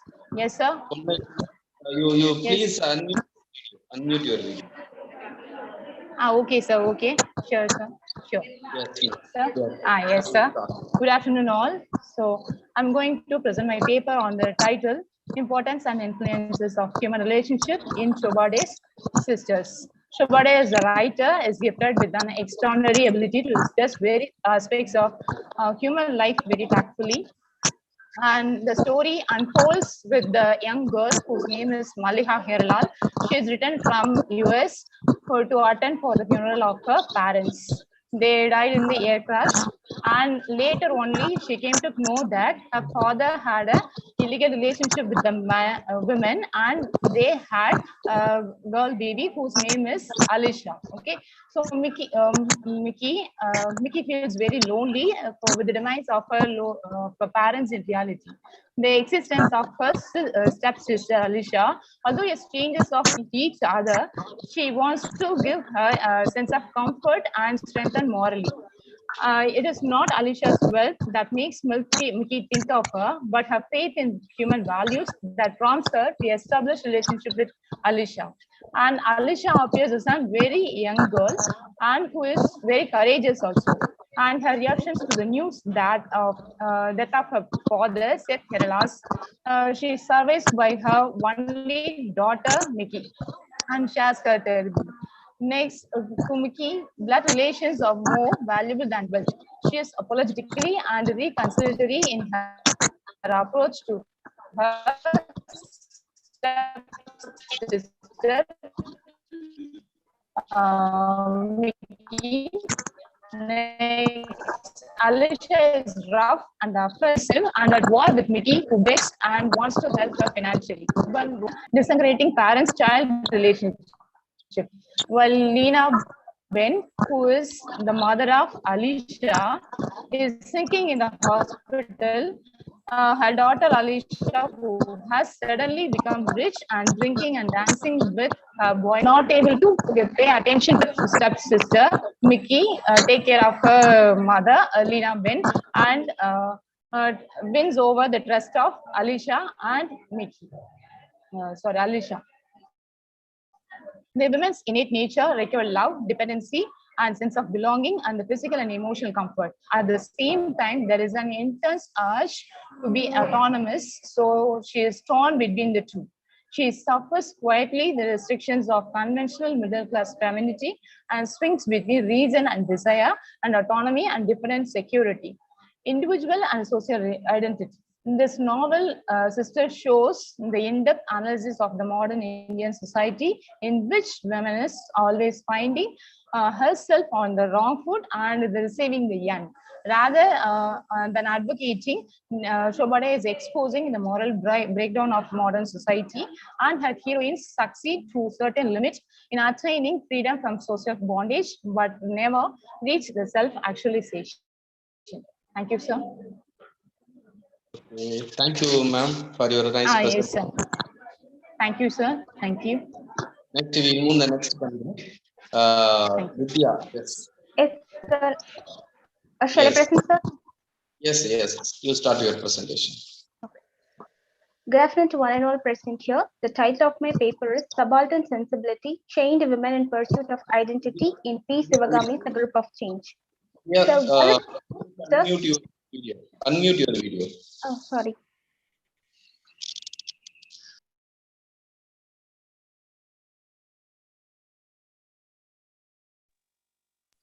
Yes, now you present. Okay. Dalit women were always marginalized in the society. They were oppressed twice and treated brutally. Their sufferings were focused mostly on the individual and as well as the community. P. Sivagami, through this novel, explores about the inequality and the untouchability, the painful journey of women characters in the society. The video file is muted. You please unmute your video. Okay. No, sir, it is started.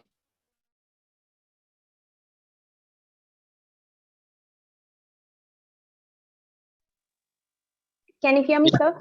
Yes, Am I yes. audible? Yeah, you are audible. Okay. Now you start.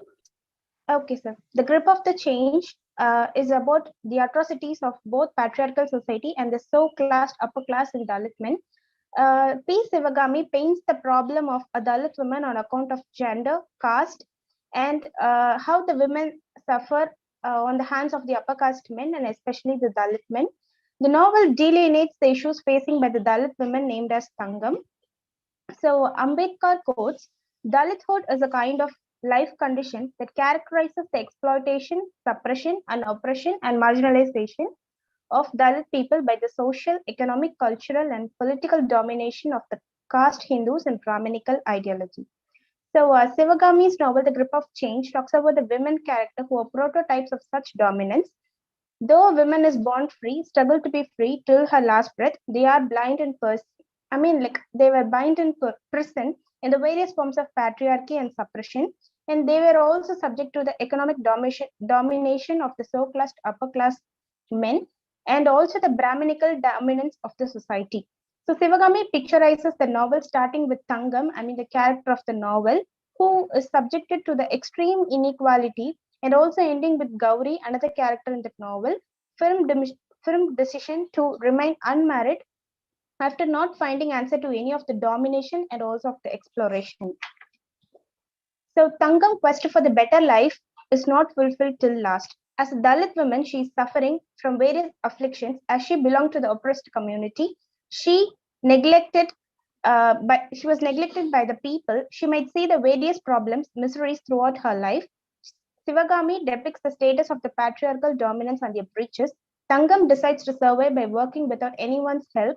Dalit women mostly or daily workers. They went to agricultural fields and construction works for their survival. So the most unbelievable fact that lies in the novel is Tangam, the character, was raped by her own community men named as Kathamuthu. So his name gives the meaning, the Kathamuthu name gives the meaning as a protector, but instead he is not a protector and he actually victimizes the character Tangam.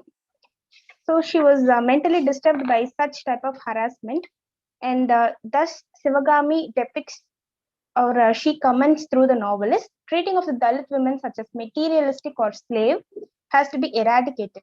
The only way to get rid of them is one should, get well educated, and so that Dalit women could also be enhanced or empowered, and they should protest and they should come out of it and show their protest through educating themselves and developing themselves. Thank you. Okay, thank you. Next presenter, K. Ravichandran. K. Ravichandran, PhD research scholar, Zakir Hussain College, Ilayangudi. Mr. K. Ravichandran, are you there? Okay, then we'll move on the next candidate, Bharati, P. Bharati, teaching fellow, Anna University, MIT campus, from Perth, Chennai. Hello, good afternoon, sir. Yes, ma'am. Good afternoon. Very good afternoon. Sir, this is Niveda. I'm a student of Bharati, ma'am. I've also co-authored this paper, sir.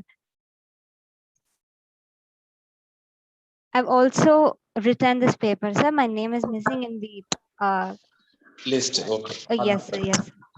And then who is going to present, yourself or your guide? I'll be presenting, sir. Okay. Sir, you can okay. Present.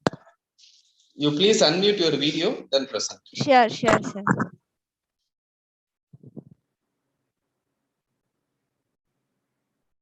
Could you see me, sir? Yes. Yes. Sir. Is my screen visible, sir? No, not yet.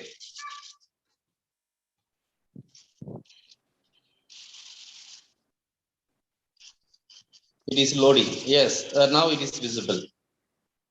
Yes, okay, sir.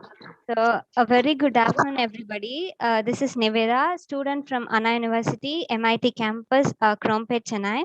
At the outset, I would like to thank you for giving me this opportunity to present this paper.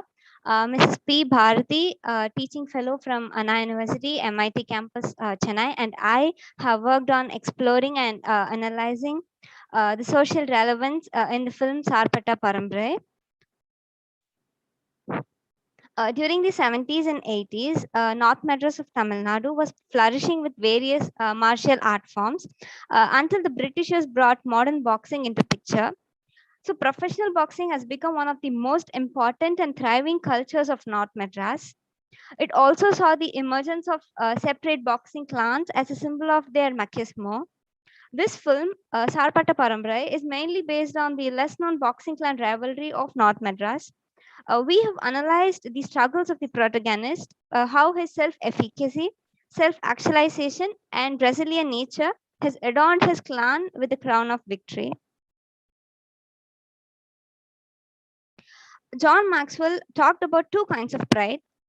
One is good pride, which represents your dignity and self-respect. And whereas the other one is bad pride, which is the deadly sin of superiority that reeks of conceit and arrogance. So bad pride is certainly the root cause that kicks off rivalry.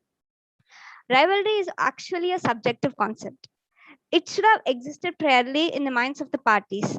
A strong contention among family members who have separated into groups or group of people who have been verbally abused by the other tend to build a strong feeling of retaliation in their minds. Since rivalry is subjective, it need not to be mutual. So one side can carry vengeance while the other may not. Two important theories have strong relationship with sports and rivalry. One is the social comparison theory by Festinger, and the other is the goal-setting theory by Locke. Talking about the social comparison theory, Festinger's thought-provoking idea throws light on the fact that social comparison lays the foundation for competition between parties. Besides getting motivation for improvement in comparison with others, one also develops a sense of superiority if the metric results in favor of his or her side, or develop frustration or anxiety if it were the other way around. Either of the extremities serve good for the appraisal of rivalry. Next is Locke's goal-setting theory. It has great relevance with the sports clan rivalry.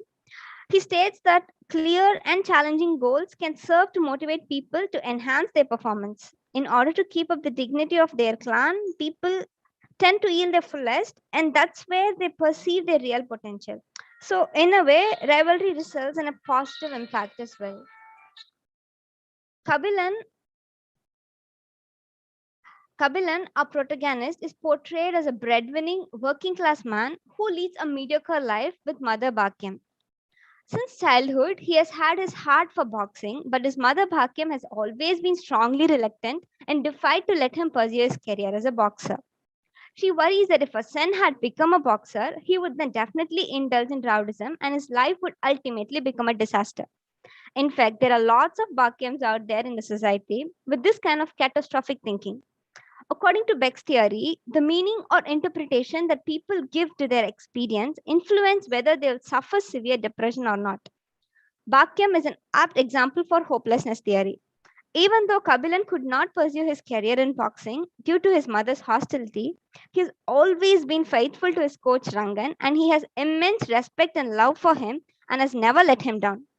Sportsmanship is not just about maintaining good physique and fighting for team, but paying loyalty to one who taught us the art and consistently giving our support to the team.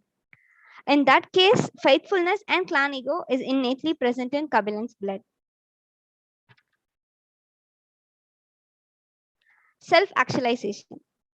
Kabilan, the protagonist, knows that he fights pretty well, but he perceived his full potential only when he desperately wanted to pay back for insulting his coach.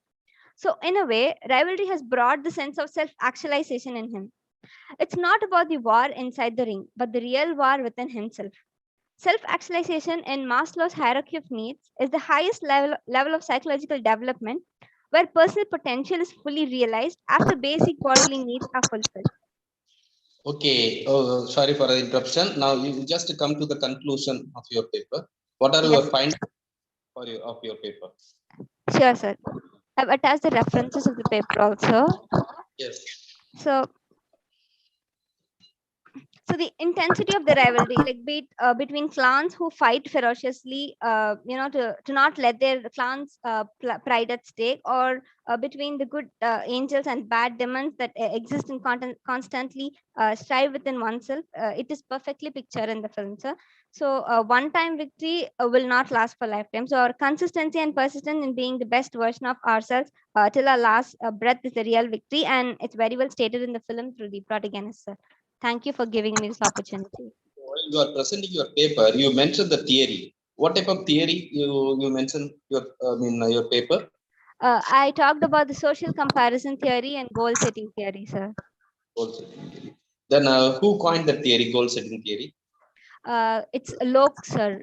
Locke's goal setting theory, and social comparison theory is by Festinger. Okay. Okay. Thank you. Thank you so much. Thank you, sir. Thank you for the opportunity.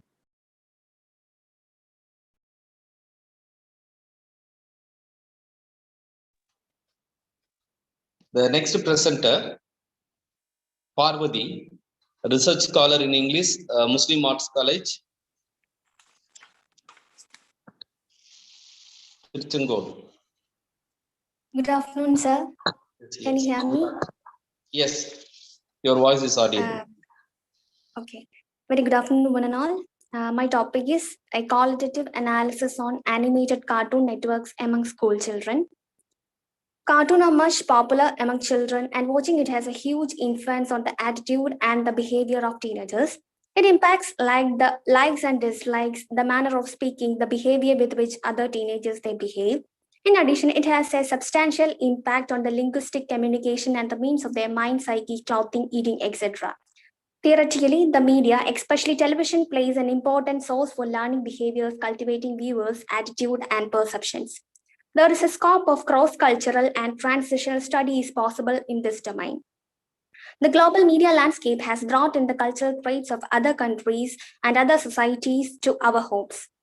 Hence, there is a cultural diffusion of trade happens. It is indeed the world of globalization and technology we are living in nowadays. Technology has brought us many comforts and that has completely changed our lifestyle. Cartoons have a great influence on children and grabs their attentions quickly. Nowadays, children's physical activities have been restricted by excessive monitoring of cartoon programs. As a child grows, his or her performance keep changing over the years. This happened because of his or her developments in knowledge, understanding, and an interest. Cartoon influence impacted the physical, social, and emotional development of students. The effect can be noticed in their behavior, attitude, daily conversation, and personality. Many studies prove that students use cartoon character to motivate them for various activity. Students' behavior associated with cartoon watching. They speak like their favorite cartoon characters. They try to gain physique like their favorite cartoon character, etc. There are some earlier notions that cartoon watching has only negative influences on students, but some detailed analytical studies and reveal that cartoon watching has some positive effects also. Cartoon helps in developing cognitive behavior, social and emotional development among students. Both qualitative and survey findings underline the role of TV on child behavior and demonstrating gender differences. Cartoons make changes in social behavior related to interaction with other people. Significant proportions of children, almost half, also reported that mannerisms had been prompted by watching of cartoon channels. Finally, it is concluded that watching television is beneficial to children if it is done under proper guidance. Students are growing watching these cartoon programs at different platforms such as TV, mobile, internet, etc. The findings show that intent produced animated cartoon programs are gaining popularity among school children. Choda Bheem, Krishna, Motu Paltu, as so on are the popular among some Indian school children. The Indianization of cartoon characters created a new universe for Indian children. What Panchatantra did in our older age is now being done by the modern cartoon characters and programs broadcast on Indian television. Different genre of cartoon watched by the students are fantasy, informational, comedy, educational, and adventure. Among these, the most popular genre is fantasy. Most popular cartoon channel among students, according to their preferences, are Cartoon Network, Pogo, Hangama, Disney Channel, Nickelodeon, etc. Watching animation promotes the audio-visual learning among students. All the children program and cartoon channels are intermixed with advertisements. These advertisements have a definite influence on the tender mind. Fast food snacks filled with masala is harmful for health. As these snacks provide tattoos and stickers, children often try to influence their parents for these products. Children feel that whatever is portrayed on TV is real and they start imitating these characters. Some theorists feel that watching violent movies have an influence on their perspectives and they intimate such violent behaviors. It is clear that a considerable amount of violence on cartoon series make changes in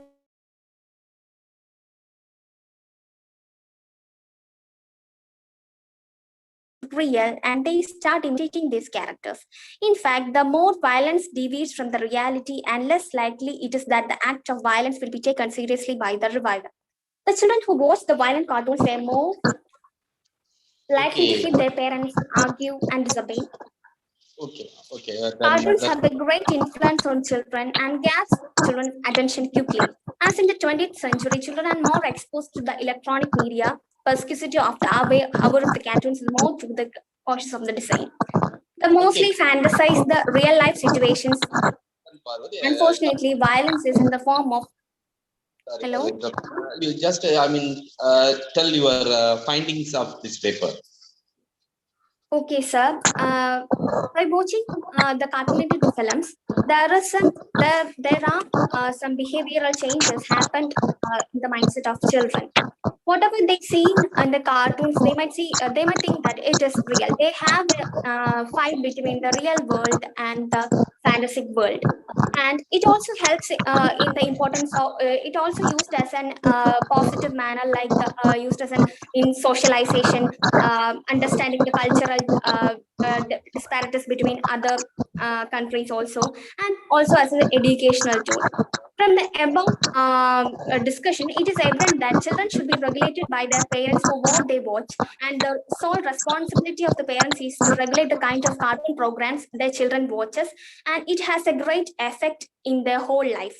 The cartoon should be made with sense of responsibility, and there should be a definite constructive purpose behind them. Cartoons should be made with respect to healthy themes and cultural aspects, as it will be better construct the minds of our future generation. Thank you, sir. Thank you for giving me the opportunity to present. Okay, ma. Okay, right. Thank you so much for your presentation. Thank you. And let us move on the next candidate. Yes, Sugita.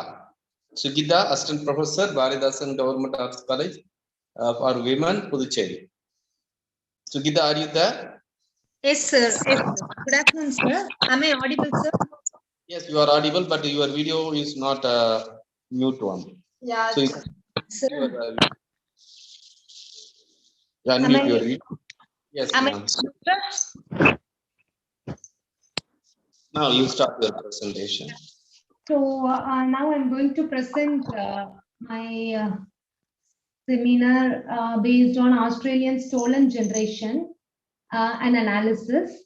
So the stolen generation refers to actually the children of the Australian Aboriginal people, and how the white people captured the island and named it like a Western Australia, and they did all the things like Afro-American people suffered, we can say. The same manner, Australian Aboriginal people were treated by the white settlers, and their children were removed forcibly from their families by the Australian federal and state government agencies and church missions under the Parliamentary Act 1905 to 1970.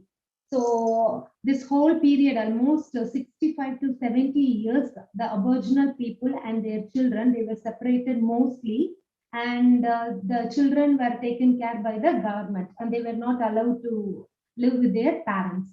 These policies were framed in order to mix the Aboriginal children with the Australian white family or the government institution.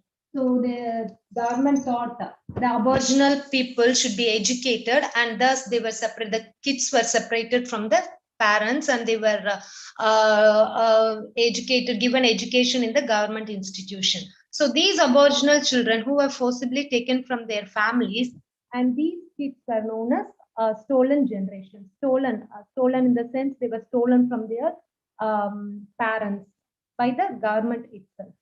So these children, they were provided with a lower standard of education compared to the non-Indigenous children. So these stolen generation children, they were taught to look down upon their culture, heritage, and tradition, and even their names were changed. The parents' name, the names that were given by the parents were changed by the government. So it's like the children, they were not at all related to you, parents. The government tends to say that. If we read the stolen generation books, we can understand it very well. And these things were very much, because of the time constraint, I'm actually briefing the whole thing. So in Follow the Rabbit Proof Fence by Doris Pilkington, we can see the sufferings of the stolen generation children. And the Aboriginal people's life is very well shown in this Follow the Rabbit Proof Fence by Doris Pilkington. And the Aboriginals' life is very much dependent on nature entirely for their day-to-day life activities. And we can see how nature and the Aboriginal people, they were actually very much, blended or mingled with each other. So after the white settlers came, the Aboriginal people were forcibly not able to follow their life along with nature because of the white settlers. They were not given their names even were changed, and their dressing code which were according to the climate of Australia. The white settlers, as we see even in India, how we people the dressing sense changed. In the same manner, the Australian people, the Aboriginal people, they were also like forced to change their dress code. And even the weekdays, they were named actually based on the nature. Like Monday was named as Mending Day and Tuesday as like Tobacco Day. And in the after the white people came there, everything got changed. And the white raiders used to come in a ship or small boats and enslaved the Aboriginal women for their pleasures. They even killed the men who came to protect their women. The women who were exploited by the white raiders were used as sexual slaves and were murdered when they were no longer needed, and their bodies were thrown into the deep sea. So Elagonga, a peace-loving headman tribe, he remembered about his grandfather's encounter with a white captain whose name was Fremantle. So there were various anecdotes that were given in the Follow the Rabbit Proof Fence. Actually, the rabbit Follow the Rabbit Proof Fence is like in based on true events. A daughter has written everything that the mother had undergone. Yes, ma'am. Just a minute, ma'am. You just come to your finding. Yeah, conclusion. Okay, sir. So to conclude, if you ask me, I opine that like the rabbit-proof fence indicates the Aboriginal people's sufferings and struggles for cultural existence. The Aborigines think that they do not fit into the colonialist culture and their disability to adhere to the colonialist culture. So actually, the three girls, they escaped from the white settlement institution. So this whole autobiography mode is about how they absconded from the place and how they reached their home. So this is the autobiographical thing about the Follow the Rabbit Proof Fence. Yeah, thank you. Okay, ma'am. Thank you so much, ma'am, for your presentation. And let me leave from my session. Then before I leave from this, I would like to say thank the director, Dr. Balakrishnan, for giving me this opportunity as a chairperson. And I must thank all the participants. And I must thank the organizing group for organizing such a wonderful conference. Thank you so much.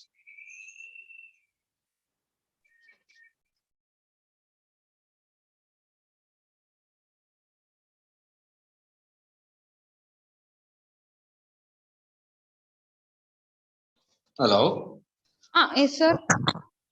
Then the other is other person. Yeah. Yes, sir. So thank you, Dr. Vinod Kumar. Thank you, sir. Thank you so much for chairing the session. So next, I would like to invite Mrs. Malini, Assistant Professor of English, Saraswathi Narayanan College, Madurai, to chair the session. So over to Mrs. Malini, ma'am. I'm very happy and pleased to be a part of this online international conference on social relevance of language and literature. And we cannot deny the fact that literature and language have played a very vital role in civilization and culture of any country. And without taking much time, I'm very eager to listen to the participants' paper presentation. If the participants are ready, I just want to brief a short note on how I want the presentations to be. Kindly refrain from reading from the paper. Try to make your presentations lively. Stick on to time limit of 5 to 6 minutes maximum. And please switch on your videos. I shall now call upon Mr. N. Venkateshwaran to please give your presentation. Mr. Yan Venkateshwaran of Dr. Zakir Hussain College, Illiyankudi. Yes, good afternoon, madam. Are you there, sir? Sir, I am here, madam. Yes. Very good afternoon, madam. Good afternoon. Today my topic is the integration of media technology in English language teaching. Just I want to share something about this, that the media technology enables the educational innovations by supporting teachers and students' activities, connecting them to each. And the integration of technology in language teaching and learning appears to be an effective instructional technique to develop deeper understanding of the complex pedagogical process. And the integration of ICT tools can certainly assist students acquiring English language competency as well as enhancing the quality of their learning experience. So the teachers must be prepared for learning about the new tools, organizing in class and out of class activities, guiding and monitoring students' engagement in online activities for evaluating the students' learning performance. And the pedagogical beliefs can be influenced positively based on the perceptions of learners towards different ICT devices and software in terms of their use in English language learning procedure. And we are using some methodology for this research. First one is the PowerPoint and games. The PowerPoint presentation can be used to introduce the classroom concept while providing the opportunity for engagement, and along with the use of graphics and bulleted information links to videos that accompany the ideas presented in the PowerPoint can be embroidered within the slides. And secondly, the internet and homework assignments. So the posting homework assignments online is one of the many teachers can begin to integrate technology in the classroom. And the third one is the online grading system. The online grading system such as Power School open and facilitate lines of communication where teachers can post grades, analyze the students' attendance patterns, and manage the transcript data, and then the classroom tablets. So for classrooms that are fortunate enough to have tablets for students, technology can allow teachers to implement the differentiation throughout the instruction, and then help the students with the different learning styles. So the technology is an opportunity to teachers to differentiate the instruction to modify the information for the appropriate learning capabilities of their students. So the use of technology can also allow the students to work at their own basis.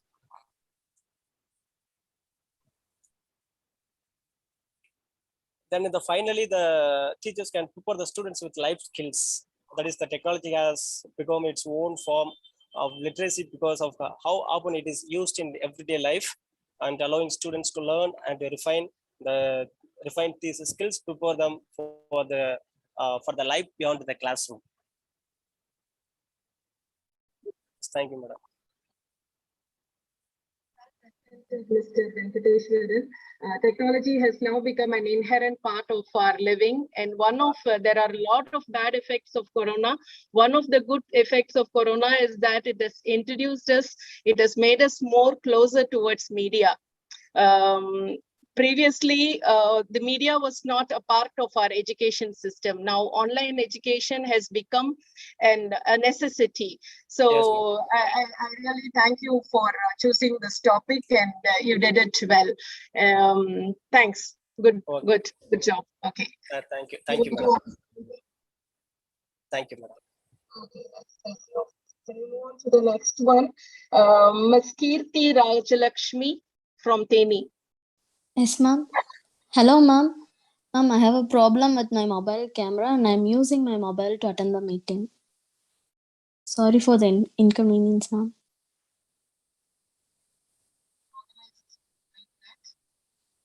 Ma'am, you're not audible.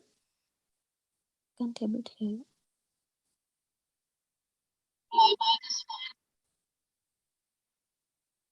Can you Sorry, ma'am, I couldn't. You're not audible. I'm not able to hear you. My mic is strong and my audio is full. I think you have a problem with your phone. Can you switch over to some other phone? Sorry, ma'am. Am I audible, ma'am? I have problem with my camera. Okay, ma'am. Good afternoon, everyone. This is Kirti Rajalakshmi. Topic of the paper is Self-Reflexivity in Ahan Pamak's My Name is Red, a Postmodern Study. Ahan Pamak is a contemporary Turkish novelist who won a Nobel Prize in Literature in 2006. He depicts the real picture of human society with the perfect Turkish backdrop and settings of his novels. Uh, Pamuk was written number of novels including Silent House, The New Life, Red-Haired Women, Snow, and The Museum of Innocence. Pamuk explores in his novels the universal themes such as conflict, questions of identity and love, and its failure in human life. Turkish literature comprises the tradition of written and oral literature established by the Turks throughout history and also the product of that tradition. The history development of Turkish literature is studied under three main categories: pre-Islamic Turkish literature, the Turkish literature that developed under the influence of Islamic civilization. Postmodernism refers to the socio-culture and literary theory and a shift in perspective that has manifested in a variety of disciplines, including the social science, art, literature, and communication. Postmodernism says that there is no real truth. It is a multiple dimension. Postmodernism is a philosophical movement that impacted the art and critical thinking throughout the later half of 20th century. Works in postmodernism tends to have an attitude of rejection or irony towards typical accepted narrative. In My Name is Red, it is a notable historiographic metafiction. The novel describes the power of art, religious controversy, and murder in the 16th century Istanbul with multiple narration. This paper analyzes the self-reflexivity with the help of technique in postmodernism. As Linda argues that there are two forms of self-reflexivity is overt and covert. Overt is a form of self-conscious parody, self-consciousness. In My Name is Red, Pamuk uses parody as an overt self-reflexivity frame. In the novel, we will come across mirrors. Sometimes there are presented to harm women as a gift by Sultan. Sometimes mirrors are used as a decor in the novel. Miniaturistic sits for weeks in the darkness amid mirrors in the dim light and of an oil lamp in order to learn how perceive the world is like a blind man despite not truly being blind. Quote from the novel: When I feel this delight, just those beautiful women with one eye on the life within the book and one eye on the life outside. Pamuk used mirror to express erotic desire or sexual urge. Besides, they use as a mean in achieving individual identity. A character named Shaki, gazed in the mirror, functions as a foreshadowing of her sexual attractive and secret meeting with Black. The storyteller in the novel also looks into the mirror. He feels himself as a woman, that is his feminine side, while he seems to be a male for the outside world. And I conclude that in this novel, mirrors are used to express who they really are or to whom they are their own selves. Thank you.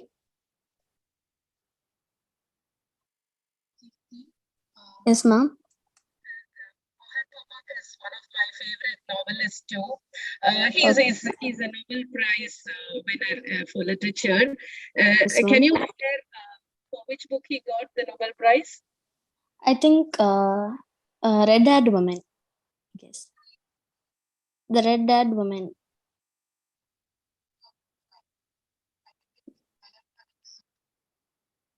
Okay, well done, Kirti. Thank you, ma'am. Moving on to the next person, Pavitra of Madurai.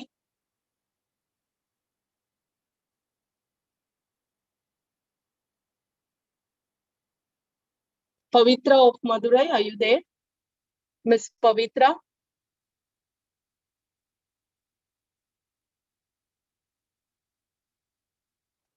Miss Pavitra of Madurai? Can we move on to the next person, Kavya Balan?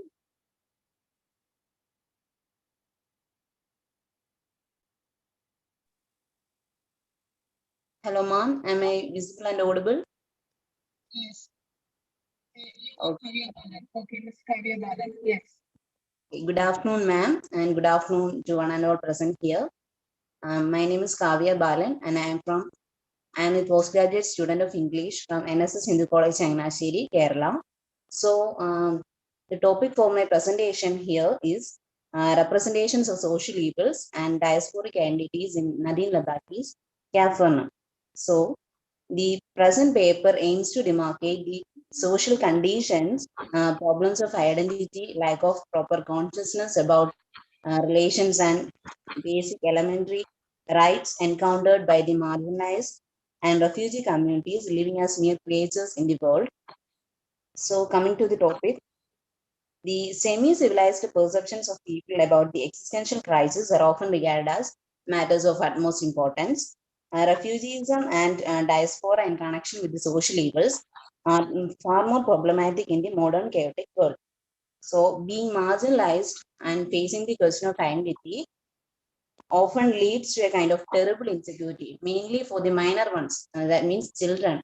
The trauma that they gets affected by the scattered identity or diasporic identity will make up them as a cursive generation itself. So the movie Nadine Labaki's Capernaum is symbolic of the social conditions of those who are impoverished in all aspects.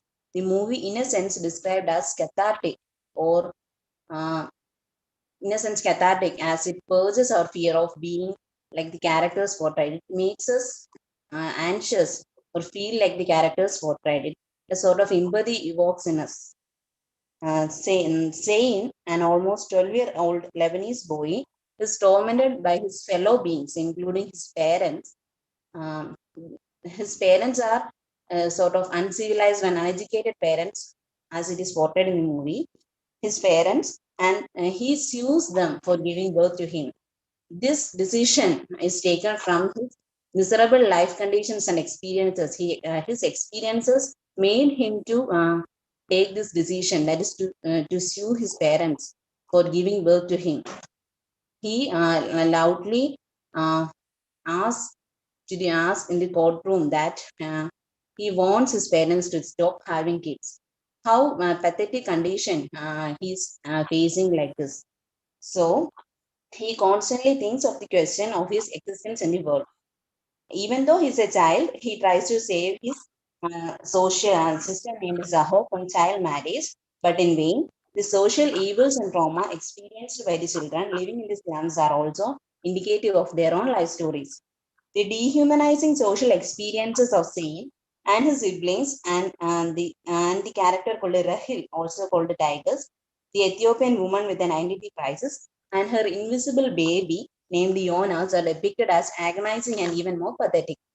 Saint's wisdom from his experiences and his nature approach to dilemmas are discussed here. Then coming to theory, social evil. Social evil can be defined as any issue that is harmful to society or adversely affecting members of a particular society in any aspect, either physically, mentally, or psychologically. The trauma that they could create may last until the end of some lives. Among these social evils, the most unbearable is often related to children, such as child marriage, child labor, child abuse, and so on. Mainly, especially child poverty is of utmost importance. In addition, problems related to diasporic identity, deprived of deprived of elementary rights, and sidelined attitude towards them are vanquishing their self-love. Another important point is diasporic identity. Diasporic identity, the experience of immigrants who have been forced to leave their homeland, is also used more generally to describe the condition of being an immigrant and the act of negotiating and their identity in a practical sense and psychologically. Some people embrace the diasporic identities and some others fail. But mostly the minor ones and the children will be affected by the impacts of identity crisis. Then about the movie Capernaum. Capernaum, the 2018 Arabic movie, directed by Nadine Labaki, revolves around Zain al-Hajj, an almost 12-year-old boy living in the slum of Beirut, the capital city of Lebanon, who is denied all the elementary rights of a child. Zain is deprived of education and, most importantly, the warmth of love and care. He loses his childhood as it encompasses a couple of traumatic events, ill effects, and grievances, and so on. And he always grows or moves with the notion and that his birth itself is a curse. Apart from all that, refugee crisis, especially scattered identity, namely diaspora, is of prime importance because it is a root cause of most of the dilemmas faced by the fictionalized real-life characters in the story. The story is not a fiction. It is the life story of the artist who portrayed the role of Saint. This name is also known as Saint. And marginalization and identity crisis are key concerns of the story in the depiction of people in the slums. To conclude that the role of unloving and abusive parents in making up a coercive generation is a matter of fact in the contemporary world. The representation of problems resulting from poverty, identity crisis, marginalization, and workers' parenthood are all realistic. Thus, the movie can be undoubtedly called as an outcry against the harsh realities and the bitter chaotic scenario in the world. That's all my presentation. Thank you for the organizers this opportunity. Thank you to all. Kaviarasu, it was a very good try. Being a postgraduate student, you have come up to present papers. Very well done. I congratulate you for it. Thank you, ma'am. Any solutions for this particular problem? Does the movie provide any solution?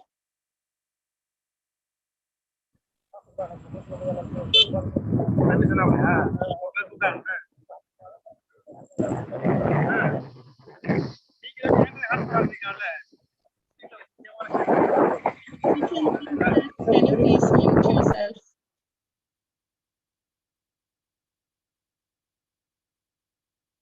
Okay, we shall move to the next participant, Mr. Aryan Thakur.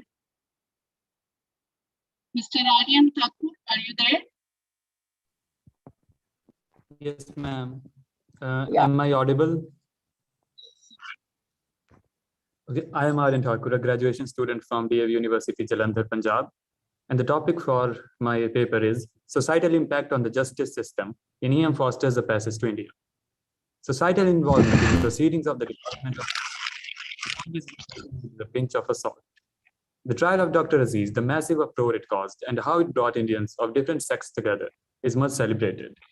But how this aforementioned uproar and coming together affected the actual hearing is a discussion often swept under the rug. In this paper, we will discuss how the society's participation affected the case Adela Quested versus Dr. Aziz. The decision-making of the justice system is put in question the moment external factors enter its proceedings. The emergence of the aforementioned factors can have diverging effects. Sometimes they can help the case to be brought to justice, while on other occasions, they can hamper court's ability to grant a just verdict. In case Adela versus Dr. Aziz, the involvement of the whole town of Chandrapur is evident and serves as the thread that ties the whole narrative together. How the social hierarchy in Chandrapur was affected and divided into factions as a result of the trial come race war is well pronounced. How the society influenced the proceedings of the court of law is indefinite. The race war created by the trial can be looked at from contrasting viewpoints. One party might look at it as an out-of-character uprising by the hegemonic residents of Chandrapur against the dominant British. Both opinions are understandable. The fate Ronnie Hislop, the district magistrate, had to suffer can however only be looked at through one window, the window of commiseration. He had to step aside as the magistrate of the case, which could have been the biggest and the most high profile of his career. Also, the case, which should have been viewed from a microscopic vision, was instead looked at from a macroscopic vision. The suspect and the victim were not treated as individuals, but as symbols which looks good in writing, but in reality snatches the right to a fair trial from either party. The bigger this case got, the lesser attention was paid to the actual details of it. Adela, the victim, was villainized by the Indian community as they partook in victim blaming. The natives of Chandrapur didn't even stop to think, what if Adela is actually correct in her prosecution? They didn't even open their ears for Adela's cry of help. The trial's transformation into a communal rivalry gobbled up any hopes of the Indian community treating Adela as the victim. They didn't consider, not even for a second, that Adela's claims could be true. And worst of all, they didn't even bother to introduce themselves to who Adela Quested was, and hilariously enough, garlanded her as soon as she came out of the court. The most unfortunate consequence of the societal involvement and the pressure that followed her, however, has to be the withdrawal of the case by Adela Quested. She began considering, contemplating, and questioning herself. Eventually succumbed under the pressure of the society, which thought of her either as a distressed damsel or a lying lunatic. A statement when she said, "Dr. Aziz never followed me into the cave," was a consequence of the heresy surrounding her. Had she not been pressurized, the case could have been concluded with evidence and not by withdrawal. Amidst all these cons, there are some pros which are worth mentioning by the society's involvement. Those who favored Aziz may believe that the only reason he was granted justice was because of the almost uprising that took place, and it was necessary for him to be granted justice. This reasoning, however, holds water only when we get a proof that Aziz was actually innocent, which is something Sly Foster never gives us. And even if in a supposed scenario, Aziz is innocent, he never gets to prove it. He wins by forfeit, when he should have won by knocking his opponent off the stage. Conclusion. In the light of this information, we can conclude that in the case Adela Quested versus Dr. Aziz, the unprecedented publicity and involvement of the society obtruded the working of the court. The individuality of the suspect and the victim was snatched in order to make them the representatives of their respective communities. The objective hatred between communities left little space for subjective thinking. The court in all this hustle and bustle never figured out what really happened in the case. The readers of the novel to this day are trying to figure out what happened to Adela because the court was too occupied to do so. Thank you. That was my paper. Your voice was very crystal clear, and I should compliment you on your voice. Your presentation was very precise and very thought-provoking, because justice is something we are still working on in our societies. Okay, thank you, Aryan Thakur. We'll move on to the next. Thank you, ma'am. Suchita Rehalia. Suchita Rehalia of Jalandhar. Are you there? Suchita Rehalia of Jalandhar.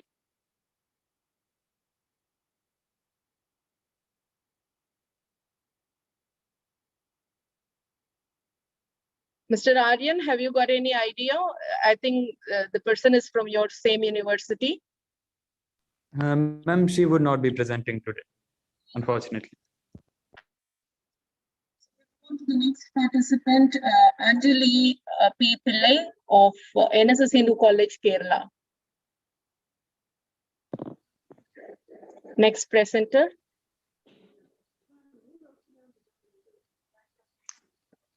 Good afternoon, ma'am. Am I audible? Hello, ma'am.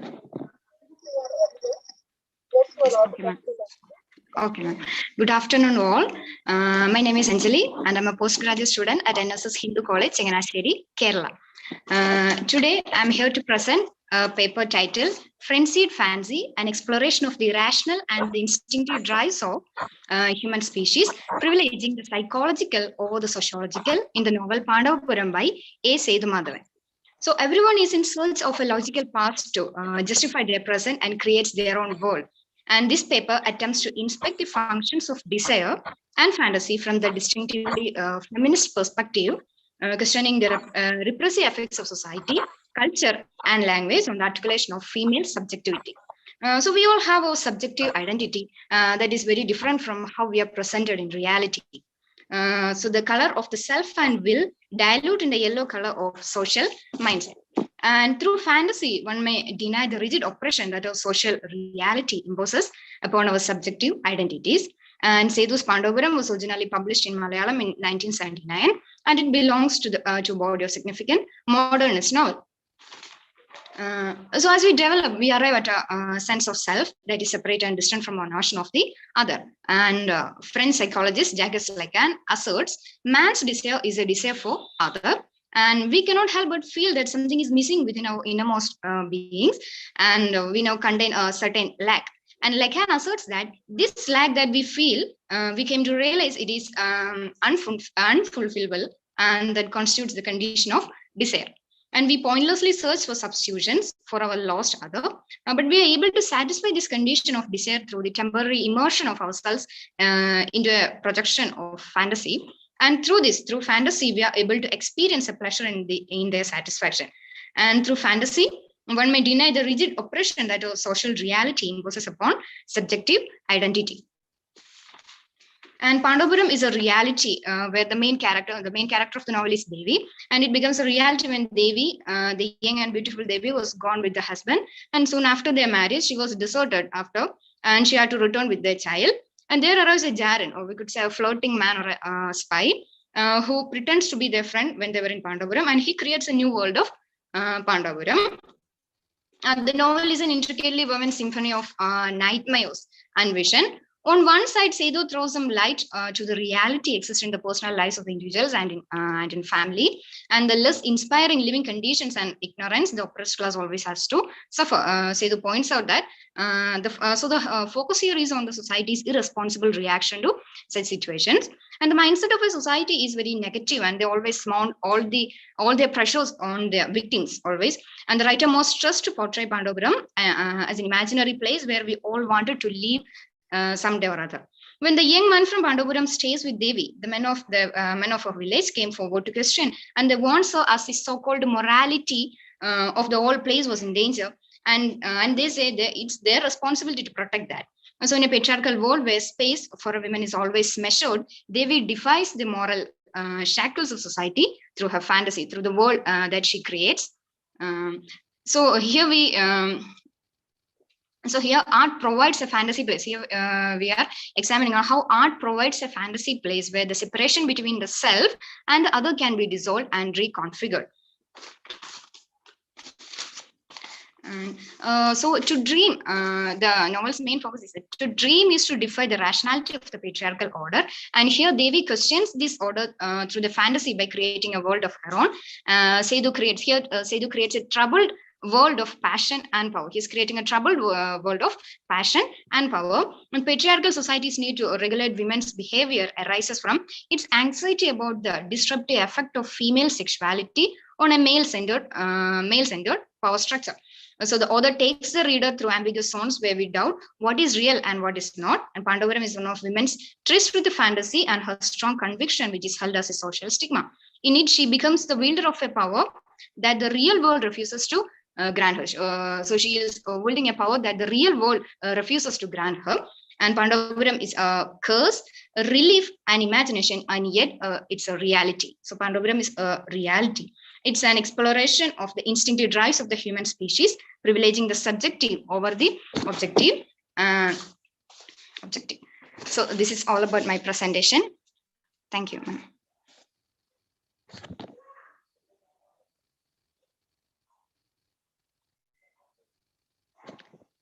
Ma'am, I could not hear you.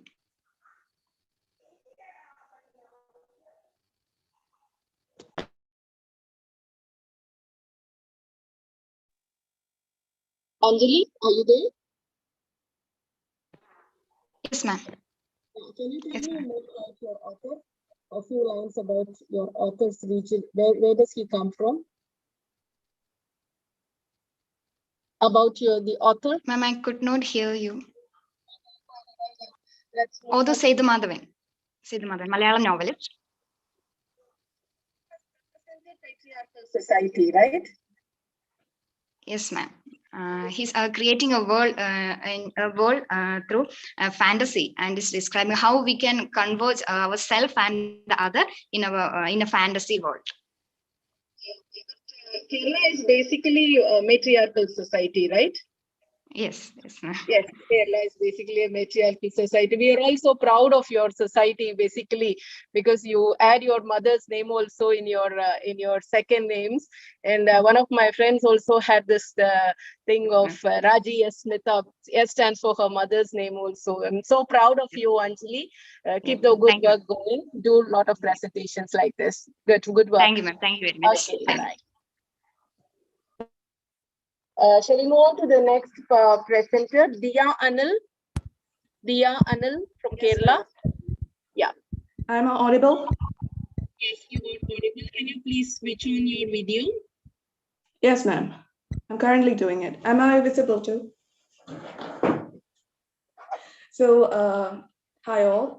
Good afternoon. My name is Diya, and my The title of my paper is Feminist Reading, Journey to Empowerment, a feminist reading of Kaviara's Hangwoman.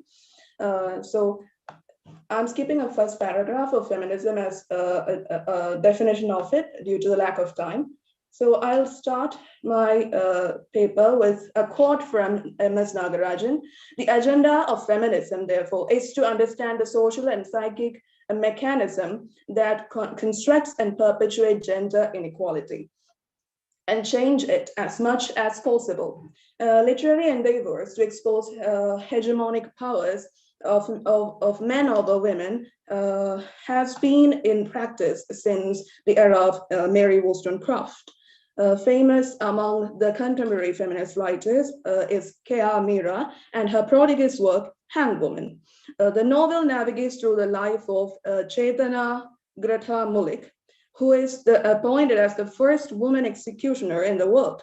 It is narrated by Chetana, who has passed through all these events in her life and is recollecting all these events from her memory. So next is a quote from Rebecca West, which has been quoted by Nagarajan. I myself have never been able to find out precisely what feminism is. I only know that other people call me a feminist whenever I express my sentiments that differentiate me from a doormat or a prostitute. These words of Rebecca West echoes very well the mental state of the protagonist of the novel, the thoughts of the protagonist. When Sanjeev, that is a character who is a reporter and fiance of the protagonist, when he asked, "Are you a feminist?" I'm quoting from Meera herself, her answer is, "I don't know." Though she was viewed as a revolutionary by the public, the protagonist herself did not feel any change in her just by pulling a lever and executing a condemned called Jatindranath. On the contrary, her hands felt greasy and caught again and felt nauseated. Though she was a leading inspiration for many, she did not enter into this path as an executioner of her own consent.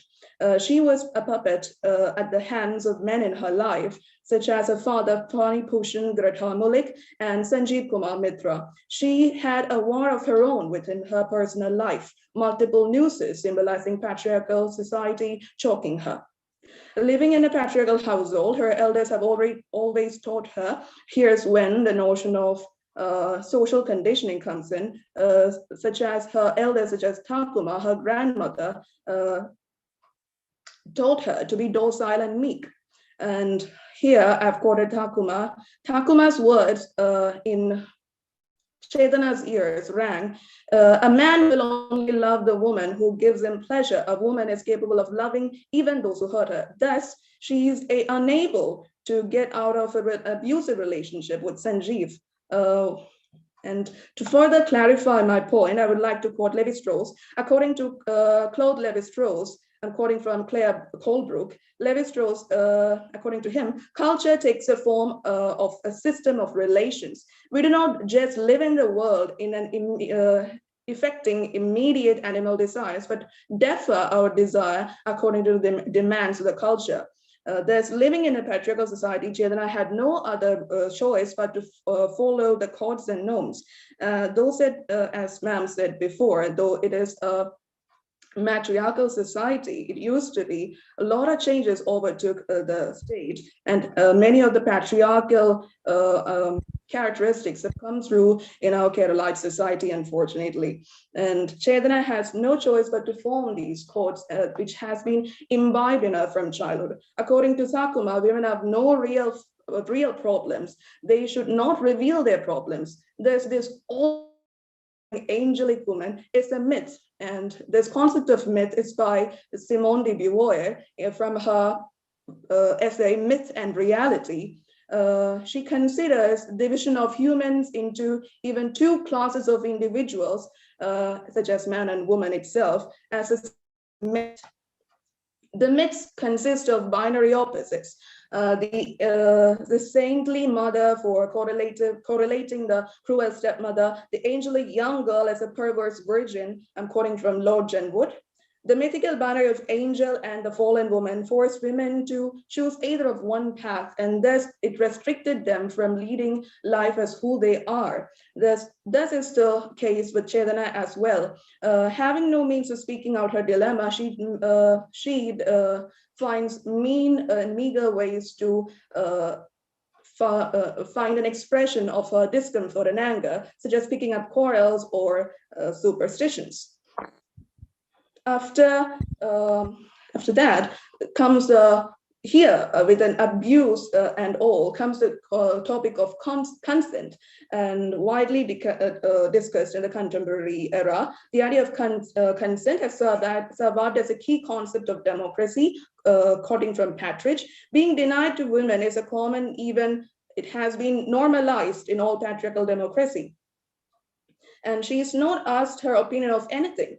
Fani Bhushan is also a misogynist because it wasn't his idea of empowering his daughter that made him allow him, I'm quoting, allowed her to be an executioner, but rather he saw her as a means of profit, fame, and also his property, because he was allowing her to become an executioner. And even he and Sanjeev were selling her life off through channels, the CNC and such. And this is almost equal to, forced prostitution, I would say, because her privacy, her own personal life, everything is sold out without her consent, and almost like human trafficking. And they are selling of her privacy. Sorry, certain technical issues are occurring. The idea of the consent has survived throughout, and this. So, next, another point is the inspiration that a woman might receive from her lineage or in history. If we take a look in Chetana's history, her whole lineage consists of men and only a single woman, which is Pingalakeshi. And such women are very rare when in the history of the Greta Mullik family. And some women who has influenced other than from her family are goddess Manasi Devi, Ratna Maliga, and Devi Trilokya. Goddess Manasi Devi is a mythical, historical character. She exists for vengeful being, as a vengeful being to punish those who dare to offend women. And Ratna Maliga, mytho-historical woman, portrays women of solidarity. Yeah, can you quickly sum up? Yes, I'm coming to the conclusion, ma'am. So so it's a conclusion of all these events that her interviews with CNC, her meeting all these women in her life, getting out of the four walls of her home and experiencing everything outside that made her who she is. It's not a single event of putting a news on someone. For example, the culmination of this entire novel is her putting a news on Sanjeev while it's being live telecasted, and she leaves a set without any regret.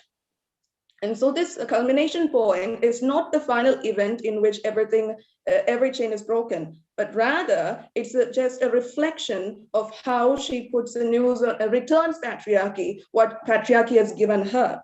It's an entire process that spans through an entire novel that made her who she is. So my conclusion is that even in this postmodern era, when women are working and are in different levels of authority and power, they're still under the chains or strings or noose, as per here in the Chetana's case, noose of patriarchal control, being puppeteered. So the only way is not to protect women, but rather bring up the young males, teaching them that women are not their private products or properties. So thank you. That is my presentation. Thank you so much for your platform. Very well done, Dia. It was quite impressive and a lucid talk. I would really love to have a further discussion with you on feminism, but I'm so sorry, due to lack of time, I'm not able to do it. If you don't mind, can you just quickly type in what is your idea of feminism? Okay, just type in. Due to lack of time, I don't think I can extend this talk. If you are interested, you can just type it. Okay, all the best, Dia. Well done again. Can we call the next person? Vidushi Vidu. Miss Vidushi Vidu. Yes, ma'am. Am I audible? Yes, you are. Good afternoon, everyone. This is Vidushi Vidhu from DAV College, Chandigarh, Punjab. The topic for my research is symbolism in the yellow wallpaper. I'll try to keep it short and crisp. So each word, figure, image, character is a symbol in the spectrum of the yellow wallpaper. The most sweeping symbol is that of the wallpaper itself. It is most comparable with the Russian Matryoshka doll and is representative of the structure of family medicine. The color of the wallpaper is thick, and so is Jane. The wallpaper is a character in itself whom she highly associates herself with. It reflects on the psychopathological symbolism for her to have identified herself with the woman in the wallpaper. The woman in the wallpaper is like the dark past, which leaves and moves forward, but is haunted by at times. This time she fails the trial. The wallpaper is also symbolic of the society of the late 19th century, which is stinking and the smell is making her insane. Wallpapers are a thing of decor, so are women. Both serve the purpose well, but when seen closely, both are blemished. There are many other symbols like light and dark. In light, women behave with composure and caution, knowing that they are being seen. Meanwhile, in dark, rid of all commands and judgments, they lose control. The bed too is representative of the beauty and burden. It is comfortingly uncomfortable. It's heavy and old and nailed to the floor. Its inability to move or change makes it more of a baggage than beauty, just like old customs and traditions. The window is a symbol of freedom and opportunity of action and thought, but the bars are restrictions placed on women in gender roles. The absurd pattern in the upstairs nursery is also a symbol of what comfort or restful psychologically disturbed mind would make a person reach. The diary called dead paper represents all years who patients let the women burst their stress. The characters to symbolize one thing or the other. John stands for a patriarchal control, domineering husbands, and ignorant doctors who ignore hysteria specifically.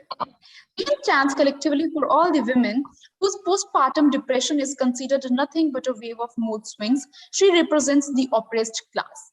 The baby stands for the expectations society has from women to be women and mothers. Seeing such a wide range of symbols, the text logs itself wholly as an extensive work of symbols and connotations. Thank you so much. I hope you enjoyed listening. I really enjoyed your presentation. It was a very well-chosen topic, and sorry, due to lack of time, I think I have to proceed to the next person. Congratulations, Vidushi, for the good work that you have done. Next, I call upon Agarsana of Erode. Agarsana of Erode, are you there?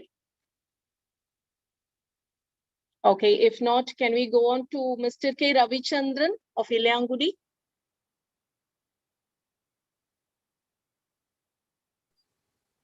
Ma'am, I am here, ma'am. Hello? Can you please switch on your video, sir? Hello? Yes. Hello? Ma'am? Yes. I am Ravichandran, ma'am. Yes. Please switch on your video. Okay, ma'am.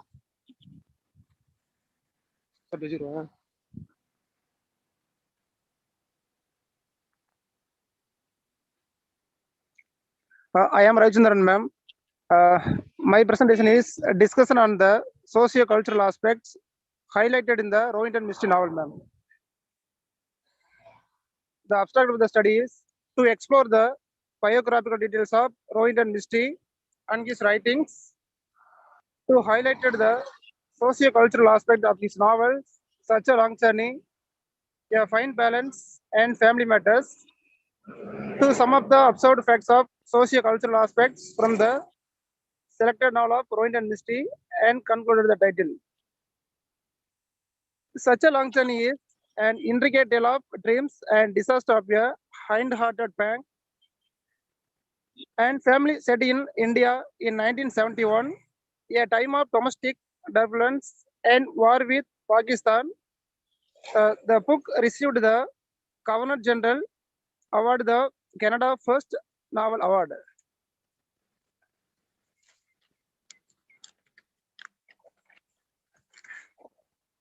And the Commonwealth Writers Prize for Best Book, A Fine Balance, which also received the Commonwealth Writers Prize, as well as the Killer Prize for Best Canadian Novels, was the another study of Barcy's living at close quarters in varying for Best Canadian Novels was the another study.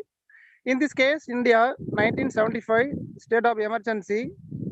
Mistry third novel, Family Matters, was set in tiny two-room flat in modern day Mumbai and presented a compelling portrayal of a family of Barcy's in existing circumstances, a socio-political and religious aspects of life.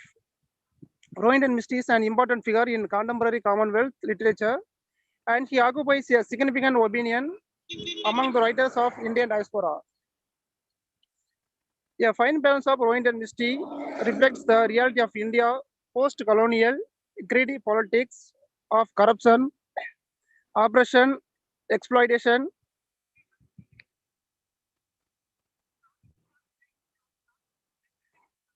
and violence.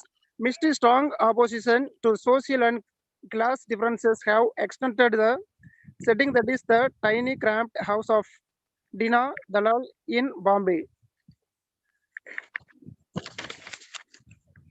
This study depicts the socio-cultural aspects in the select novel and highlighted the Indian in historical, political, and cultural significance.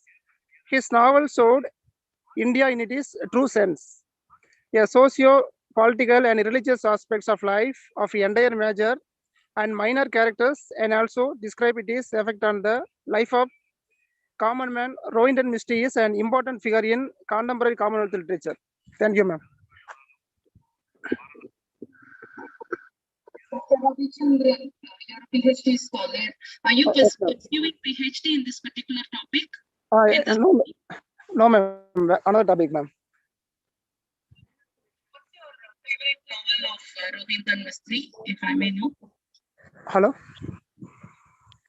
is the novel that you like the most of Rohinton Mistry? Hello? Didn't hear your voice, ma'am. Mr. K. Ravichandran. Okay, I think with this, we come to the close of the technical session of the day. Okay, ma'am.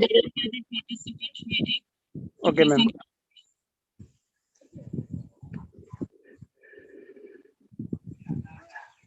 You may switch off your video, Mr. Ravichandran. Thank you, Mrs. Malini. Thank you so much for chairing the session. Thank you, ma'am. And now in the chat box, the feedback link will be provided. So kindly all the paper presenters and professors and all the participants, please fill the feedback form. And thank you all. I thank all the dignitaries, all the professors and research scholars of various institutions. Thank you so much for participating and staying with us throughout the seminar. Conference. Thank you all. So kindly check the chat box. The feedback link is given. So kindly fill the feedback form before before 6 p.m. you can fill the feedback form. So please fill the feedback form and you can all leave the meeting.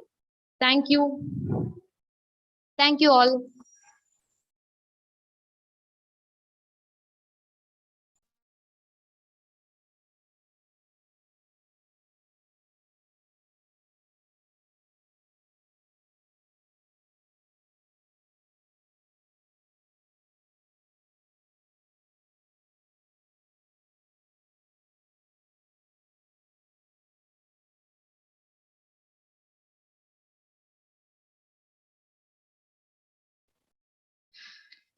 Participants, please fill the feedback form. It is in the chat box. And we also request you to join on tomorrow's session. So please, without fail, join the conference of the second day. Thank you all. If you fill the feedback form only, we will give you the certificates. You can receive the certificates. So please fill the feedback form.